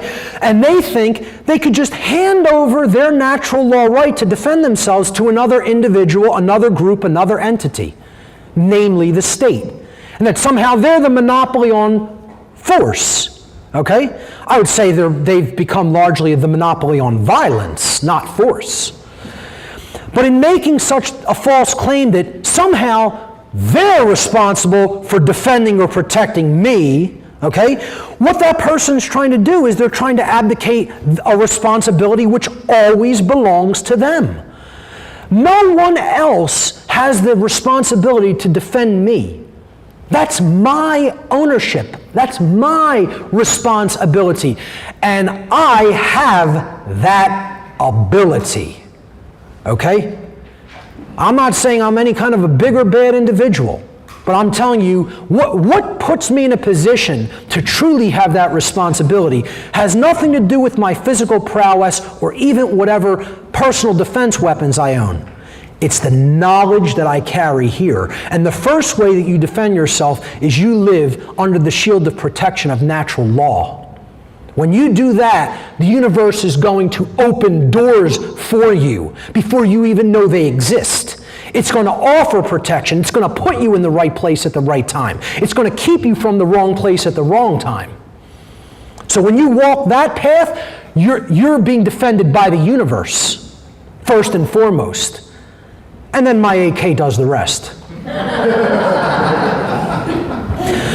So, you can never give away that personal responsibility. Can't be given away. The people who are order followers are ultimately stuck in a condition known as self-loathing.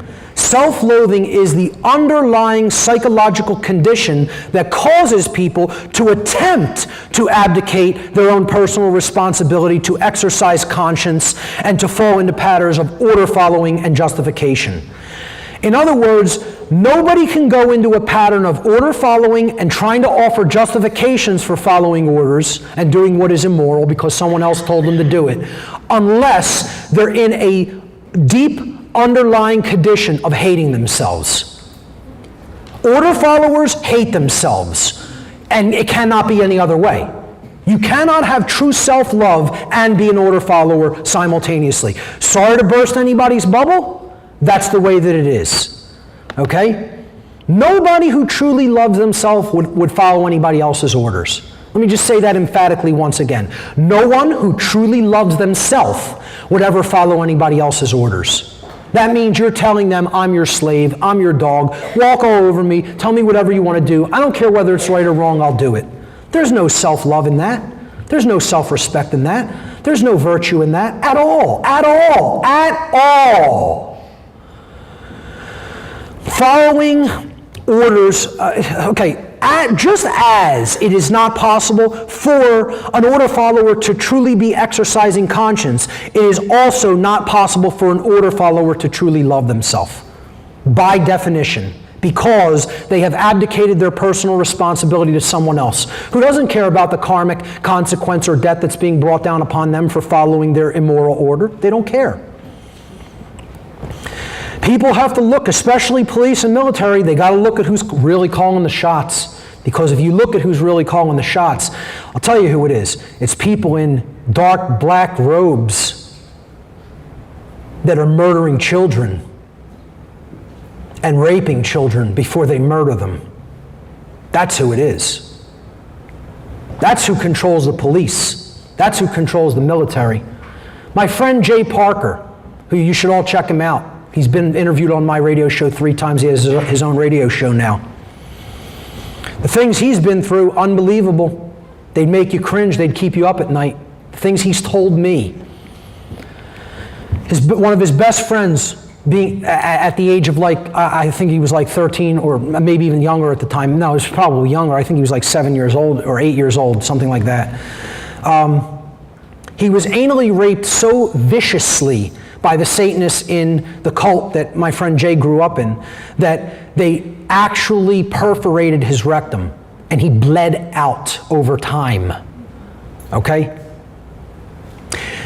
Jay went with an adult that he reported this vicious, inhuman crime to the police in his local community, who essentially told him, better luck in the next life, kid. We know about the cult that's operating in this location. They are the government. They own the government.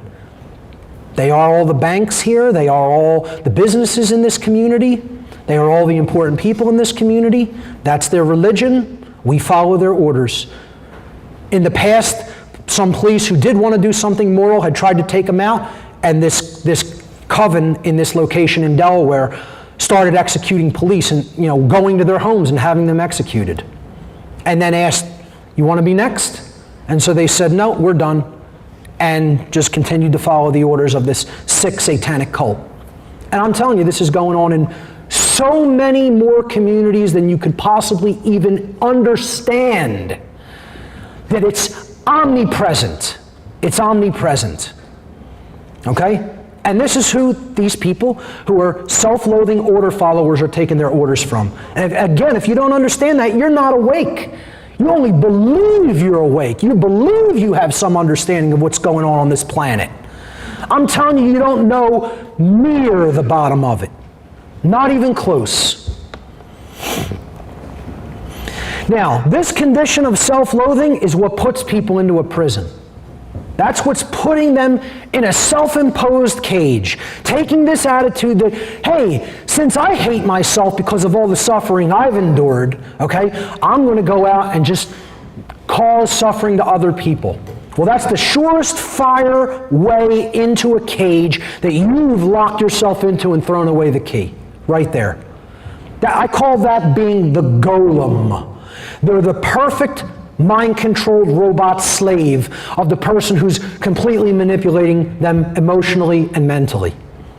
A golem, it's an ancient Semitic term of a being who was animated by having breath blown into it, but it was created by sorcery, you know, as a robot, as a flesh robot. A golem is like a flesh robot, okay, that doesn't really have a true animus or soul. Okay? It is something that is just imbued with something that is like a soul that operates, you know, to basically pull the strings of the animated puppet or robot.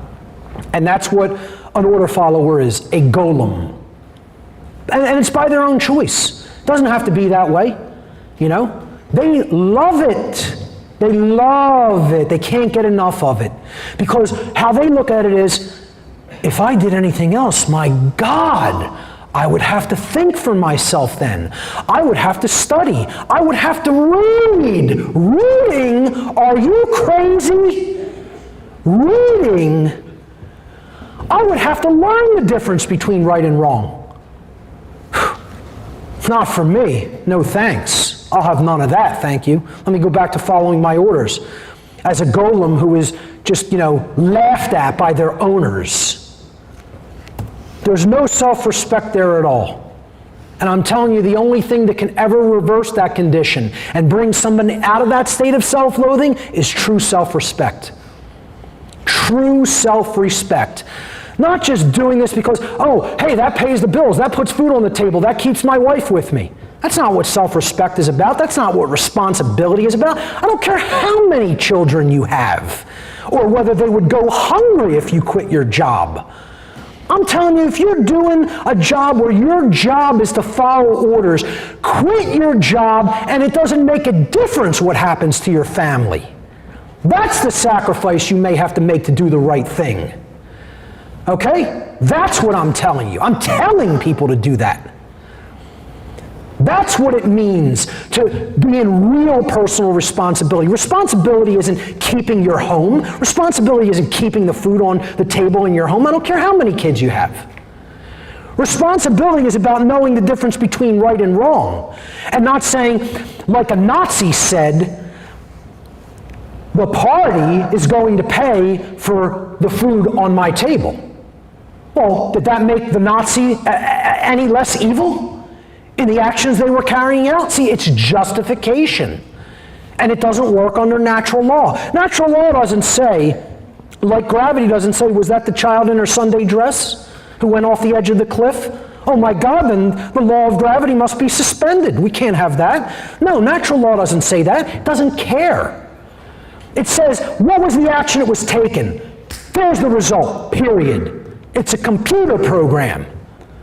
You're not a computer program, you have free will. The universe, the way the universe is constructed, the whole universe is operating under boundary conditions of law.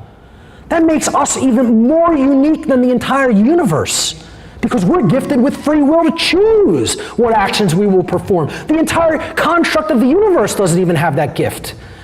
It's bound by law unwaveringly. And what the universe is going to, it's not going to say, hey, did that Nazi, did that cop who's shutting down free speech in America, did they have kids to support? How many? Are they paying alimony? You know? It doesn't care about those things. Those are human-derived things. okay?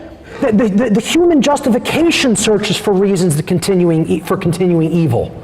Natural law doesn't care why you did something, only whether it was done or not. That's it. And this is what the ego does not want to hear. I get it, folks. I get how much people don't want to hear what I'm saying. I get it. Believe me, I'm under no illusions that this is in any way a popular message. No illusions. One thing, I may be a lot of things that people will call me. One thing I am not is a naive human being. Okay? The things I've seen have driven any naivete out of me a long time ago.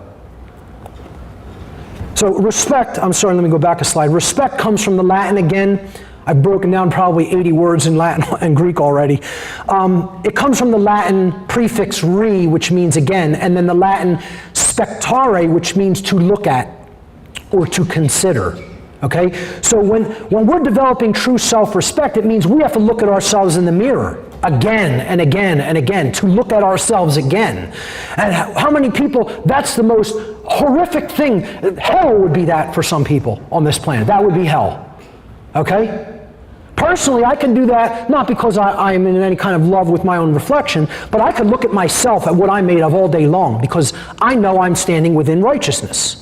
I know the difference between right and wrong, and I attempt to live that in every moment of my life. I'm not saying that makes me perfect. I'm not saying that makes me better than anybody else. I'm saying I'm comfortable with me. I could take a look in the mirror and say, who is that looking back at me? And is that a good person? And I could honestly say, without justification, I'm living a moral life because I know the difference between right and wrong. Okay? Most people, that's hell for them. They never want to do one moment of introspection upon themselves and their own psyche and their own behaviors. Okay, so that's what real self-respect means, taking a deep inner hardcore look at oneself over and over again. Only self-respect can heal self-loathing and therefore help to put an order follower on the path to conscience. Okay, another part of the schism when it comes to not understanding free will. Okay, this section is about personal responsibility and free will.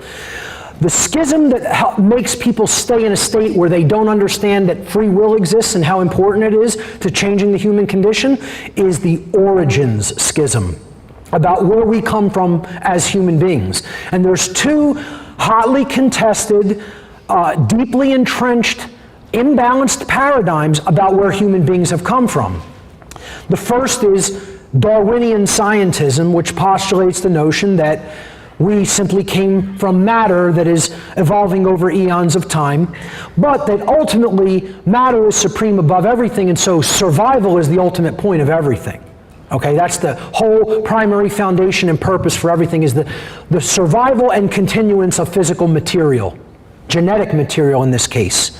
Okay? So spirit is essentially non-existent or it is insignificant. Okay, we don't even need to consider that. Forget morality, because hey, there's no underlying intelligence in consciousness or nature. That's not directed by mind.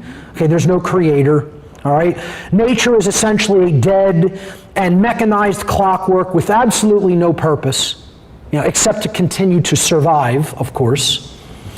And genes are ultimately these little bits of matter that we call genes that code for certain traits and characteristics in a human being, are ultimately responsible for everything that we do, and they control a human being's behavior like pieces of a computer program code control a computer program. That's the Darwinian paradigm in a nutshell. Okay?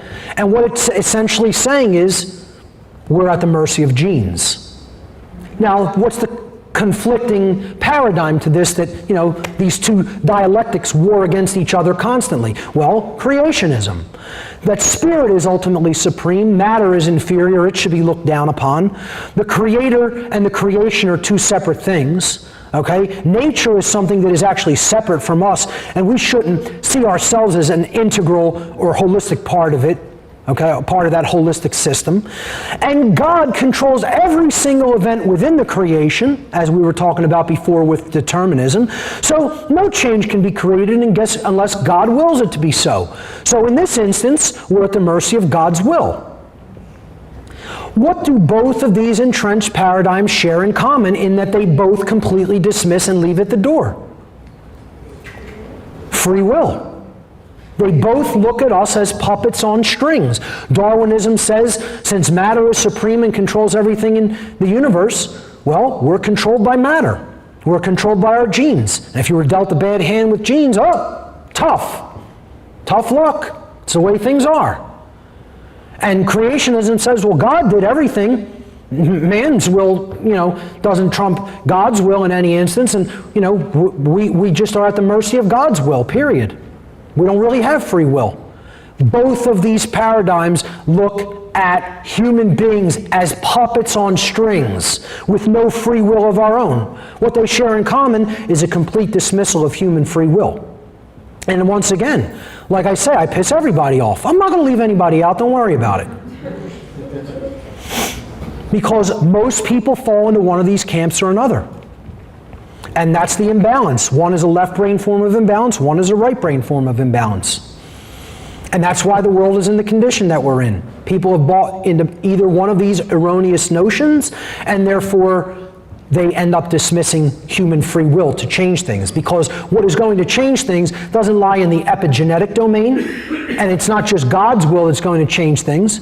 We have to align ourselves with the will of creation, yes. What's going to do that is epigenetic evolution of humanity, which is evolution in consciousness, evolution in mind, not physical evolution of matter that just wants to propagate itself like some kind of a virus for no purpose other than to continue to exist.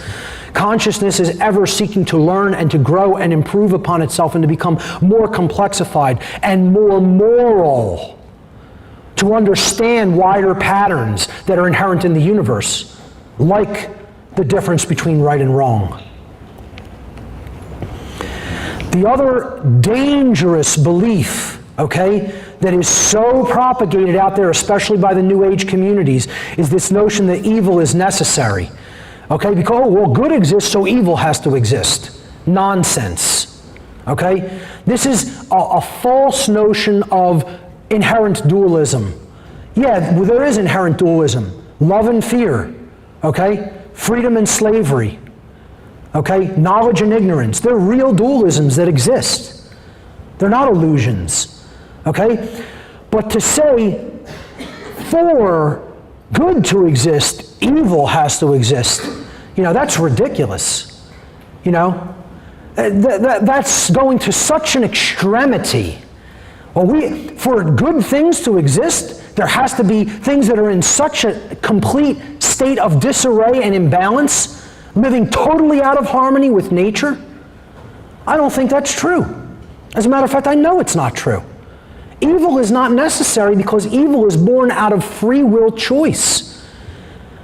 Evil doesn't exist because some program is running to make people behave a certain way. People are behaving a certain way because they're basing their behaviors on decisions that they've made based on information that they've taken in that is bad. You take in bad information, the processing is bad, so is the output. And the output is behavior. Evil is a choice based upon the information that we are working with that is corrupted. You program corrupt code into a computer, the computer is going to output bad output onto the screen or the internet, period. Same thing for a human being. So this dangerous and deceptive notion that evil is necessary that's being propagated by a lot of the New Age communities is nothing more than a cowardly justification for them sitting back, doing nothing in the face of all the evil that's going on in our world and just allowing it to run amok. Because there's no New Ager that would ever get up on a stage and give a speech like this. They would never come out and tell you about the kind of evils that are going on in the world, out in the open, unapologetically, whether you like it or not. Because they want to sweet talk you. See, that's what a New Ager wants to do. That's how you know we are completely and diametrically opposed to each other, me and the New Age community. And I laugh at people who say I'm propagating New Age thought because I talk about the interconnectedness of everybody, and that we're all in the same situation together. People equate that with, this New Age notion of oneness and non-duality. Again, I started with the very concept. Head in the stars, feet on the ground, spirit in the flesh. balance. There's nothing balanced in evil being necessary. That's not a balanced thought, okay? It's a bunch of bullshit is what it really is, okay? Because it dismisses free will once again. We're not puppets on strings. We have a choice in the behaviors that we take. But those behaviors are going to be influenced by the information that we have taken in. A New Ager would get up here and tell you what you want to hear. I'm going to get up here and tell you what you don't want to hear, regardless of what you think about it. Because if it's true, it can do no harm in your life. You get up and start propagating things that just sound good and warm and fuzzy to people, make them feel all great, but ultimately you're giving them bad information or information that could easily lead to a form of extreme thought that is imbalanced and untrue, okay? You're going to be doing harm as a result. I'd rather get up here, tell you the truth that'll make you cry, than rather dress up a bunch of pretty New Age bullshit nonsense and make you feel really good, and then, ultimately it does a lot of damage 5-10 years down the line in your life because you're operating according to things that weren't really truly based in principles and truth. So we can't just let evil run amok. We have a responsibility to change this world. I heard a New Ager, and I'm going to say his name. His name was John Lear, okay? He's into the whole paranormal and alien communities. And he told people, we're not here to change the world. We're here to allow the world to change us and be changed by the world. But we're not here to actually put actual, real, physical, lasting change into the world. And I heard that statement on an internet radio show, and I was so blown away, it almost knocked me over. I couldn't believe that somebody actually bought into this notion that we're not here to make real change happen in the world for the better, to a point where he actually said we're only here to be changed by the world. This is New Age bullshit at its finest, ladies and gentlemen. And people who are believing in that nonsense are completely asleep and don't know at all what it means to be awoken. Because to be awoken means you're doing the work here to change this world right here in the now, where you're at now. From where you're at now. And having to do with that, we can move to the ultimate abdication of personal responsibility, waiting for a Savior to come and rescue us from ourselves. And the Savior doesn't have to be a religious figure, Hey, I praised Jesus as the ultimate anarchist and the ultimate change agent in slides ago. Now I'm going to tell you, you're waiting on that as an external force. You'll be waiting forever, and you'll be allowing evil to just take this place. Okay? It's not about waiting for anything outside of ourselves. The Christ consciousness and energy lives within all of us if we awaken it and then act upon it. Christ was an activist. Just read the stories and the allegorical stories in the biblical texts. He was out there taking action. He was speaking to the lowest consciousness people of the community, trying to uplift their consciousness with his higher consciousness. That's doing the work. Now we don't want to talk to our family members, let alone the next door neighbor or the people who are, following orders in the military and the police. This idea, and it doesn't have to be a religious figure. It could be Buddha, it could be Shiva, or any of the other traditional saviors, or you could have a Quetzalcoatl up there, okay? Or it could be the Zadans or the Andromedans, the Galactic Federation of Light. All of these so-called saviors, they're just tripping over themselves to get here to rescue us from our own ignorance. Yeah. Yeah. Well, listen, let me know how that's working out for you a decade down the line, and then 2 decades and 3 decades, because you'll still be waiting. Okay? The work is ours to do for ourselves, or we haven't learned the lesson. We haven't learned anything. It's about taking action in this domain, because what happens here matters. Yes. Being awake does not mean that you never experience so-called negative emotions such as anger, sadness, worry, frustration, etc. Okay? The negative emotions are there for a reason, folks. They're not to be purged. This is not the goal of awakening or enlightenment, is to purge all negative emotion and never experience it. If you believe that, you're still asleep. All right? Being enlightened does not mean that someone has purged all negative emotions and exists in a state of permanent tranquility. Sorry about the typo on my slide, I'll fix it later. As a matter of fact, that is probably a surefire sign that you are still asleep, if that's what you believe, that all the negative emotions are there to be purged. Negative emotions are not something that is there to be purged, or they wouldn't be there. Okay? They're there to be felt and experienced and worked with and worked through. They help work you through the situations that we are in. Particularly anger. This is one the New Age movement doesn't want you to have. They don't want anger to be there. You know, the state doesn't want anger to be there either. Okay, because they're trying to keep you tranquil. That's why the state gives you religions. Okay? The entrenched powers that be, the powers that shouldn't be, are the ones who have constructed the religions of passivity. They're the ones who put these religions forward as mind control techniques to prevent people from taking action, to change things and to end the condition of slavery that we are in. So they gave us these religions that just propagate passivity so that we will continue to accept our chains.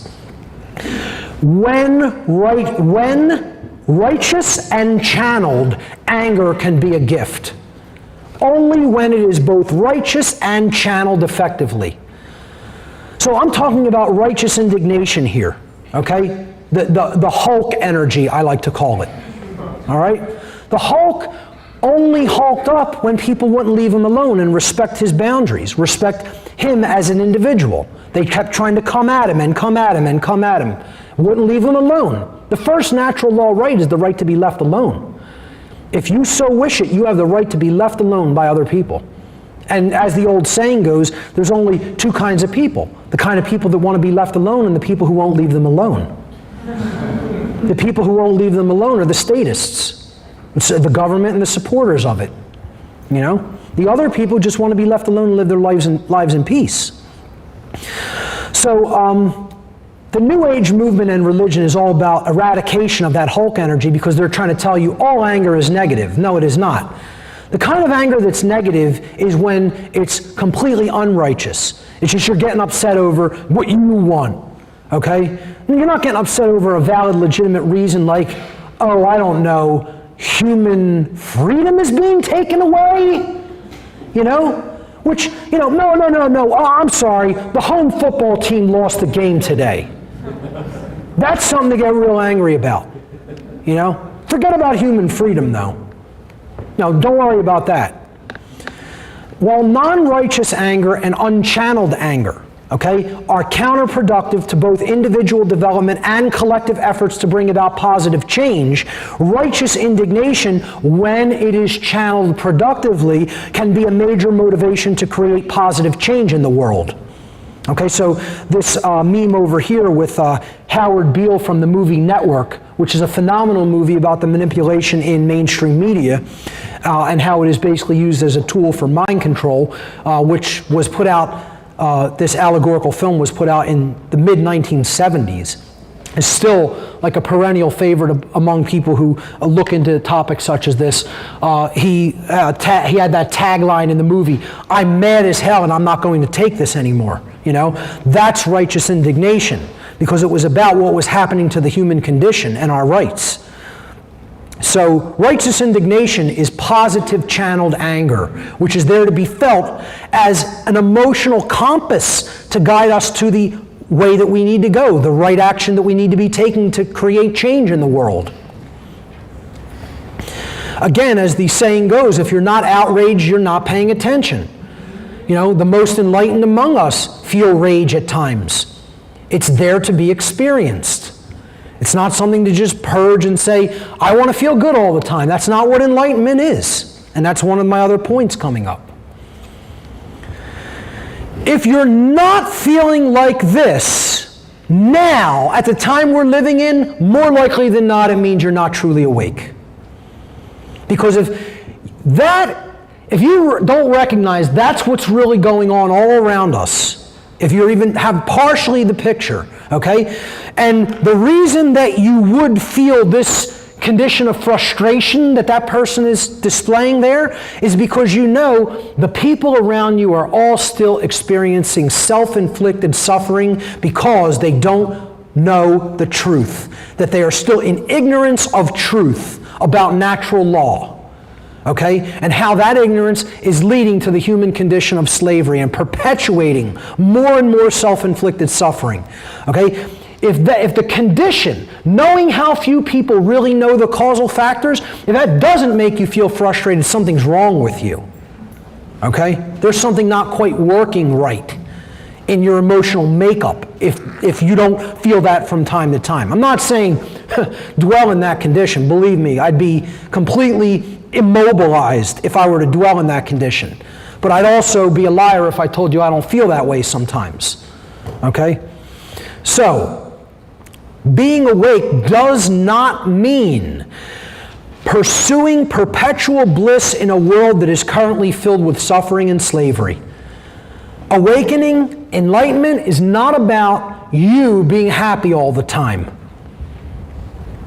You hear so much in the New Age movement, follow your bliss. I was just told this on a radio interview, Mark, you're way too serious. Why don't you just follow your bliss?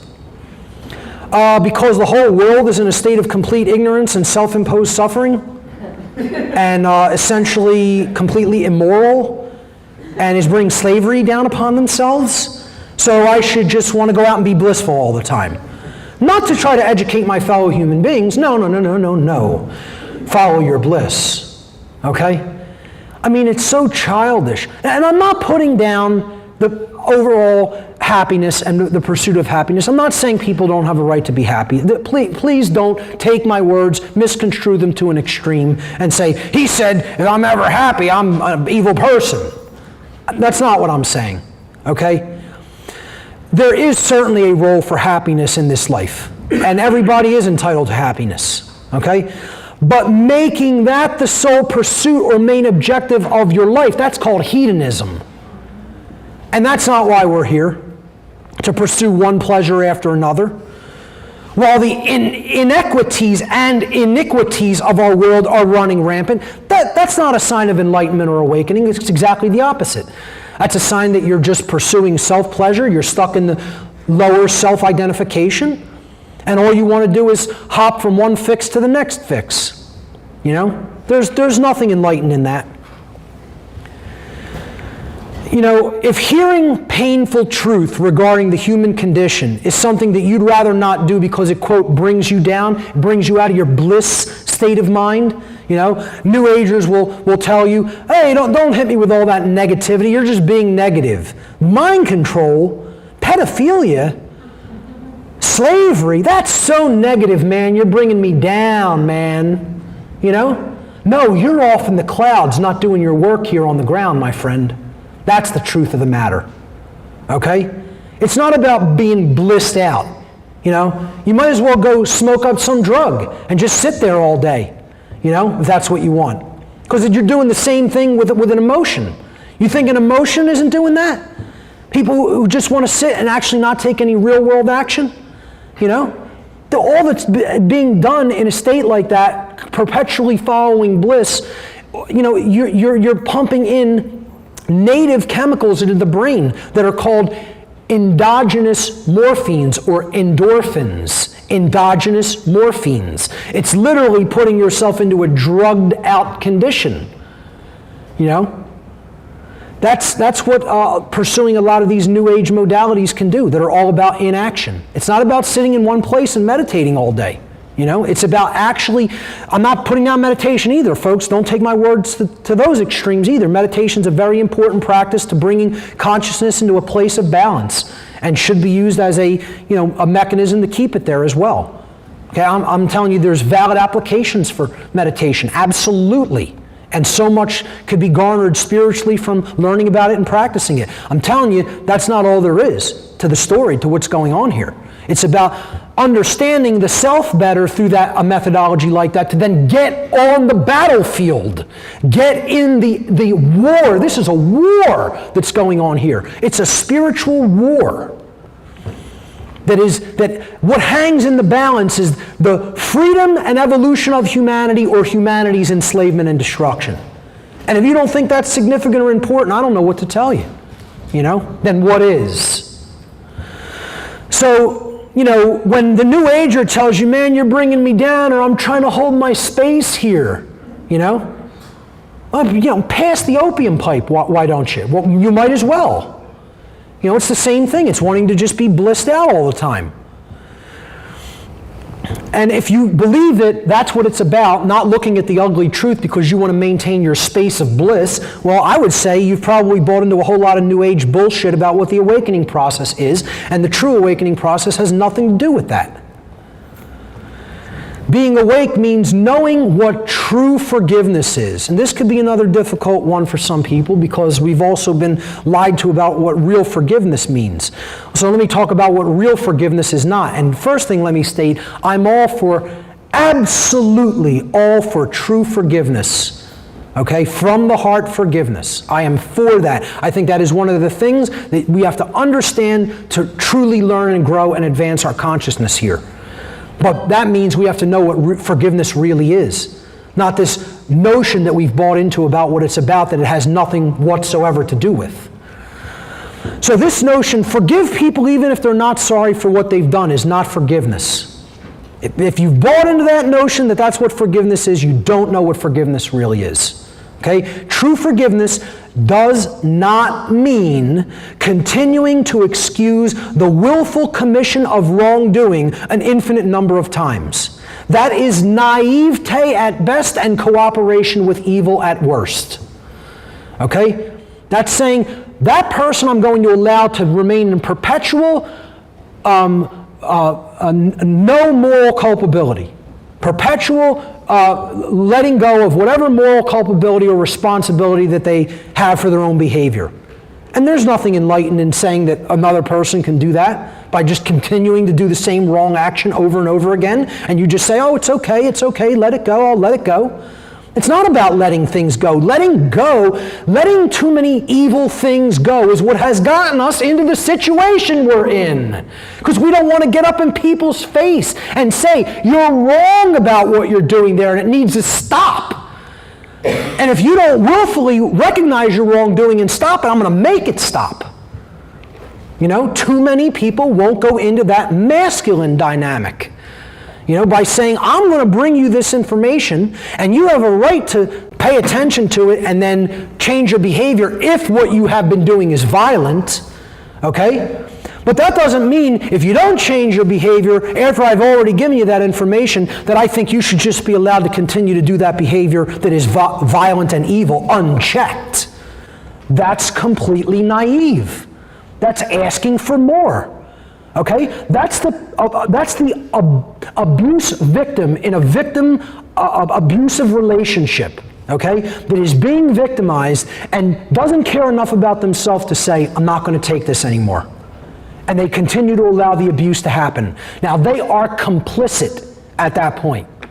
That doesn't mean that they deserve what was happening to them, but they have become complicit in that abuse victim cycle when they refuse to say no. And that's where the powers that should not be want us. They want us in this state where we think forgiveness is something that it is not and will never say no. True forgiveness is not about turning the other cheek in the traditional sense that people consider turning the other cheek. In biblical scripture, turning the other cheek was about continuing to give family members and friends and people that you care about more chances to understand the truth about what's really going on that they couldn't see before by continuing to go back to them and speaking the truth to them over and over again, even if they spit on you or slapped the gift that you were trying to hand them out of your hand upon the first many attempts. And you continue to do that, okay? I will continue to talk to people who have slapped the wisdom I'm trying to hand to them out of my hand, okay, in the reach of friendship to them. I'll continue to go back and do that until they say, don't ever speak to me again. Then I'll respect that and I'll say, I'll never talk to you again. Okay? Most family members won't do that. I've told them, you want me to stop talking about this with you? This is my moral obligation to do it. This is what I'm going to talk about every time we see each other, unless you tell me you never want to talk to me again. Because it's my free will to talk to you about what I feel you need to understand, and it's your free will to say, no, I never want to hear any information from you. But I said, you're going to have to tell me you never want to speak to me again. And I'll go away and I will never come back. I'll respect people's boundaries like that. Sure, they have a right to be left alone. But as long as I'm in their presence and they haven't told me I want you away from me for good, I'm speaking the truth in their presence, period. And is that force? Yes, it is force, but it is not violence. Violence is remaining willfully ignorant in the presence of truth, and then the resultant actions continue to do harm to others as a result. That's violence. So going back to this notion of turning the other cheek, if we do it in the sense that most people think of it, that's what it gets you. It helps to even out the scars. When somebody who's being brutal with you, is doing their work, and you just say, hey, let me have another, you're going to get another. Okay? That's how a psychopath operates. The psychopath doesn't care about you. A psychopath is essentially an animal running on pure instinct. It's not really a human being. Human being has emotional capacity to empathize with other people. Unfortunately, we're living here with more than one intellectual species. I almost said intelligent, and I caught myself. We're living here with more than one intellectual species on this planet, and the psychopath is one of them. Okay? Purely instinctual creature with intellect. Okay? And a whole lot of will to carry out their desires that doesn't have the capacity to feel emotion. And what a psychopath will do is it'll keep giving you scars all day long. And the next day, and the day after that too. Until you say no and make them stop.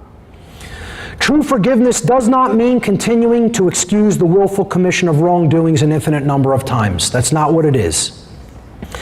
That's setting yourself up for George Orwell's condition of the boot stamping on the human face for eternity, which we're already well down the path of, because we want to think we never have a right to say no and respond with defensive force.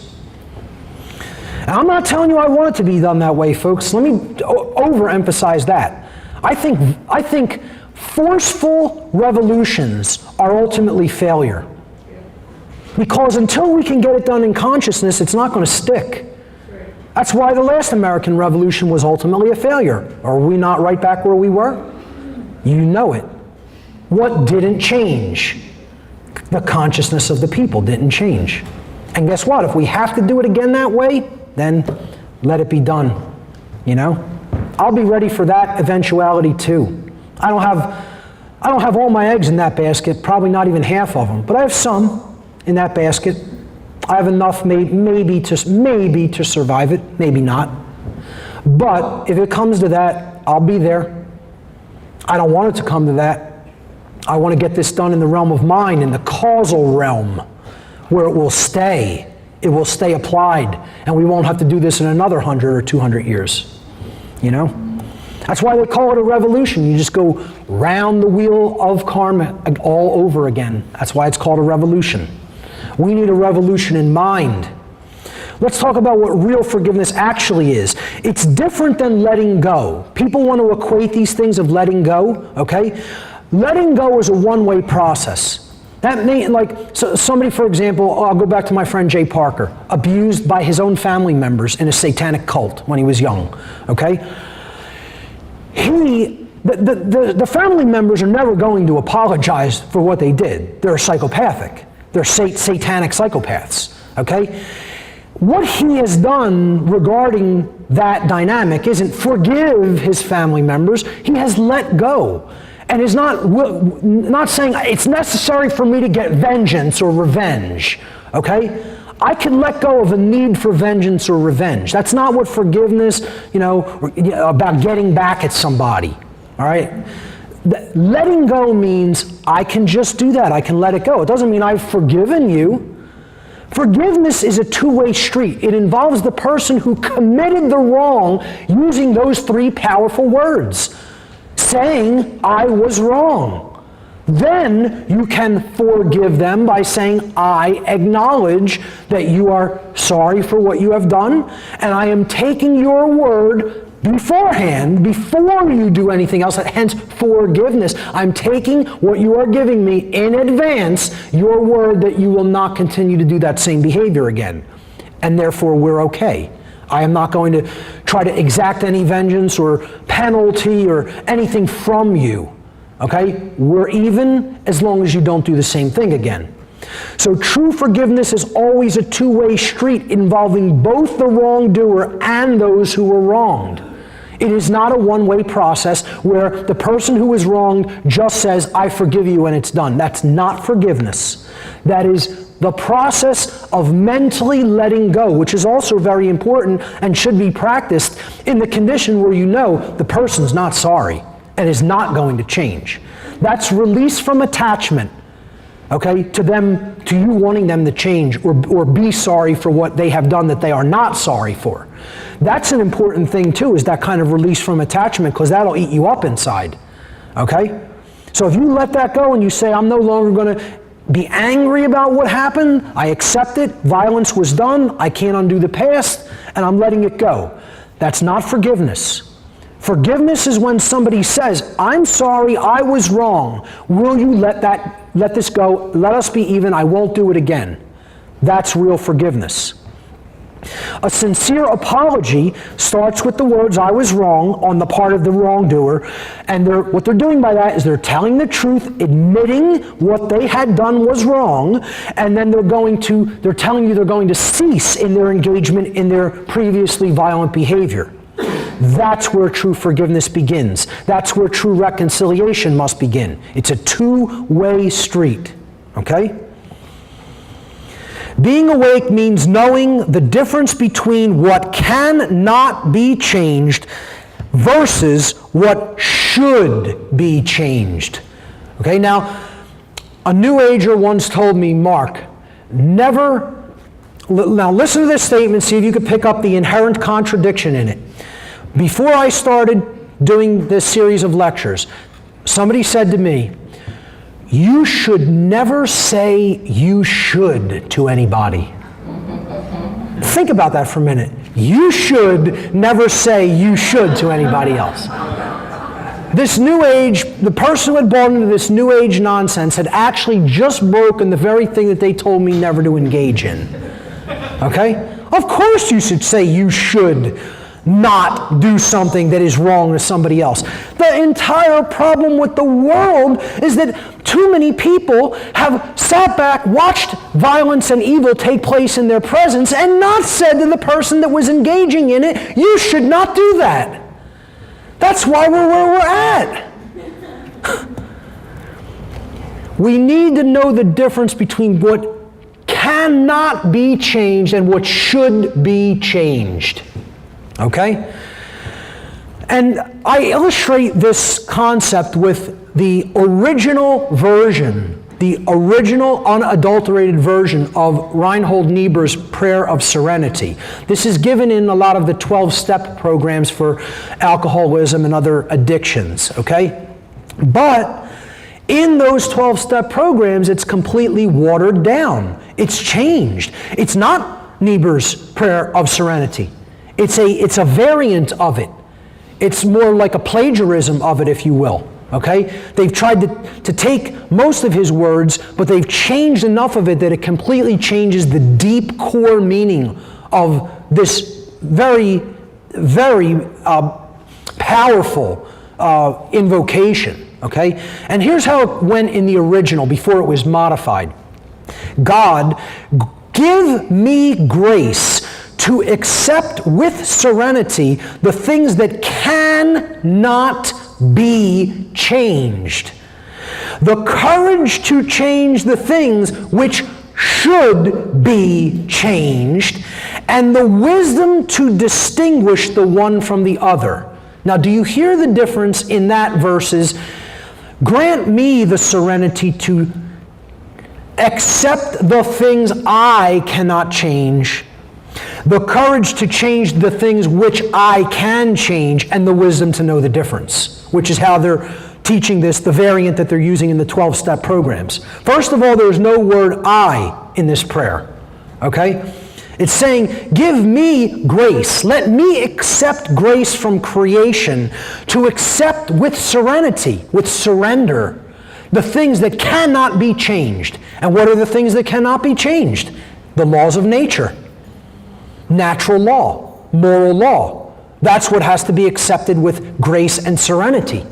Those are the things that cannot be changed by anything we are capable of doing. Those laws work that way 100% of the time, flawlessly and unwaveringly. The next part of the prayer says, grant me the courage to change the things which should be changed. That's saying, give me the courage to take action when I recognize injustice is taking place around me.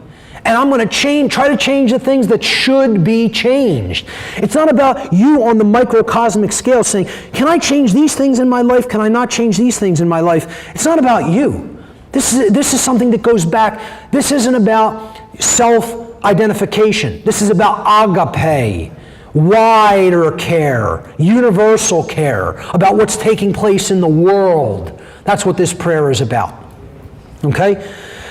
To change the things which I know are wrong and should be changed. And the wisdom to distinguish what is that which cannot be changed in nature versus what should be changed in our experience here on earth. What is governed by free will? Okay? Therefore, if we change the behaviors that we're taking through our free will, the manifested result can be different. That's what we should change. What cannot be changed, the laws of morality, they have to be accepted, they have to be harmonized with. Our behavior has to be harmonized with them. That's all we can do, is discover them and then live in harmony with them. So it's shortened often to accept what you can't change and change what you can't accept. And I can get behind that. That's a nice, simple, abbreviated version of that.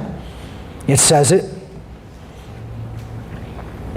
While slavery, and this is all about distinguishing that one state from the other state. Is slavery the current human condition? Yes, it is. We have to recognize that. Okay? But the human condition that we are existing in right now can be changed. I'm not telling you it's going to be easy, because that would be blowing smoke up your rear end. Okay? If I was a New Ager, I'd tell you, hey, let's just all meditate in this room today and we'll change the world. It's not going to be that easy, folks. As a matter of fact, it's going to be a whole lot damn harder than all that. It's going to involve a lot of work and struggle and self-sacrifice and courage and persistence. Persistence, constancy, willpower, effort. That's what it's going to take. That's what the great work to change the human condition is going to take. All that and then more. The laws of nature, however, cannot be changed. They are eternally set in stone, so to speak. They are what is there. It is going to be, it has been that way, it is this way now, and it is going to be this way. See, people get these things confused. They think we can change the law, but the human condition is eternal. It's exactly the other way around. The human condition can be changed, but true law cannot be changed. It's exactly the other way around from where most people have it in their mind. Oh, we can change that law, quote unquote, meaning man's law, you know? But the human condition, you want to change the human beings exist in a state of slavery. Oh, that's always been that way. It is that way now, it's always going to be that way. No. That's a choice. That's that way because of the behaviors that are in effect. And then natural law is bringing us the consequences of those behaviors. Well, when thinking that underlies behavior changes, the behavior will change, and then the consequences will change, and you'll get a different result. That can be changed. The laws of nature, however, cannot be changed. Humanity, the reason the human condition stays the way that it is because humanity has not yet willed the human condition to change because we continue to ignore the laws of nature which govern the consequences of the human condition. Think about it for a moment. We ignore the laws of nature which govern the condition, and we want the condition to change? You know? Unbelievable. That's like saying, yeah, do me a favor, listen, can you reverse time for a moment so the glass I just dropped on the floor can unbreak and come up to the table? Well, it doesn't work that way. The laws of nature don't work that way. Sorry about that. Can I take my garden hose and keep spraying wet laundry and expect it to become dry so that I can put my clothes on? No, because you're adding the same polarity that wets them. The laws of nature don't work that way. Can you keep all the institutions in the world that have controlled people's mind and therefore led their behavior into immorality and thus led the people into slavery and keep those institutions in place, keep government in place, keep money in place, keep religion in place, we're going to magically have freedom? Yeah, that works about as well as stepping off the building and expecting not to get hurt. It works just as well as lighting your house on fire and expect everything in the house to just remain perfectly intact. You know? It's madness. People want to be God in this respect. They want to be the arbiters of law and truth. They want to say, see, I ask people, do you want to suffer? And nobody says they want to suffer, and I believe them. I believe at their heart, even at a subconscious level, nobody truly really wants to suffer. Nobody hates themselves so much that they say, listen, I really want to suffer. I love it. Okay? Here's what they're really admitting. And then you say, well, are you willing to do the things that are required to change the condition that has led to suffering, and therefore the suffering won't be present? No, I'm not willing to do that. Please. But, I don't believe that just means that the person just eternally hates themselves, or that they want to suffer. I think what they really want is they want to have their cake and eat it too. I want to be able to eat this slice of cake, but I still want it to be on the plate after I'm finished eating it. Well, it doesn't work that way. Sorry to burst your bubble. Okay? I want the eternally full bottle of water. I can drink the bottle down and then I put it down and it's magically full again. Well, the laws of nature don't work that way. So if you're not willing to do the things that are required to change the condition, why would you expect the condition to change magically on its own? The laws of nature do not work that way, period. That's it. So you cannot have all the things that are currently in place and say, I want freedom.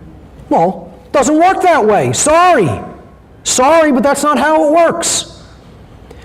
These institutions which are blocking access to true freedom need to be destroyed. When you're willing to do that and let go of those erroneous belief systems that are keeping you in a cage, then you'll be free. Until then, expect to live in the cage and enjoy your surroundings and circumstances. That's it. That's all the universe is saying to us, because the laws of nature do not care about you. They are giving you what you are giving you. That's the will of creation. The will of creation is, what do you will for yourself? And creation's always going to say yes. Well, here's the laws, here's how they work. You will this condition, that's what's required. That's a requirement under the law. You want to do that? You can have that. No, I don't want to do that. Can't have that then. That's it. And it doesn't care. You want to build a house? You're going to need building materials. You can't build a house from thought. You want to get that done? You got to assemble the building materials. That's how a physical law works. Well, you want freedom? There's building materials involved. And there's things that if there's a structure already built here and you want to build a different structure, well, you can't build this, and two things can't exist simultaneously in the same space. Well, you got structures that have built slavery here on the earth. You can't have them still built and still operational and have freedom at the same time. Laws of nature don't work like that, folks. Get over it. But that's what people want to think. I could be the arbiter of truth and law. And what that really is at a low level of wanting to be God. So I call this our appointment with destiny. This is a new take on the old saying, what you resist persists, which is a bunch of New Age mumbo-jumbo.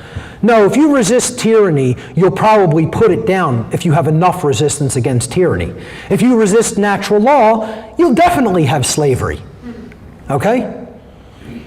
What you resist doesn't persist. Here's how this really works. This is the original teaching that was taught in the mystery tradition schools and was bastardized and watered down over thousands of years to come to us in the New Age variant of what you resist persists. The conditions that have manifested as a result of what you have been wrongly resisting is that which will continue to persist. So has humanity been wrongly resisting natural law, morality, the moral law of the universe? Yes. What has it received as a result of that? A little thing called slavery has been perpetuated because of that. Okay? Will that continue to exist? If you continue to resist moral law, yes it will.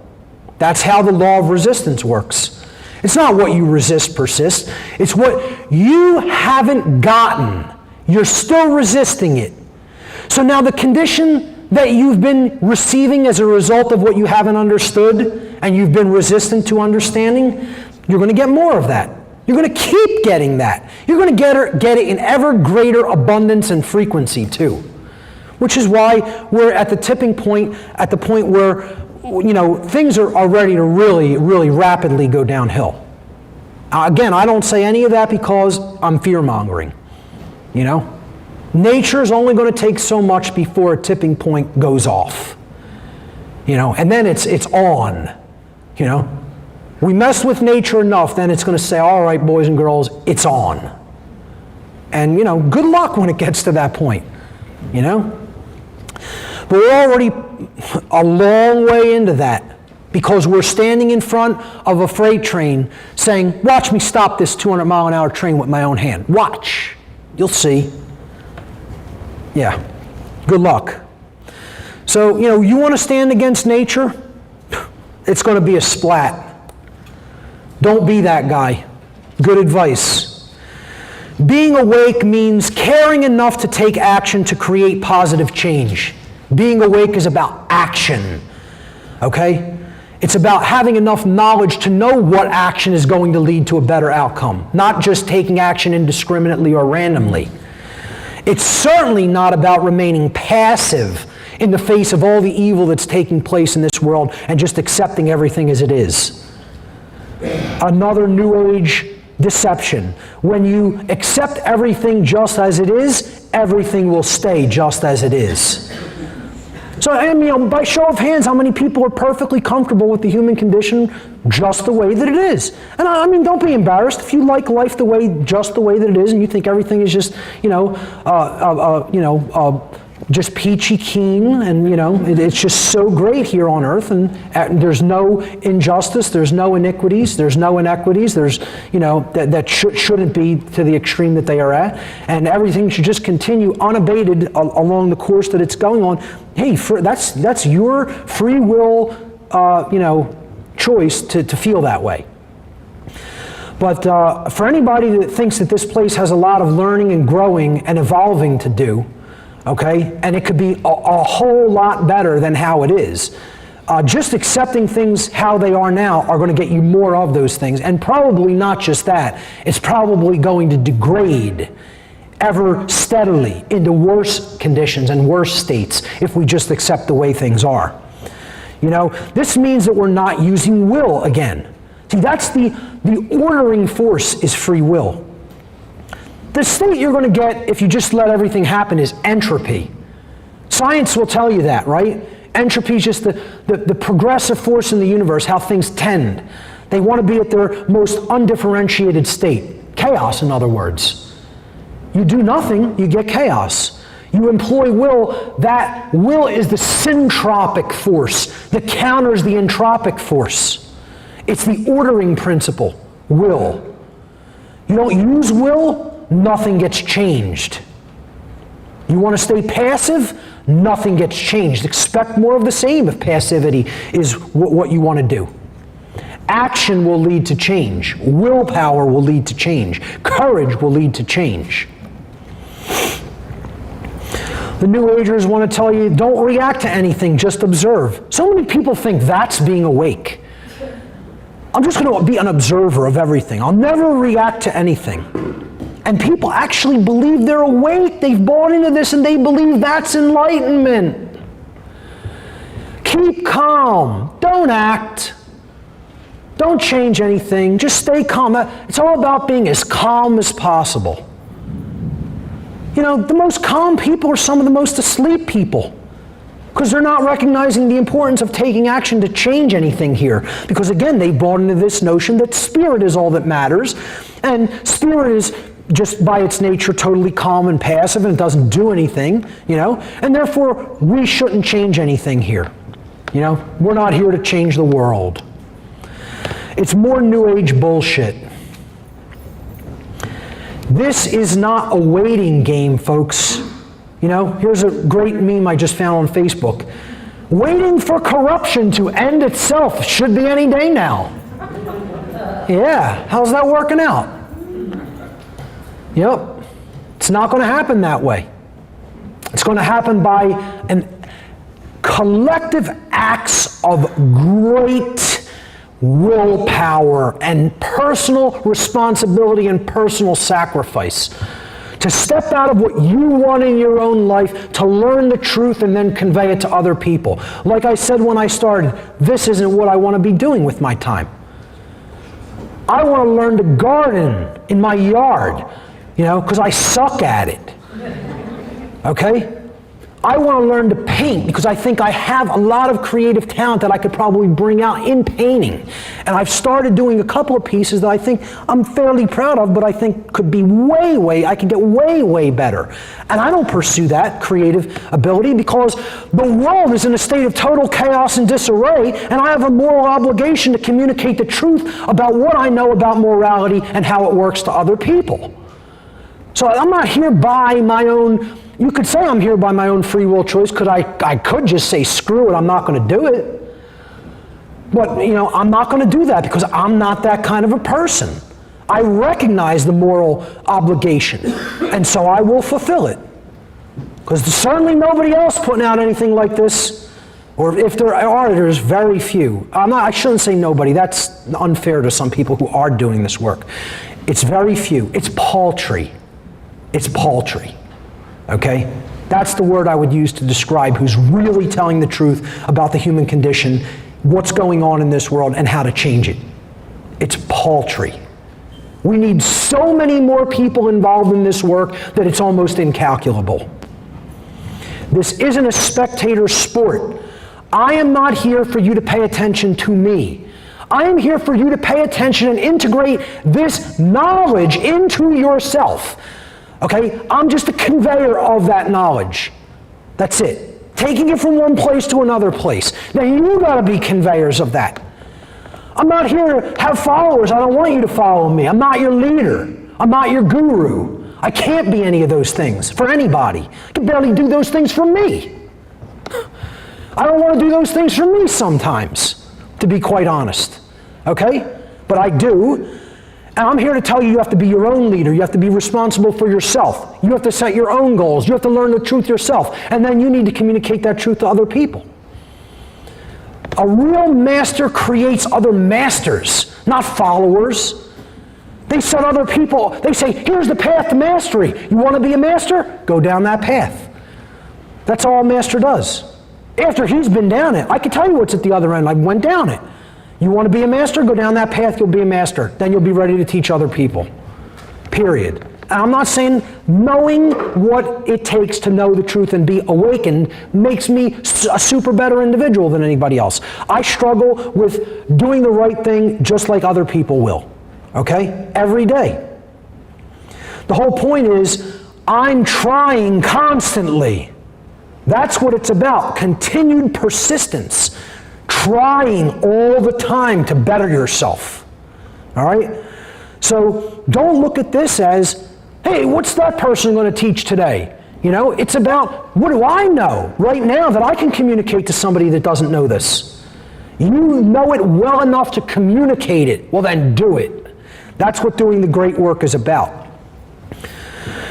This section about care is all about this lost principle of true care, agape, as I talked about it being known in the ancient Greek mystery traditions. This lost principle, the dynamic of care, what we care about on a day-to-day basis acts as the driving force of our thoughts and our actions. Okay? Care is the ultimate generator. It's the generative principle, it has been called. It generates the quality of our experience. What we care enough about to act on is what generates the quality of our experience here. For this reason, care has been called by many traditions the generative principle. The word generative is derived from the Latin verb generare, which again means to create. Care is what we actually use. The heart energy is what we use to create our shared collective experience, which again is why in this slide with all of the chakras being lit up in the individual, the central one is the heart or anahata chakra.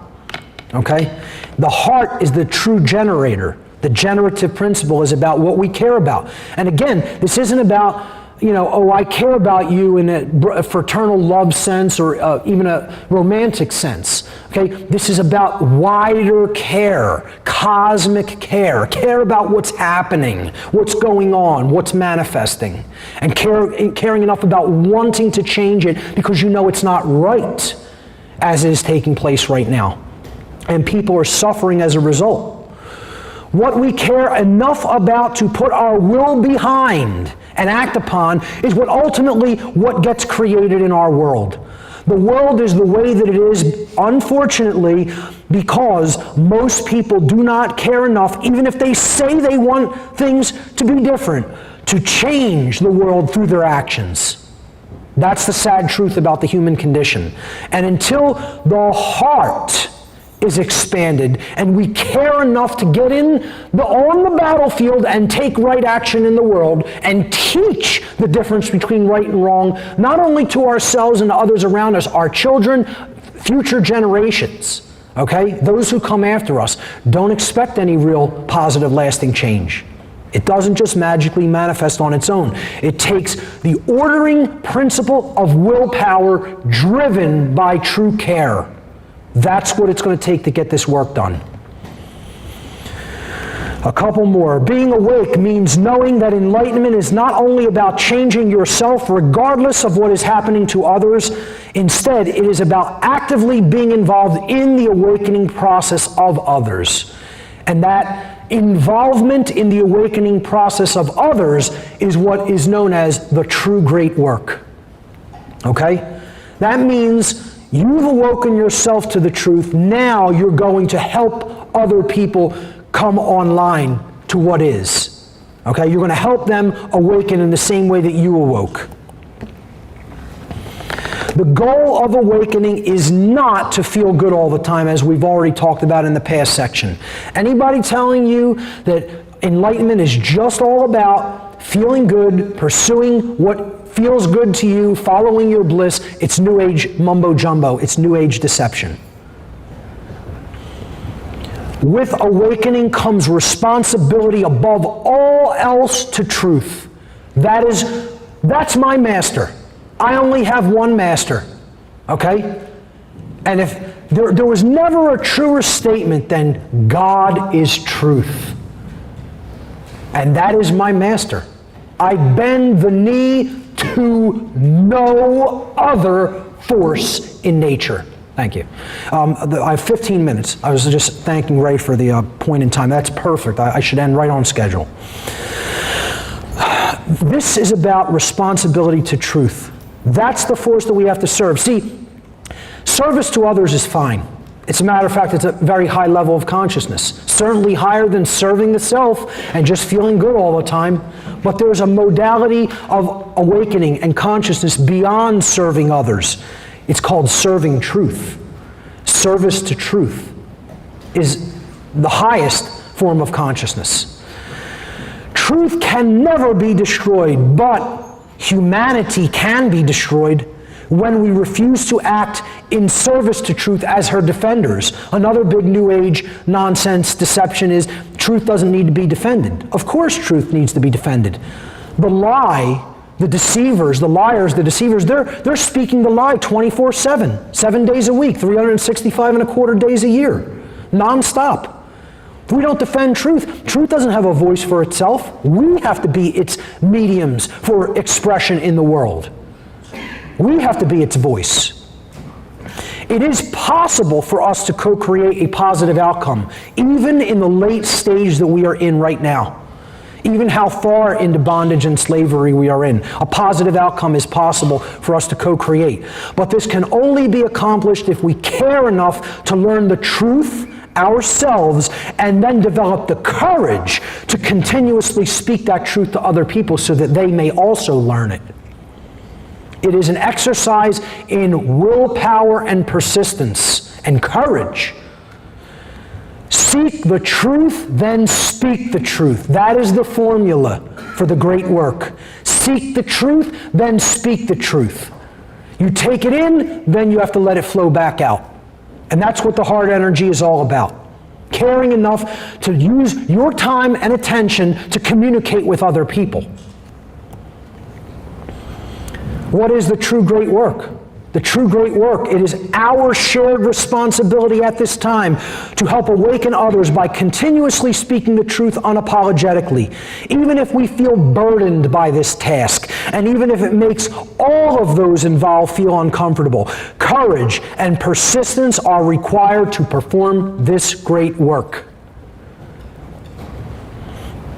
We're going to have to drag people into uncharted territory, away from everything that they've known but has kept them enslaved.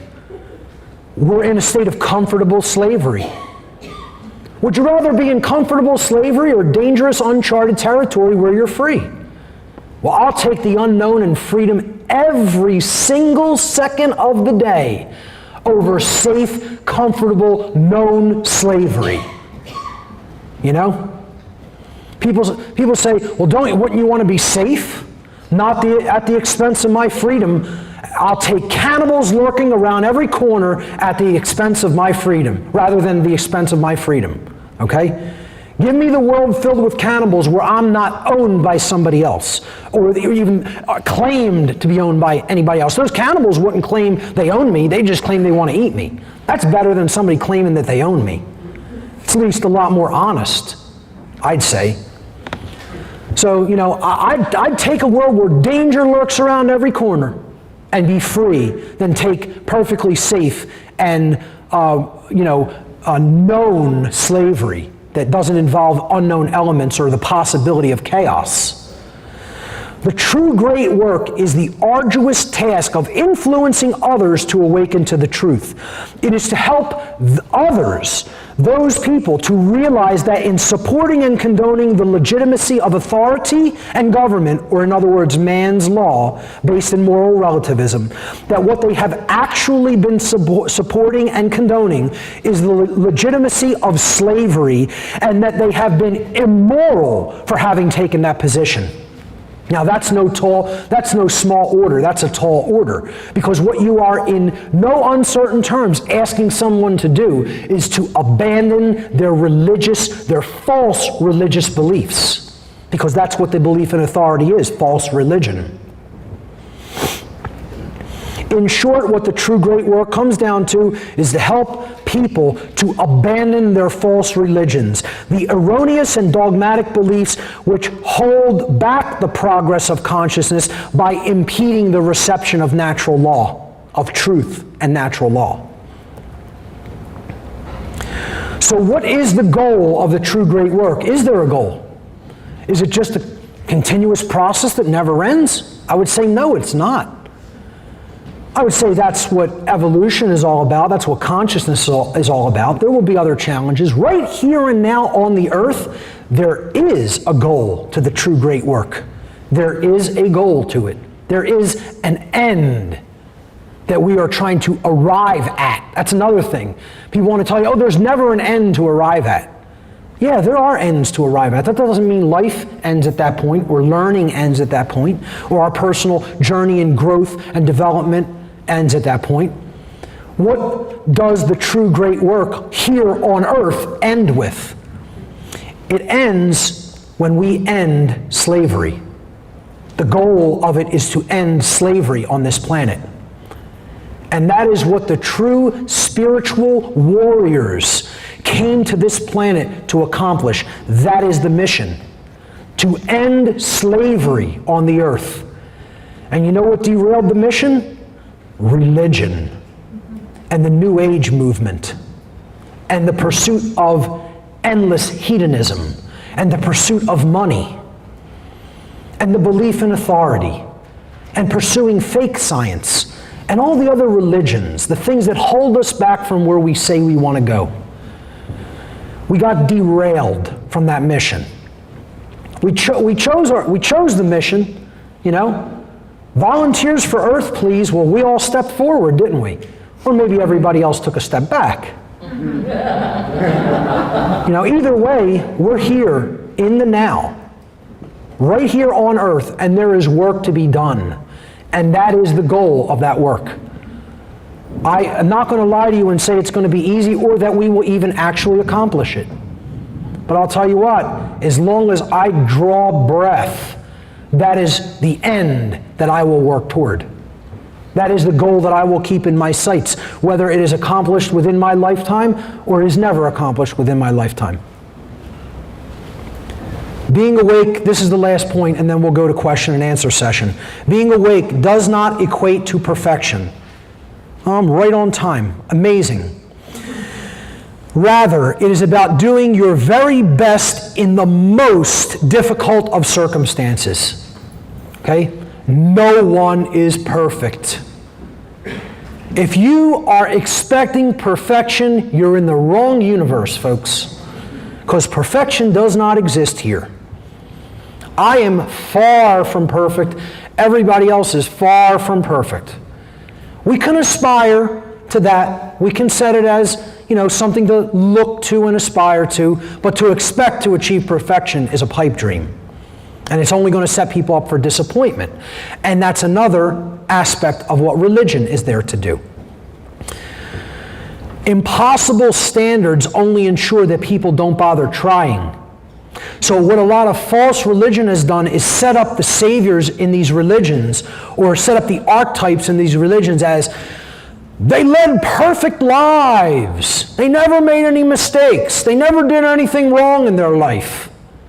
I mean, seriously? People buy into this notion that beings have led 100% perfect lives in the flesh on the earth? Well, I don't think there's any greater example of a bullshit story than that. There's nobody on this planet who is perfect. There never has been and there never will be. Okay? We are here to learn and to grow in consciousness, in truth, in morality. That doesn't mean you're going to be perfect. You know, you have to try in all moments to do the best that you can. But when you set up these big figures on pedestals saying, this person was perfect, this being was perfect, and that's what we have to try to be like. You know what everybody says? Oh, I'm out of here. You know, I don't even want to hear another word, because how's that even going to be possible? They intuitively and rightfully, subconsciously recognize that's not even possible in the kind of world we're living in. You know, that's what religion was there to do. Put people in that right brain mode, putting this archetypal concept up on a pedestal as the symbol of perfection, and you have to try to aspire to be to that level of perfection. No wonder it turns so many people off, and people don't even want to try to discover what real morality is about. What it's ultimately about is looking right there and improving what you see each and every day, a little bit at a time. Doesn't have to be done all at once. It's a stepwise progression, a stepwise process. You can't expect to awaken all at once. I don't expect everybody within the sound of my voice today to suddenly awaken to any or all of the truths that they've seen here today. Okay? It took me 8.5 years to undo the programming that I received when I was involved with the dark occult. I would say that process is probably still undergoing in small ways, in subtle ways. Okay? It's a stepwise progression requiring time, requiring patience, requiring courage, requiring persistence, and constant effort. Constant effort. But remember one thing, the more awake you are, the more awake the world is, because we are a part of the world. As you awaken to greater degrees, the aggregate quality of the consciousness of the people on this planet awakens to greater degrees, because we are part of that aggregate consciousness. So never think that you can't make an effect as an individual. I'll tell you what, I've made significant impact on this planet as an individual, and my words will resound into the cosmos long after I am gone in this physical shell.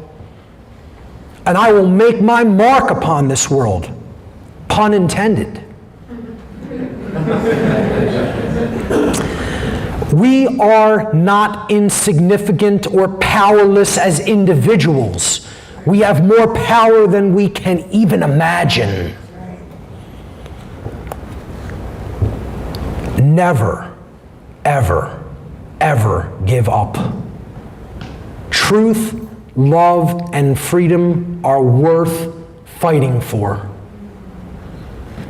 Way beyond that, folks. They're not just worth fighting for. They're worth everything.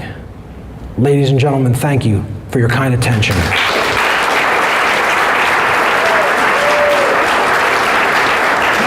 All right, ladies and gentlemen, thank you everyone for staying. And let's begin our question and answer session for today. So who has a question for me? Yes. In one of your slides, you showed the tarot card for strength or courage. Do you have any training on all the other cards that are out there? The question was, I showed a tarot card in my slide. I believe it was the Justice card. It was the natural law, the card I used for the natural law seminar. That is the Justice card. That's card number 11 in the deck. That card represents natural law. It represents the laws of nature, the laws of the universe that are always on the throne. And his question ultimately was, do I have training in the tarot and the symbology of the tarot? Do I understand a lot of the other cards? And the answer is yes, and I have extensively, well, I wouldn't use the word extensively, I've in a probably moderately extensive way gotten into some of the symbolism of the major arcana. I haven't done the minor arcana. If you listen to my podcast, it's probably around, I just want to just throw it out there and take a guess, it might be around the 60s somewhere, but I could be wrong about that. But it's 44. Okay, all right, there we go. Somebody who knows my podcast better than me. Thank you. All right, so it's in the 40s somewhere where I went through the tarot major arcana, and I broke it down in conjunction with the Kabbalistic tradition, because one cannot really study the tarot and not study Kabbalah. They are traditions which are sisters, brother and sister to each other. They have to be studied in conjunction. If you understand the minor and major arcana cards and how even the major arcana has two sections to it, the two trees, if you will, the two branches. There is the macrocosmic energies and the microcosmic energies. So the first 11 cards of the tarot deck, there's 22 cards in the major arcana. And again, this is a highly symbolic thing because you have 11 and 11. 11 is a big spiritual number, and it's been called the light worker's call, the light worker's number, etc. It's a call out of awakening, and I believe that is what the tarot is as well. The tarot has been known as the book of truth, the goddess's book, etc. It's the book of natural law. The ancient Egyptian mystery traditions referred to it as Ma'at's book. Okay, Ma'at was the force of justice in the cosmos, the force of natural law. Ma'at's teachings taught through what was called the negative confessions, saying about all the negative things that you could do to somebody and then saying, did you do any of those things or did you not engage any of those things? So again, it's this apophatic inquiry method into natural law. Tarot is all about conveyance of natural law, as is true Kabbalah. Now, what we have to also recognize is in any of these traditions, there can be a dark and a light side to it as well. So people have done, fortune telling for just profit and benefit to themselves, even at the expense of somebody they may have played, with tarot. The Kabbalistic tradition has a negative side. There's a klipotic Kabbalah as well. A dark side exists to all different traditions. There's Freemasonry, which is true and positive, and I call it light Masonry or light Freemasonry, and then there's dark Masonry. Okay? So whenever we're talking about any tradition, it's just knowledge about what is going on in consciousness and in the laws of nature and how that knowledge could be used, whether it is going to be used to uplift people or whether it's going to be used to control them because you have the knowledge of how it works and other people don't. To go back to your question about the symbolism, if we break down the major arcana of the tarot into two halves, 11 cards each, that splits into the microcosmic laws of nature, or the microcosmic aspects of the self, and then the macrocosmic aspects or energies that we're working with in the natural world, in nature. Okay? So card 0 is the beginning of the major arcana. That's the Fool, or if truth be told, that is the soul card. It's not, the Fool is like kind of like a code word for it. It's because you'd have to be a fool to incarnate on this planet, but it's the soul coming into incarnation in the flesh, okay? It's really the soul card, all right? But he's making a leap of faith. He's taking his chance to do his mission here. And the next 10 cards, you set them up in the 10 positions of the Sephirot on the tree of life in the Kabbalistic tradition, and you have all the forces of the self. All the indwelling forces of the individuated consciousness, with the Fool representing the Da'at position, D-A-A-T-H, okay? D-A-A-T-H means knowledge in Hebrew, okay? So this is knowledge of the self, right? Now if you do the same thing with the second set of 11 major arcana cards, and you take the end card, and set that aside, and then you have cards 11 through 20, with card 21 being the world or the universe, okay? So you have the soul and then the universe, right? You put that at the Da'at position, and that represents knowledge of the macrocosmic domain, and cards 11 through 20 are all the forces of nature, with 11 being the king on his throne, the justice card, representing the force that governs all of nature, natural law, which is why it is the title card of my natural law seminar. So the short answer to your question is yes, I'm very versed on tarot symbolism. I could probably give courses in it. I have not done anything to that extent yet, but I'd like to do something strictly involving the tarot in the future. Definitely. And if you want to check out a gentleman who probably even knows more about tarot than me, and his breakdown of the symbology is phenomenal, it's Michael Tessarion. He is recently putting out a work where he breaks down each individual card of the major arcana of the tarot deck, probably in even more detail than I ever have yet. What was the last name? Tessarion, T-S-A-R-I-O-N. I consider him a personal mentor. Yes? What is the deck that you prefer using in tarot? Because there are various decks. The question was, oh thanks, we have an additional microphone. The question though was, what is the deck that I prefer using when studying tarot? And again, this is a highly personal thing. There is no correct answer. I think any deck, as long as it has 78 cards specifically, works. You want, you know, the 22 major arcana cards and then the rest of the deck totaling 78 total cards, I'm sorry. There's different symbolism and interpretations of the symbolism portrayed in different decks, depending on who designed the deck and, you know, the tradition that they were preferring to teach, you know, of symbolism they were teaching through the deck. You have, you know, the weight deck. You have things like the universal weight deck is a more richly colored version of that deck. You have Crowley's deck. The Thoth deck is an excellent deck. You have the other decks designed by Israel Regardie, like the Golden Dawn deck. And then there's older, you know, decks from different traditions. You have Egyptian-style decks, Italian-style decks. I wouldn't say there's any one particular one right deck to choose. It's a personal choice. It's the symbolism that really resonates with you, because if the maker of the deck knew their stuff to make the deck enough, they're going to put the necessary symbolism in any deck that is created. I know an individual who's made a personal tarot deck, and it's phenomenal, you know, with his own personal unique style and symbolism, and had an artist draw up the art on all the cards. I plan on, if I get to this in my lifetime, making my own tarot deck.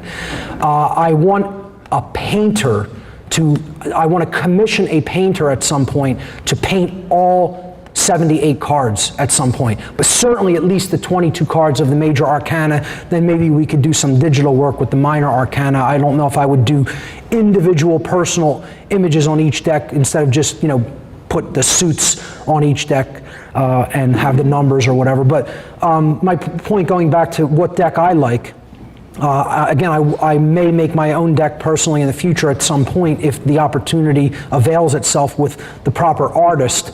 But I personally really like the Golden Dawn Magical deck, not the traditional Golden Dawn deck, which is also very nice. But I like working with what is called the Golden Dawn Magical deck. And it's, again, different than the Golden Dawn deck itself. It's a lot harder to find than the traditional Golden Dawn deck. But there's just something about it that, for me, I like the artwork. I resonate with the particular symbolism that the maker of the deck, who I believe was Israel Regardie. I could be wrong about that, or Regardie may have been working with someone else on that deck as well. But that's my favorite tarot deck. I also really do like Aleister Crowley's Thoth tarot deck, but I would say it probably is second in place to the Golden Dawn Magical deck for me personally. Just my personal choice. Yes? How you doing, Mark? Good. I just want to thank you for everything. My wife and I just recently started listening to you on podcast 20. Cool. It's just amazing information. So Thank you. And thank you for being here. Thank you. My question is touching on you talked about Christ and everything. Mm-hmm. I know you can do courses on it probably, but do you have any recommendations on when you can steer me to get more of the esoteric meaning behind the Bible? Yes. As the Old and New Testament? Yes, actually I have a lot of material on that, okay? The best way for me, instead of just sending you some individual links or a couple of documents here and there, is for you to get in touch with me by my email and request. You can even go on my page on my website on the contact page and hit the link to request the ARC drive. I make a terabyte drive. Well, yes, go ahead. Can I give it to you now? Yeah. Oh yeah, if you have a hard drive, you can give it to me now. I like people to really mail it to me too, because then you're in control of the shipping. I used to let people just give it to me and then ship it back. As a matter of fact, I would prefer that you ship it to me, because then all the shipping and insurance would be in your hands. And if anything were to go wrong, it's actually your property. I'd rather not have to deal with any insurance claim with it. That's usually what I do, is I ask people to send me a hard drive. I'll fill it up with all the information that you could possibly ever probably want to look into or study.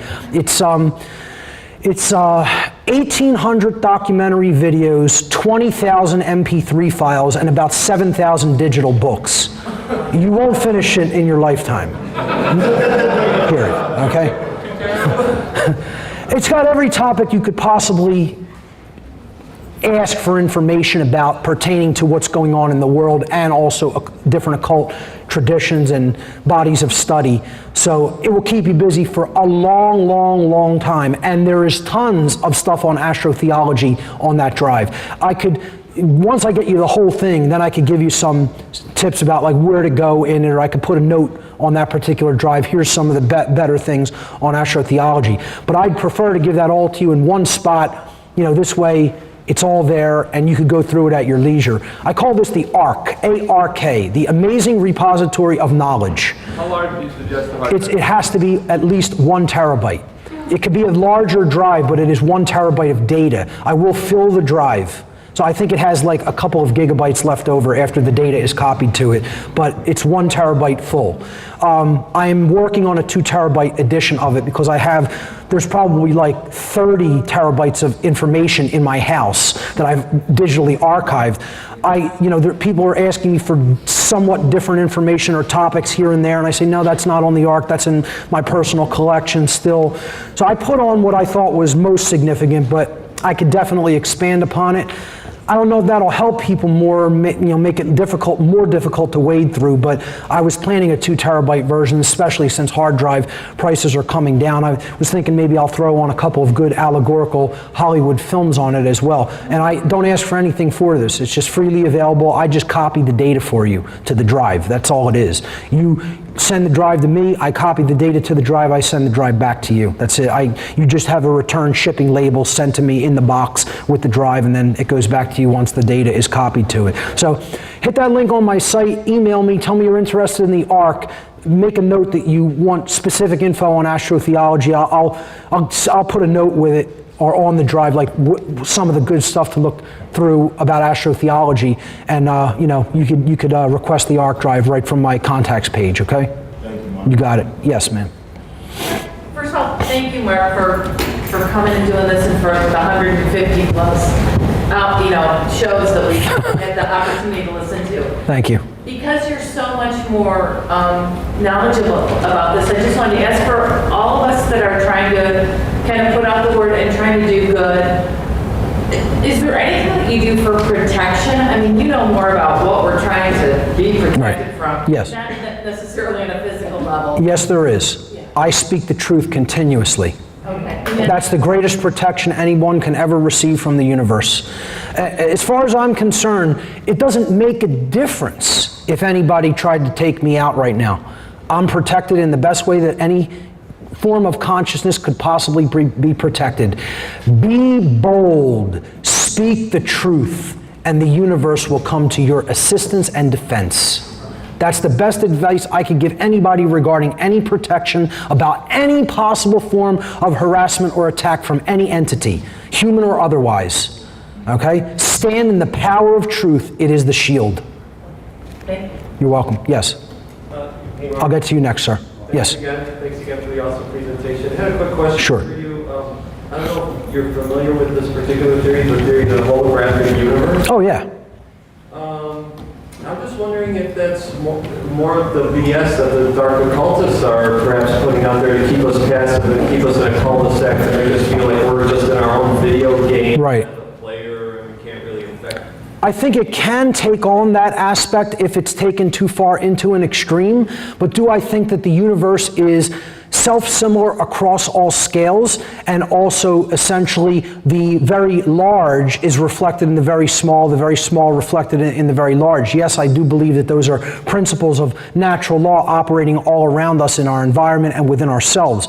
So I do think that this is a holographic construct of sorts, okay? But that, see, again, if you take that into a form of extreme right brain imbalance, it means, well, it's just all a simulation, so nothing in the simulation makes a difference. It doesn't matter what happens. That's not true. It does matter what happens here, because this is the construct for our learning, our growth, our spiritual evolutionary development. So it's not just about being passive and saying, oh, the whole universe is an illusion, who cares what happens? That's why I basically made that one of the points of awakening. Yes, you can understand that everything is one at a fundamental unified level, but that doesn't mean that experiences are happening on in the individuated physical realm, okay, where we come to have experiences and to grow and learn, aren't of significance. It absolutely means that the experience is the important part here. And even if we understand, yes, this physical matter, it's just the construct for that experience and consciousness, that does not mean that the experience is not of absolute significance and we should take seriously what happens here. That's the danger of falling into a right brain imbalanced state. So I like the holographic reality concept, but it has to remain in balance with feet on the ground spirituality. So I hope that answers your question. Yes, sir. Couple of things on your point on order taking. Yes. Brought to mind who's suffering PST, these order givers, Sure. these soldiers. Yep. And are you familiar with the testimony of a woman who called herself Savali that was on the internet? I've heard of this, but I'm not really intimately familiar with it. What was she about? Well, she was an Illuminati child. It is the person I'm thinking about, yes. Old slave. Yep. Operated in San Diego County. Yeah, I haven't gone into her work too much. I've heard about it. People have started to recommend her to me. I've received a recommendation in the past. I've looked into it a tiny bit. Seemed like she may have been involved in the dark occult somehow. I didn't really look into a whole lot of the material that she had put out. I probably should do that at some point. Well, that was around 2006 or 2007. I don't think they can find her or locate her. Oh, really? Interesting. But MichaelTessarion.com. Oh, yeah. Another mentor for Phenomenal work. Absolutely. People should definitely check out his work, no, without any question. Yes, sir. Sir, again, thank you for the presentation. Thank you. We're very appreciative of that.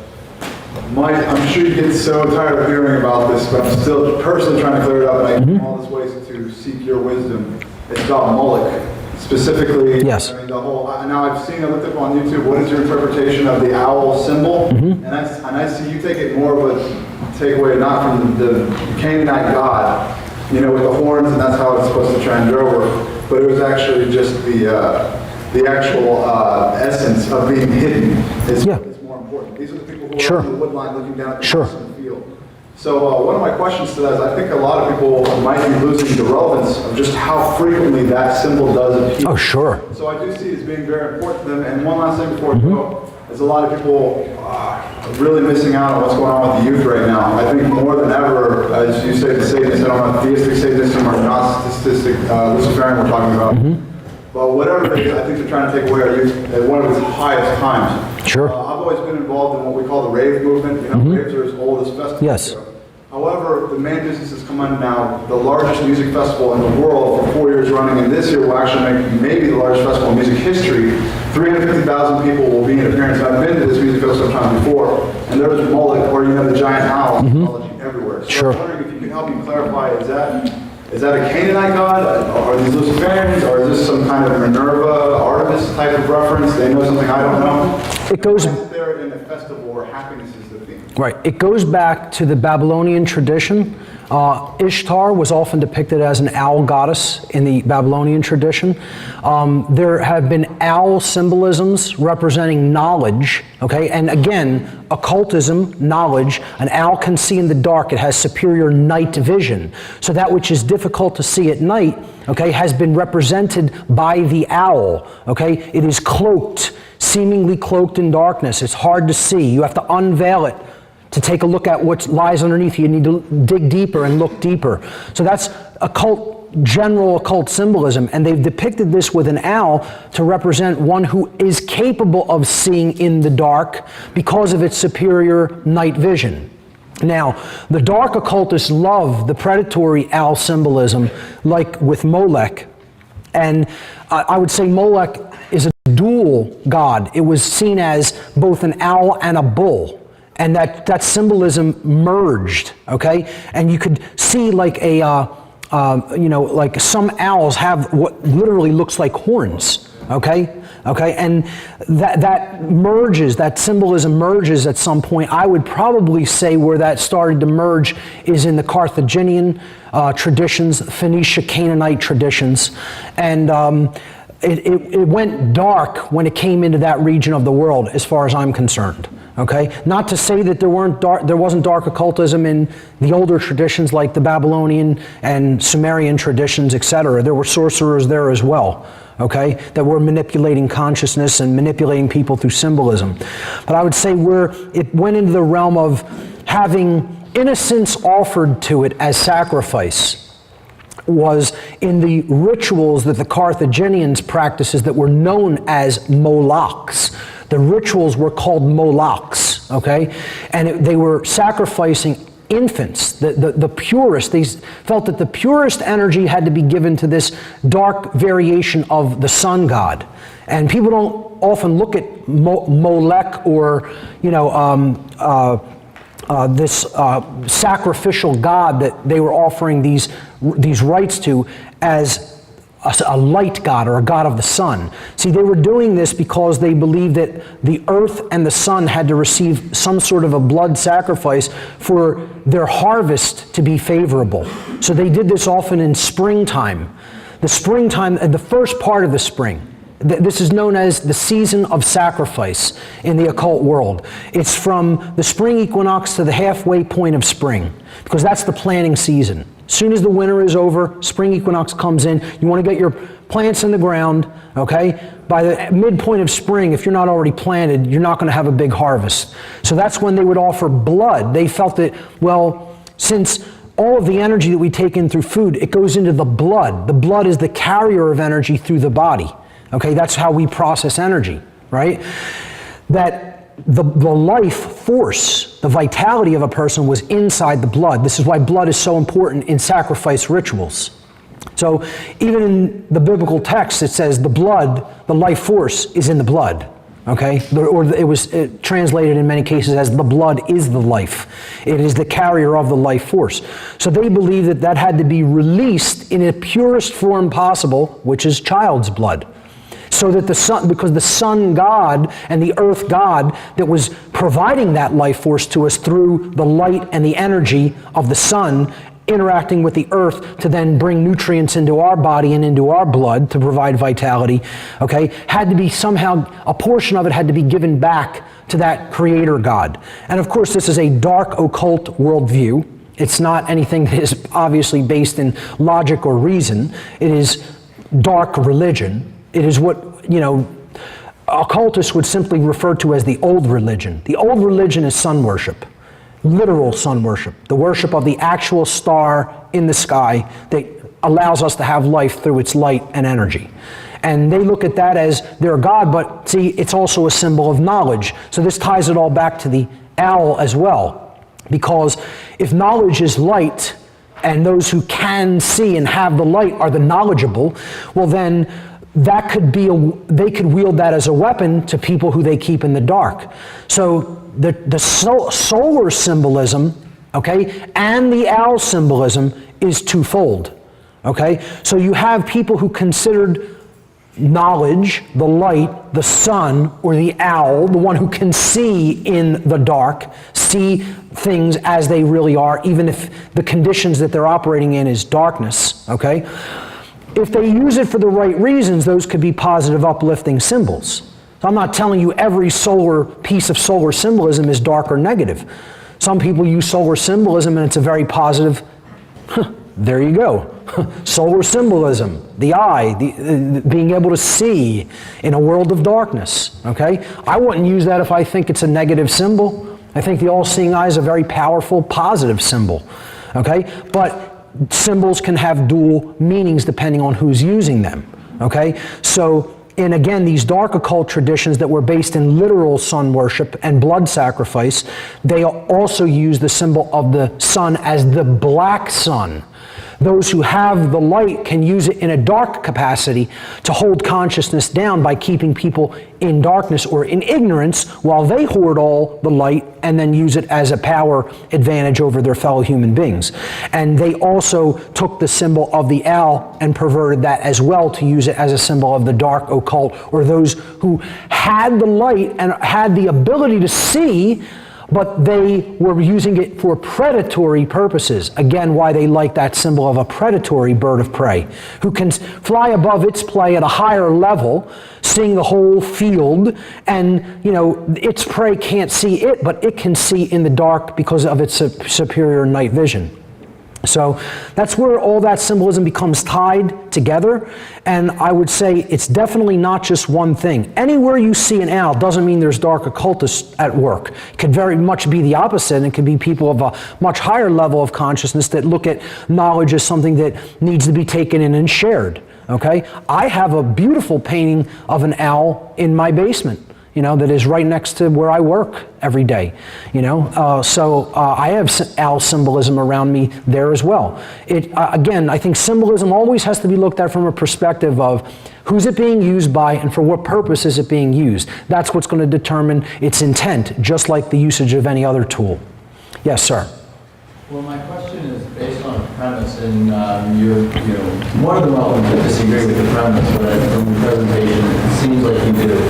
So, if awareness or the ability to consciously observe stimuli indicates a personal moral responsibility, does conscious interference or just distraction, disturbance to the quality of our awareness induce karmic death, drunkenness, cognitive dissonance, excessive stress, tension, distraction? I would say if you live in that modality constantly and try to make your life about nothing but that, you're adding to the ignorance that's all around us in the world. So I'm not telling people that they should go out and become drug addicts by taking drugs. I'm saying it's your right to put a substance into your body, but again, I'm always advocating for balance, self-control. Can I go out and have a couple of beers, not get totally trash wasted, and then do stupid stuff all over the town? Yeah, I can do that. Somebody who can't who doesn't know their limits or who wants to go overboard with everything should probably abstain from that activity, not only not to make a fool out of themselves, but not to hurt other people. But that doesn't mean it's not your right to ingest it. It wouldn't be your right to ingest it and go do stupid and harmful things. That's where you have to separate the actual act of ingestion of any compound in any amount versus the acts that will follow. So I'm always advocating for personal responsibility. So if I want to, for example, chew on a few psilocybin mushrooms and have a visionary experience, you probably won't see me trying to drive in that instance. It would probably not be a good idea. You're not going to exercise such good judgment. So, but hey, even if I did and I didn't hurt anybody, there's no harm done, but I took a chance there. If I then took that chance and did harm, I think I got to be held to account for it. But I don't think you do that preemptively. That's why I think, hey, even if somebody wants to drink and drive, drinking and driving is legal in some states still. You can actually drink with open containers of alcohol in a moving car. With you operating the car, you can be drinking a beer in certain states, which shows you the moral relativism of all of man's law, by the way. That's completely illegal in some places and will get you locked up, and in other places it's okay. But if you get pulled over for erratic driving and your blood alcohol level is a certain amount, which it almost is definitely going to be with how low they'll set it, you'll definitely have some action taken against you. But I think that when an action manifests, you should be held accountable for it if it manifested wrong. And that's to go with following the ingestion of any compound or no compound. Whatever you do, you're responsible for, period. It's like, so that's why you have to know your limits, you have to know about your consciousness. That's what knowing the self entails. Yes? Just as a, yeah. Also just on a finer level, excessive TV watching, self-induced sleep deprivation, it's excessive stress and worry. Sure, that too, yeah. One of the things I should have put in here, I just briefly touched on it in the section about what we take into ourselves, how it determines behavior, is food. An awake person's going to care enough about their body that they're going to put clean water, clean food, as pure food energy into their body as possible. So that awakening also means that taking care of the physical self, because they understand the importance of the physical vehicle for advancing spiritual life on the earth. So definitely very important, good points as well. Yep. Yeah. Yes. So I'll go to you next, sir, in the back. Yes. I consider myself a warrior for truth my whole life. It's just the way I've always been. So nothing absolves me of the responsibility of that. Sure. But I'd like your opinion about the 26,000-year equinox precession. Yes. And the whole idea of that we're coming out of the dark period and moving into the light, and the light is shining into all the dark corners. We see all sorts of institutions right now crumbling that are on the dark side. What is your opinion of that? Well, I don't know if I necessarily agree that the institutions that are dark in our world are crumbling. I think that some people are coming online to recognizing them for what they are. When it comes to cycles, my take is not completely in alignment with, but quite similar to certain takes on cycles that are seen in the Hermetic philosophy. And that is that, yes, there are cycles of consciousness, And, you could go back into the Vedic traditions and study, things like the yugas, which were great ages where they said that, there would be certain golden ages and bronze, silver and bronze, and then an iron age. The iron age they called the Kali Yuga, the Yuga of destruction and dissolution and chaos, etc. And I think that could also represent breaking down what is negative and needs to be done away with as well. Kali should not just be looked at as something that is dark or negative. It also wipes away that which needs to be wiped away. So when it comes to cycles, do they exist? I believe that they do exist. Are we bound to the tendency of the cycle? No. Okay? I look at them as tides. Everything flows according to laws of rhythm and compensation. Okay? So, if you want to row a rowboat out to sea, can you do it when the tide is coming in very strong? Yes, you can do it. Will it take a whole lot more effort to get it done at that time rather than wait for when the tide is going out and it would take much less effort? You still can do it, but you're going to exert a whole lot more energy if you don't want the default condition of the boat remaining on the shore. Okay? So, in this time period, the cycle of consciousness that we are in, we're in a period of consciousness is attempting to be shut down by dark forces. Okay? I see it the exact other way, that there are forces that are trying to work to prevent the elevation of consciousness. Okay? And they're all gathering and they're working together in a unified front to suppress something from coming up. So that is the tendency in this cycle, the suppression of consciousness, or it is what I would call entropy of consciousness. The entropic force is working against us awakening and being conscious of patterns and meaning with respect to those patterns. And that's why we see the majority of the world is still asleep. The majority of the people of the world, if we are being honest with ourselves, are still asleep, completely and utterly ignorant of what is going on all around them, unfortunately. That having been said, this cycle that we are in does not have to go that way. If enough will is applied, just like if enough will, you couldn't row that boat out to sea on your own in the high tide coming in. If you got 3 people seated in the boat and they all had oars and used all of their strength, you could get it out there. It can be done, but there are going to be requirements for doing that under those conditions. The conditions, if we don't want further tyranny and total slavery to manifest, the tendency is toward those right now. If we want to reverse those conditions, more of us have to come forward and put the truth out there to other people in a much bigger and more forceful way. Again, I did not say violent way. I said in a forceful way, meaning the truth has to be spoken unwaveringly, unapologetically, no matter who it offends, because you cannot unhear something. The most rigid, skeptical, heart-hardened individual is incapable of unhearing any word that comes out of my mouth. Okay? They can ignore it.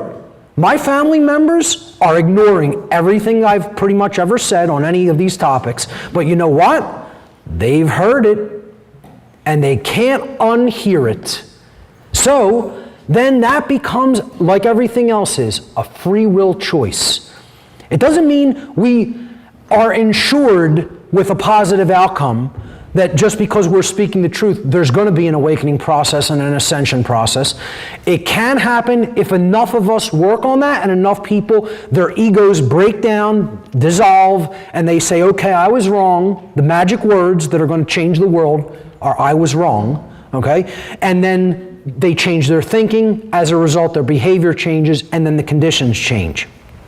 However, the syntropic force that orders things against the natural tendency to break down and go into chaotic states and darker states, that is willpower. Okay? Right now, where we're at, I don't think we have those numbers. We need so many more people, to the extent that I understand it and beyond, teaching this material, and we just don't have those numbers. I'm not trying to paint a hopeless situation. I'm just trying to be honest about where I see the dynamic going. Okay? So if enough people came forward and taught this, and other people were told how it actually is, and then they still refused it, the negative consequence of the cycle is going to manifest.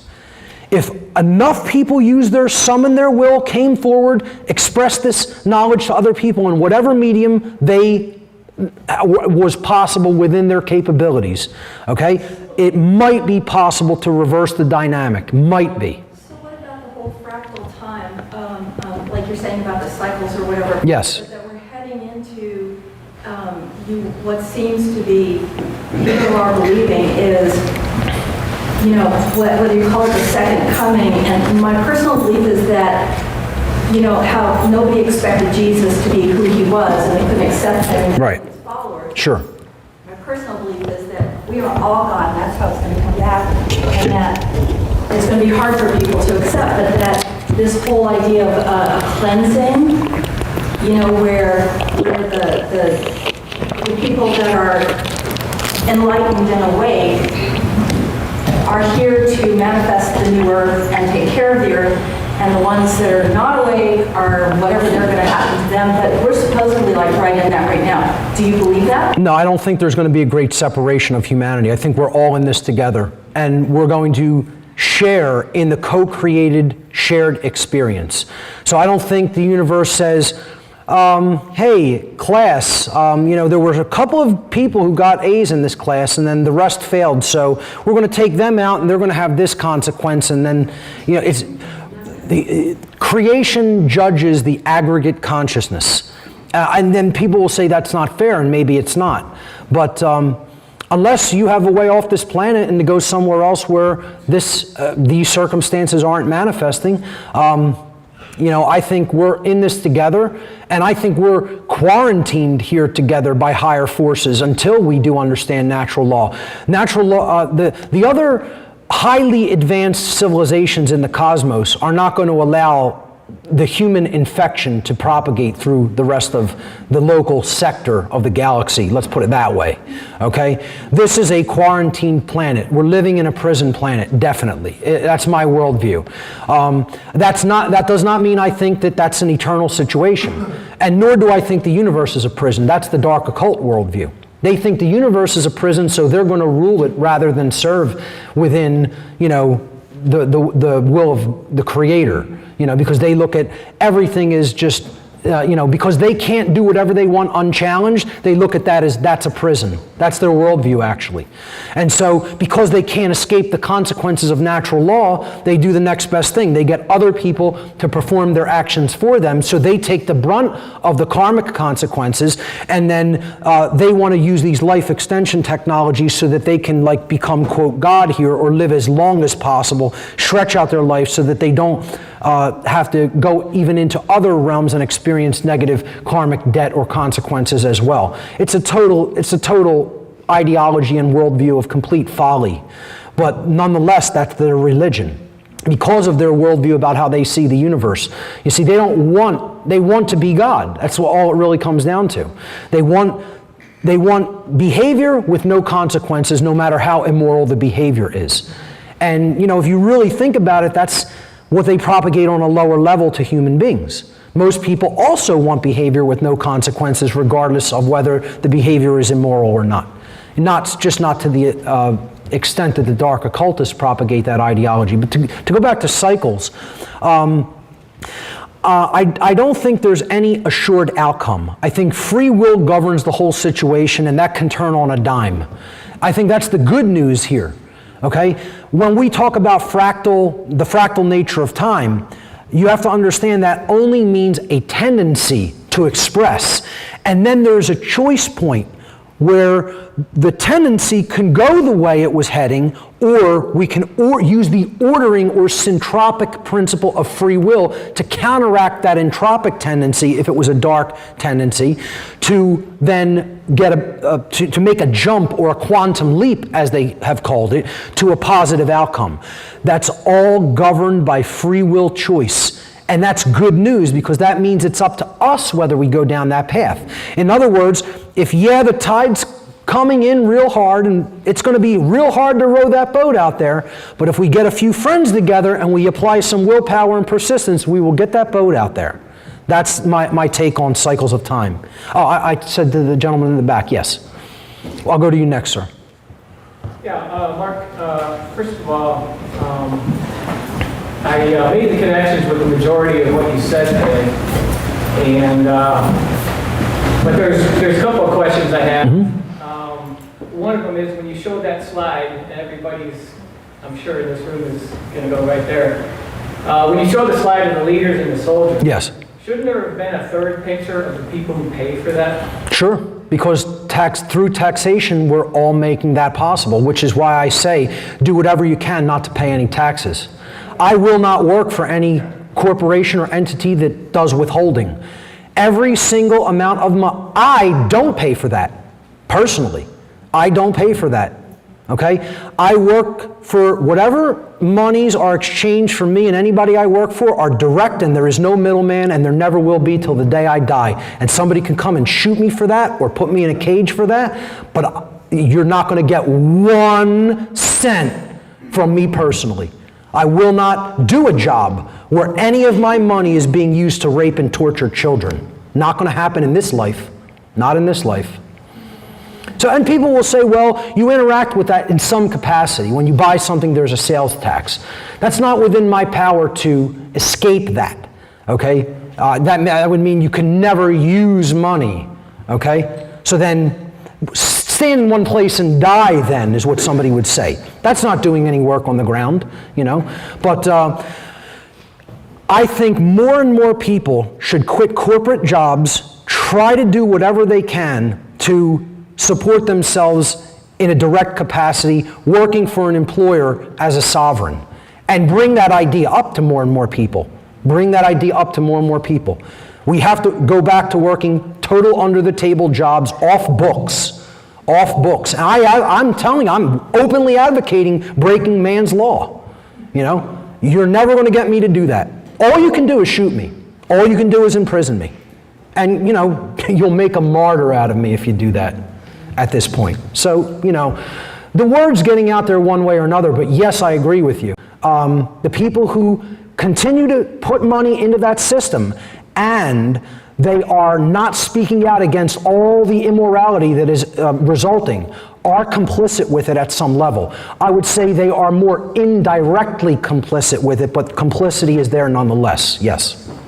So I guess what else I wanted to say was,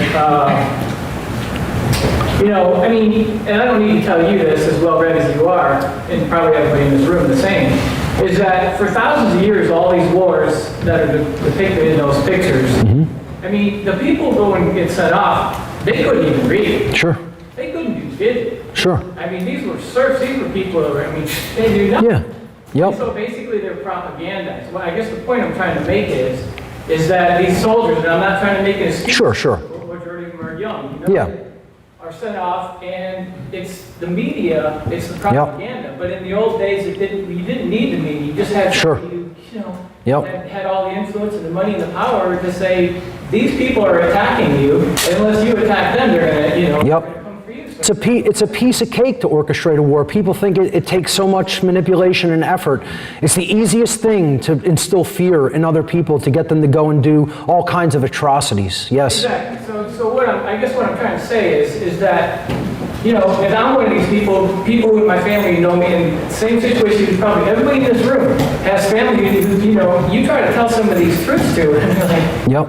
You're not. Yeah, they're very, very...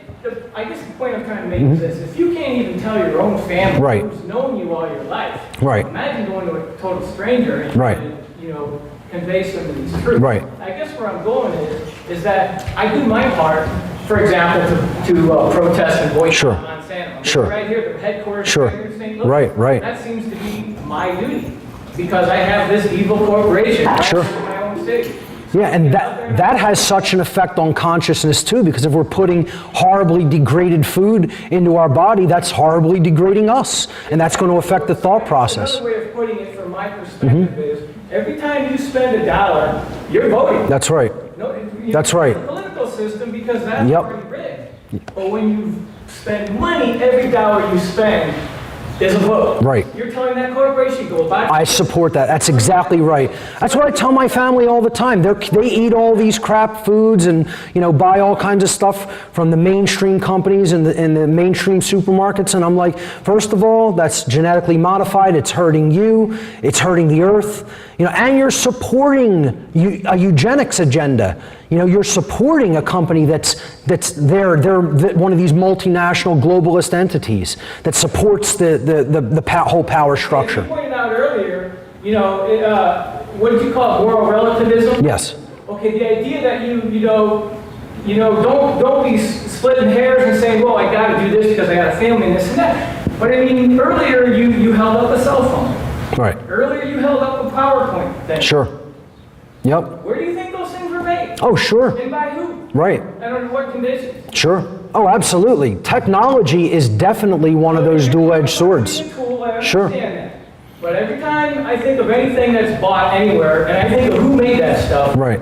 Then I get into this more. Which is why I gotta have the phone so I can call my right. Which is why we have to put up the pressure for ethical practices. Yes. I mean, we gotta give some, because I don't want to use any of this shit either. Right. But the point is, the internet is why we know we're here. That's why we're here today. We couldn't know about you. Of course. Right. So again, there are going to be some trade-offs with what you are going to engage with. Okay? Right. What I'm saying is, to the extent that is within your ability to pull away from that, right, and still do what you need to be doing with your feet on the ground here on the earth, take those actions. Okay?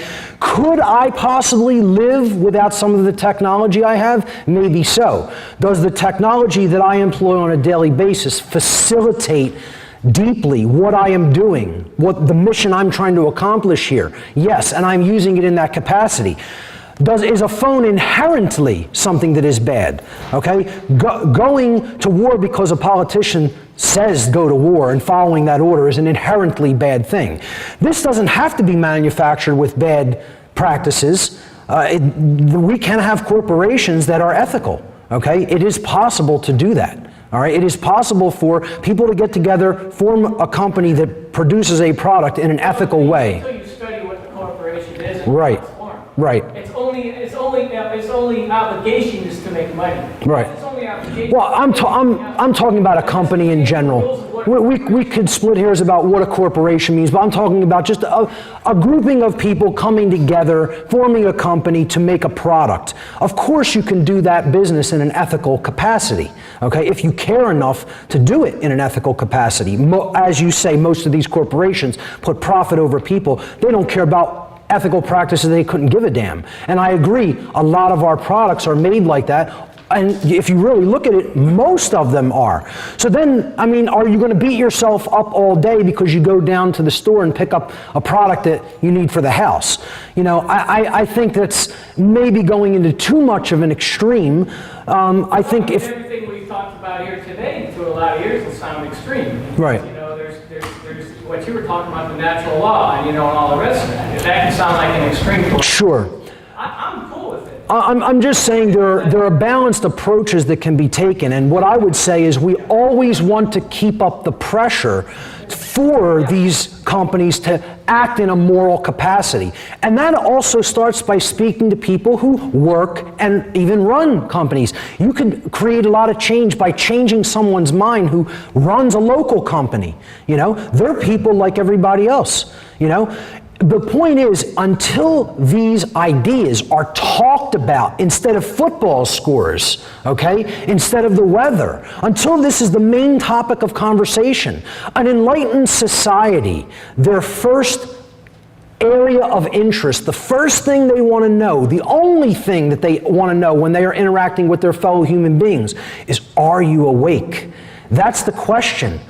Are you still in a state of ignorance? Are you still not understanding the fundamental connectivity of all of us? Okay? So until that mentality is brought forward, and it's the everyday topic of conversation, again, that's why it's called common sense. Morality is conscience. Common sense is what that word actually means. The common sense right now is more people, the common knowledge is more people know about the players in the baseball game than know about the difference between right and wrong behavior. And therein lies the fundamental problem. Until that dynamic is changed, you're never going to have ethical companies. You're never going to have ethical people. Those companies are made of people who would generally act unethically if given the chance. So it's all about the communication of that knowledge first and foremost. And again, we're nowhere near the tipping point level of dynamic of having enough people involved in the communication of this particular information. The topic of morality and what it really means to know the difference between right and wrong would need to be the common sense, everyday area of colloquial conversation just about everywhere on the earth first for this dynamic or tipping point to change. Until people are talking about that with everybody around them, don't expect a lot of change to happen. It's not just magically going to happen because, some people are recognizing that there's some immorality in it. You have to communicate the actual message of morality to other people such that they get it to an extent where then they're going to propagate it to others, and it's going to expand exponentially from there. That's a tall order. I'm not expecting anybody to, come out of here with such a warm, fuzzy feeling about how easy this is going to be to do, because that's one thing I'll tell you, it's not going to be easy. The principles that underlie the truth are simple and elegant, but to actually put that into manifestation, when you take into consideration just how deep into darkness this planet is going to be a very, very, very tall order. So really great point, sir. Yes? Just like you said, that question that we ask ourselves, don't quote me on this, but from my understanding, Coca-Cola's number one job is to triple their revenue every 10 years. Regardless of what has to be done to do that. And you ask, well, how do you do that? How do you actually do that? What do you do? Well, that's the question that we work with every day. Right. So then we just need to have our own question. What question do we want to solve? Right. What is there not around us? If there's something that you want and it's not around you, maybe it's for you to... Yeah. How do you create a world that is based in freedom? And that is, according to the law of freedom, you have to have a people who are knowledgeable about morality and make a conscious, willful effort to choose right action over wrong action. And if you don't have that now, the only way you're ever going to create that is communicating that knowledge to other people, which is why I don't want to rearrange deck chairs on the Titanic. I want to get down to the core, underlying heart of the matter and teach that concept. Okay? It's the idea of, fish for a man, you feed him for a day. Teach him to fish, you'll feed him for a lifetime. Not that I even really believe in fishing, but you get the idea. Garden for somebody, give them some food that you gardened, and you'll feed them for a couple of days. Teach them how to garden, they'll be able to garden forever and feed themselves. So that's the whole point here. We got to get down to the underlying causal factors. Teach people what is generating the condition, the causes, instead of looking at just the effects. And that's how we're going to be the most effective, by teaching that. The solution all lies in the mental realm. That's why people will say, I have no solutions because I'm not telling people to do new things. Yeah, you're correct. Did you actually hear me say, go and do this new thing here? And it's real complex, it's going to involve all of this stuff, and here's how you do it, here's the actual methodology. I didn't tell you that. I gave you general concepts about, here's why we're creating what we're creating. You want to stop that, things have to change in the realm of mind. And when they change in the realm of mind, then you'll see the effects in the manifested physical world. People don't like that as a solution. They want, it's like, I tutor people in computers, okay? I get people, I don't want to understand the ins and outs of this program or operating system. Don't teach me the concept.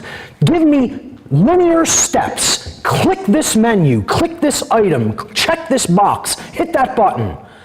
You haven't learned anything.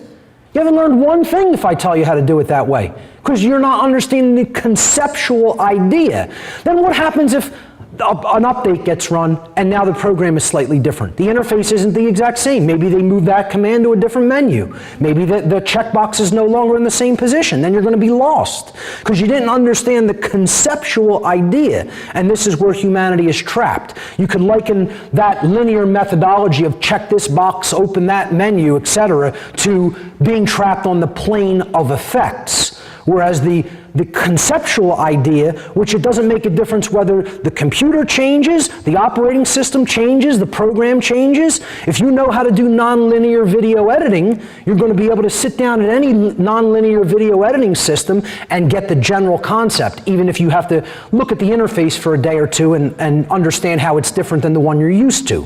Okay? The conceptual idea is the main point. Yes, sir, next to him. Yes. Two questions. Okay. Yes. I really enjoyed your part on anarchism. Thank you. That word, telling somebody you're an anarchist is like telling them.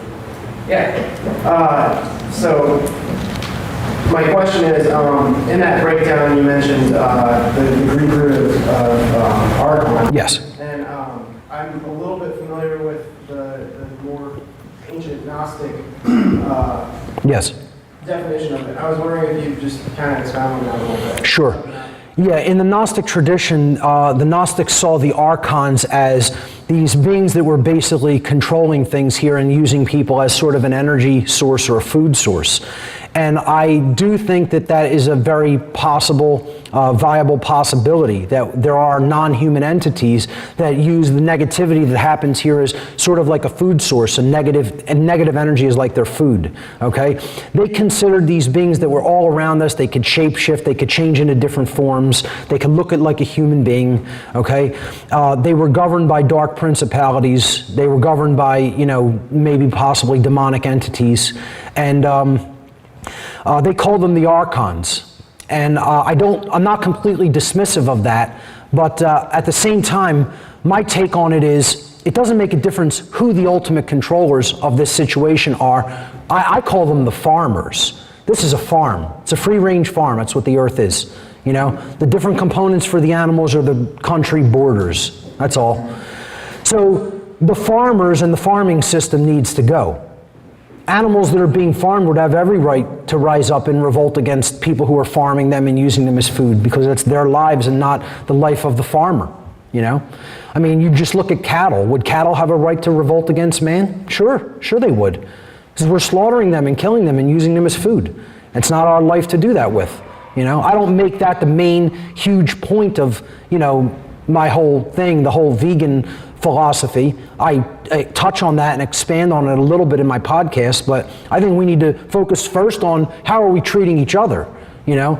But then you can get into speciesism, you know, and then we look at other species as somehow inferior to us, you know, and that our life is just a higher form than theirs, and so we can just do whatever we want to them. Well, who's to say these other entities that are out there in the cosmos don't look at us the same way, as just animals to be bred for their food, and this is just a nice farm. And now it's just full to capacity, you know, and, you know, they just look at us as, well, we'll call them when they get up in numbers that we can't handle. I'm not dismissive of that. I think where the Gnostics took a very negative or somewhat disempowering or imbalanced worldview is when they think that the whole universe is governed by an archonic entity known as the demiurge, and the whole universe is evil. You know, I definitely don't look at that as a positive worldview. That's taken things way to the extreme of spirit is all that matters and the physical world is evil. Okay, and the dark occult actually have that mindset as well. They think of the universe as a prison. And the reason they think it's a prison is because some intelligence has created boundary conditions known as moral laws, which these psychopaths do not want to be in operation in the world. Again, they want to be able to do whatever negative, vile, immoral behavior that they want to do in their psychopathic mind state with no consequence. So to them, the dark god of the world is the god that put natural law into effect. And they're going to rage against that god, again, by ruling the prison. Reign in hell rather than serve in heaven.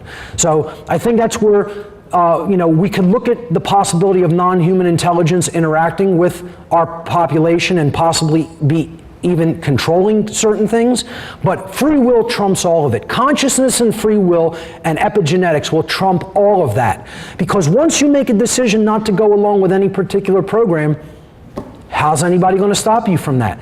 How are you going to control me when I'm telling you, I know I'm not the flesh at my essence, okay?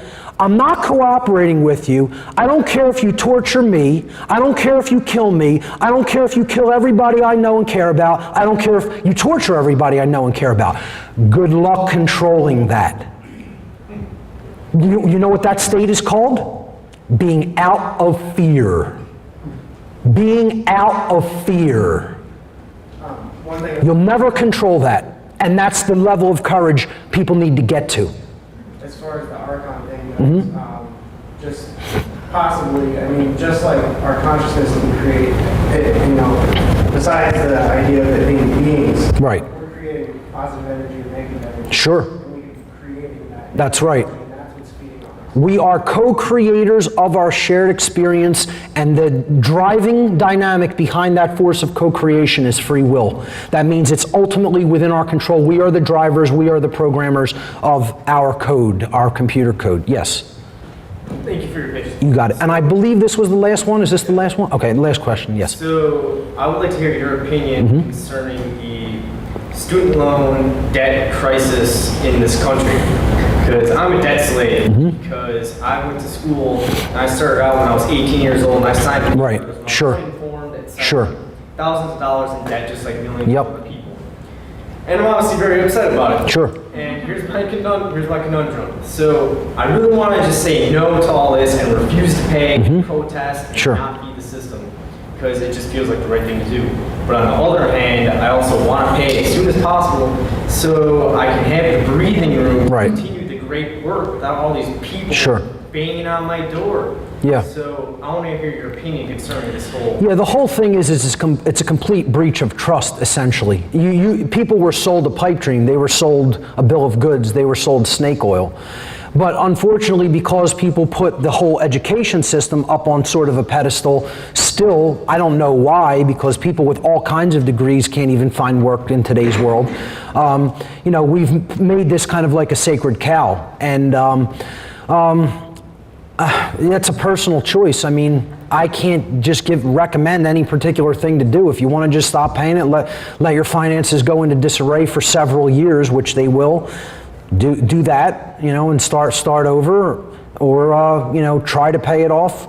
If that's what you think you should do. I think that's a personal decision that you have to weigh in the balance and decide what you think is best for you in your life right now in the moment. But I definitely think it's a breach of trust and a breach of faith in what they've done. And I think more people have to lose faith in that system, because it's not real education anyway. If the real education were to be given, children would be taught the truth about morality. First and foremost, before anything else, that would be what they would be programmed with, and would not have the ability to refuse in the first several years of their life.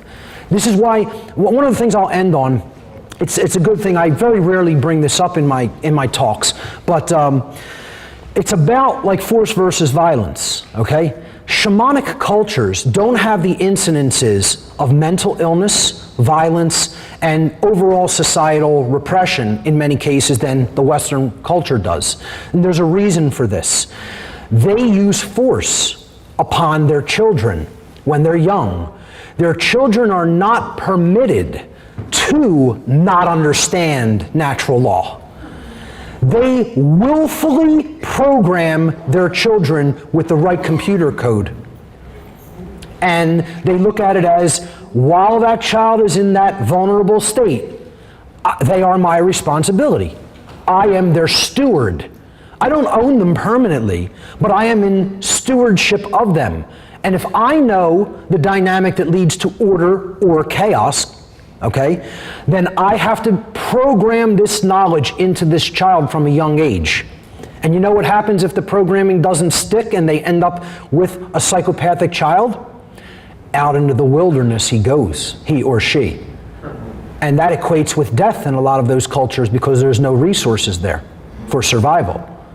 So they don't actively, and if the person tries to come back into the society, then they'll exercise their right to self-defense as tribal warriors. But in essence, that is what I think society essentially needs to do with their youth. The youth should be programmed. It's a highly unpopular view, okay? If you don't understand the nature of consciousness at a young age, the child is in a hypnagogic trance for 6 years, from out of the womb to about the age of 6. Then they begin to develop their own personality and traits. Okay? If you don't program that child, if that's where the format of the hard drive has to get laid down, you don't program it with the proper format during the formative years by speaking the truth into that child repeatedly. This is why compulsory schooling is mandatory. The powers that should not be want 50,000 hours of compulsory schooling foisted onto our children's minds so that they hit them with tons and tons and tons of propaganda and untruth and make them into subservient, complacent, willing, passive workers, which is what the system wants to pump out through their outcome-based education system. A shamanic culture, or what you would just call a highly advanced culture in consciousness or awareness, takes their children, recognizes unless their mind is molded while the child is in their formative years, they're going to have an adult with a bad hard drive, bad operating system, bad software that's going to spit out bad behavior, and when that happens in the aggregate, you're going to get chaos societally, okay? The shamanic culture is focused on true education of their youth, and it is a forceful act. They force that onto, like we force propaganda in many cases onto children through our false education system. Moral law has to be forced into a child. And they can see the result as well. You know, when they get older, you can then say, oh, well, and this is, a lot of times this is what the Amish will do. They'll say, well, you've seen our ways. They try to program their children according to moral laws as well, a little on the too religious side for my take personally, but then they say, well, go out into the world and see what happens when you don't receive proper moral uplift and education. And 90% of those people come back and want to live an Amish lifestyle because they're more in touch with nature and they're more in touch with the laws of morality than the general Western population. I'm not saying go out and become an Amish person or whatever. I'm just saying it's showing you can program something into a child at a young age, okay? And you could then know when to let off and say, well, go and do experience the world and understand through discernment and judgment what's better for yourself. Was this the right way, what I did? Because now you're at the age of free will. You can do whatever you want. You can reject it if you want. But find out through observation what that will lead to. And I think that's the smart approach when it comes to parenting. It's knowing when you have to apply the force and then knowing when you have to let off the force as well. So, ladies and gentlemen, thank you so much. Phenomenal questions from the audience, too. Hope you all had a great time today. Seek the truth, then speak the truth. Be the master. Thank you.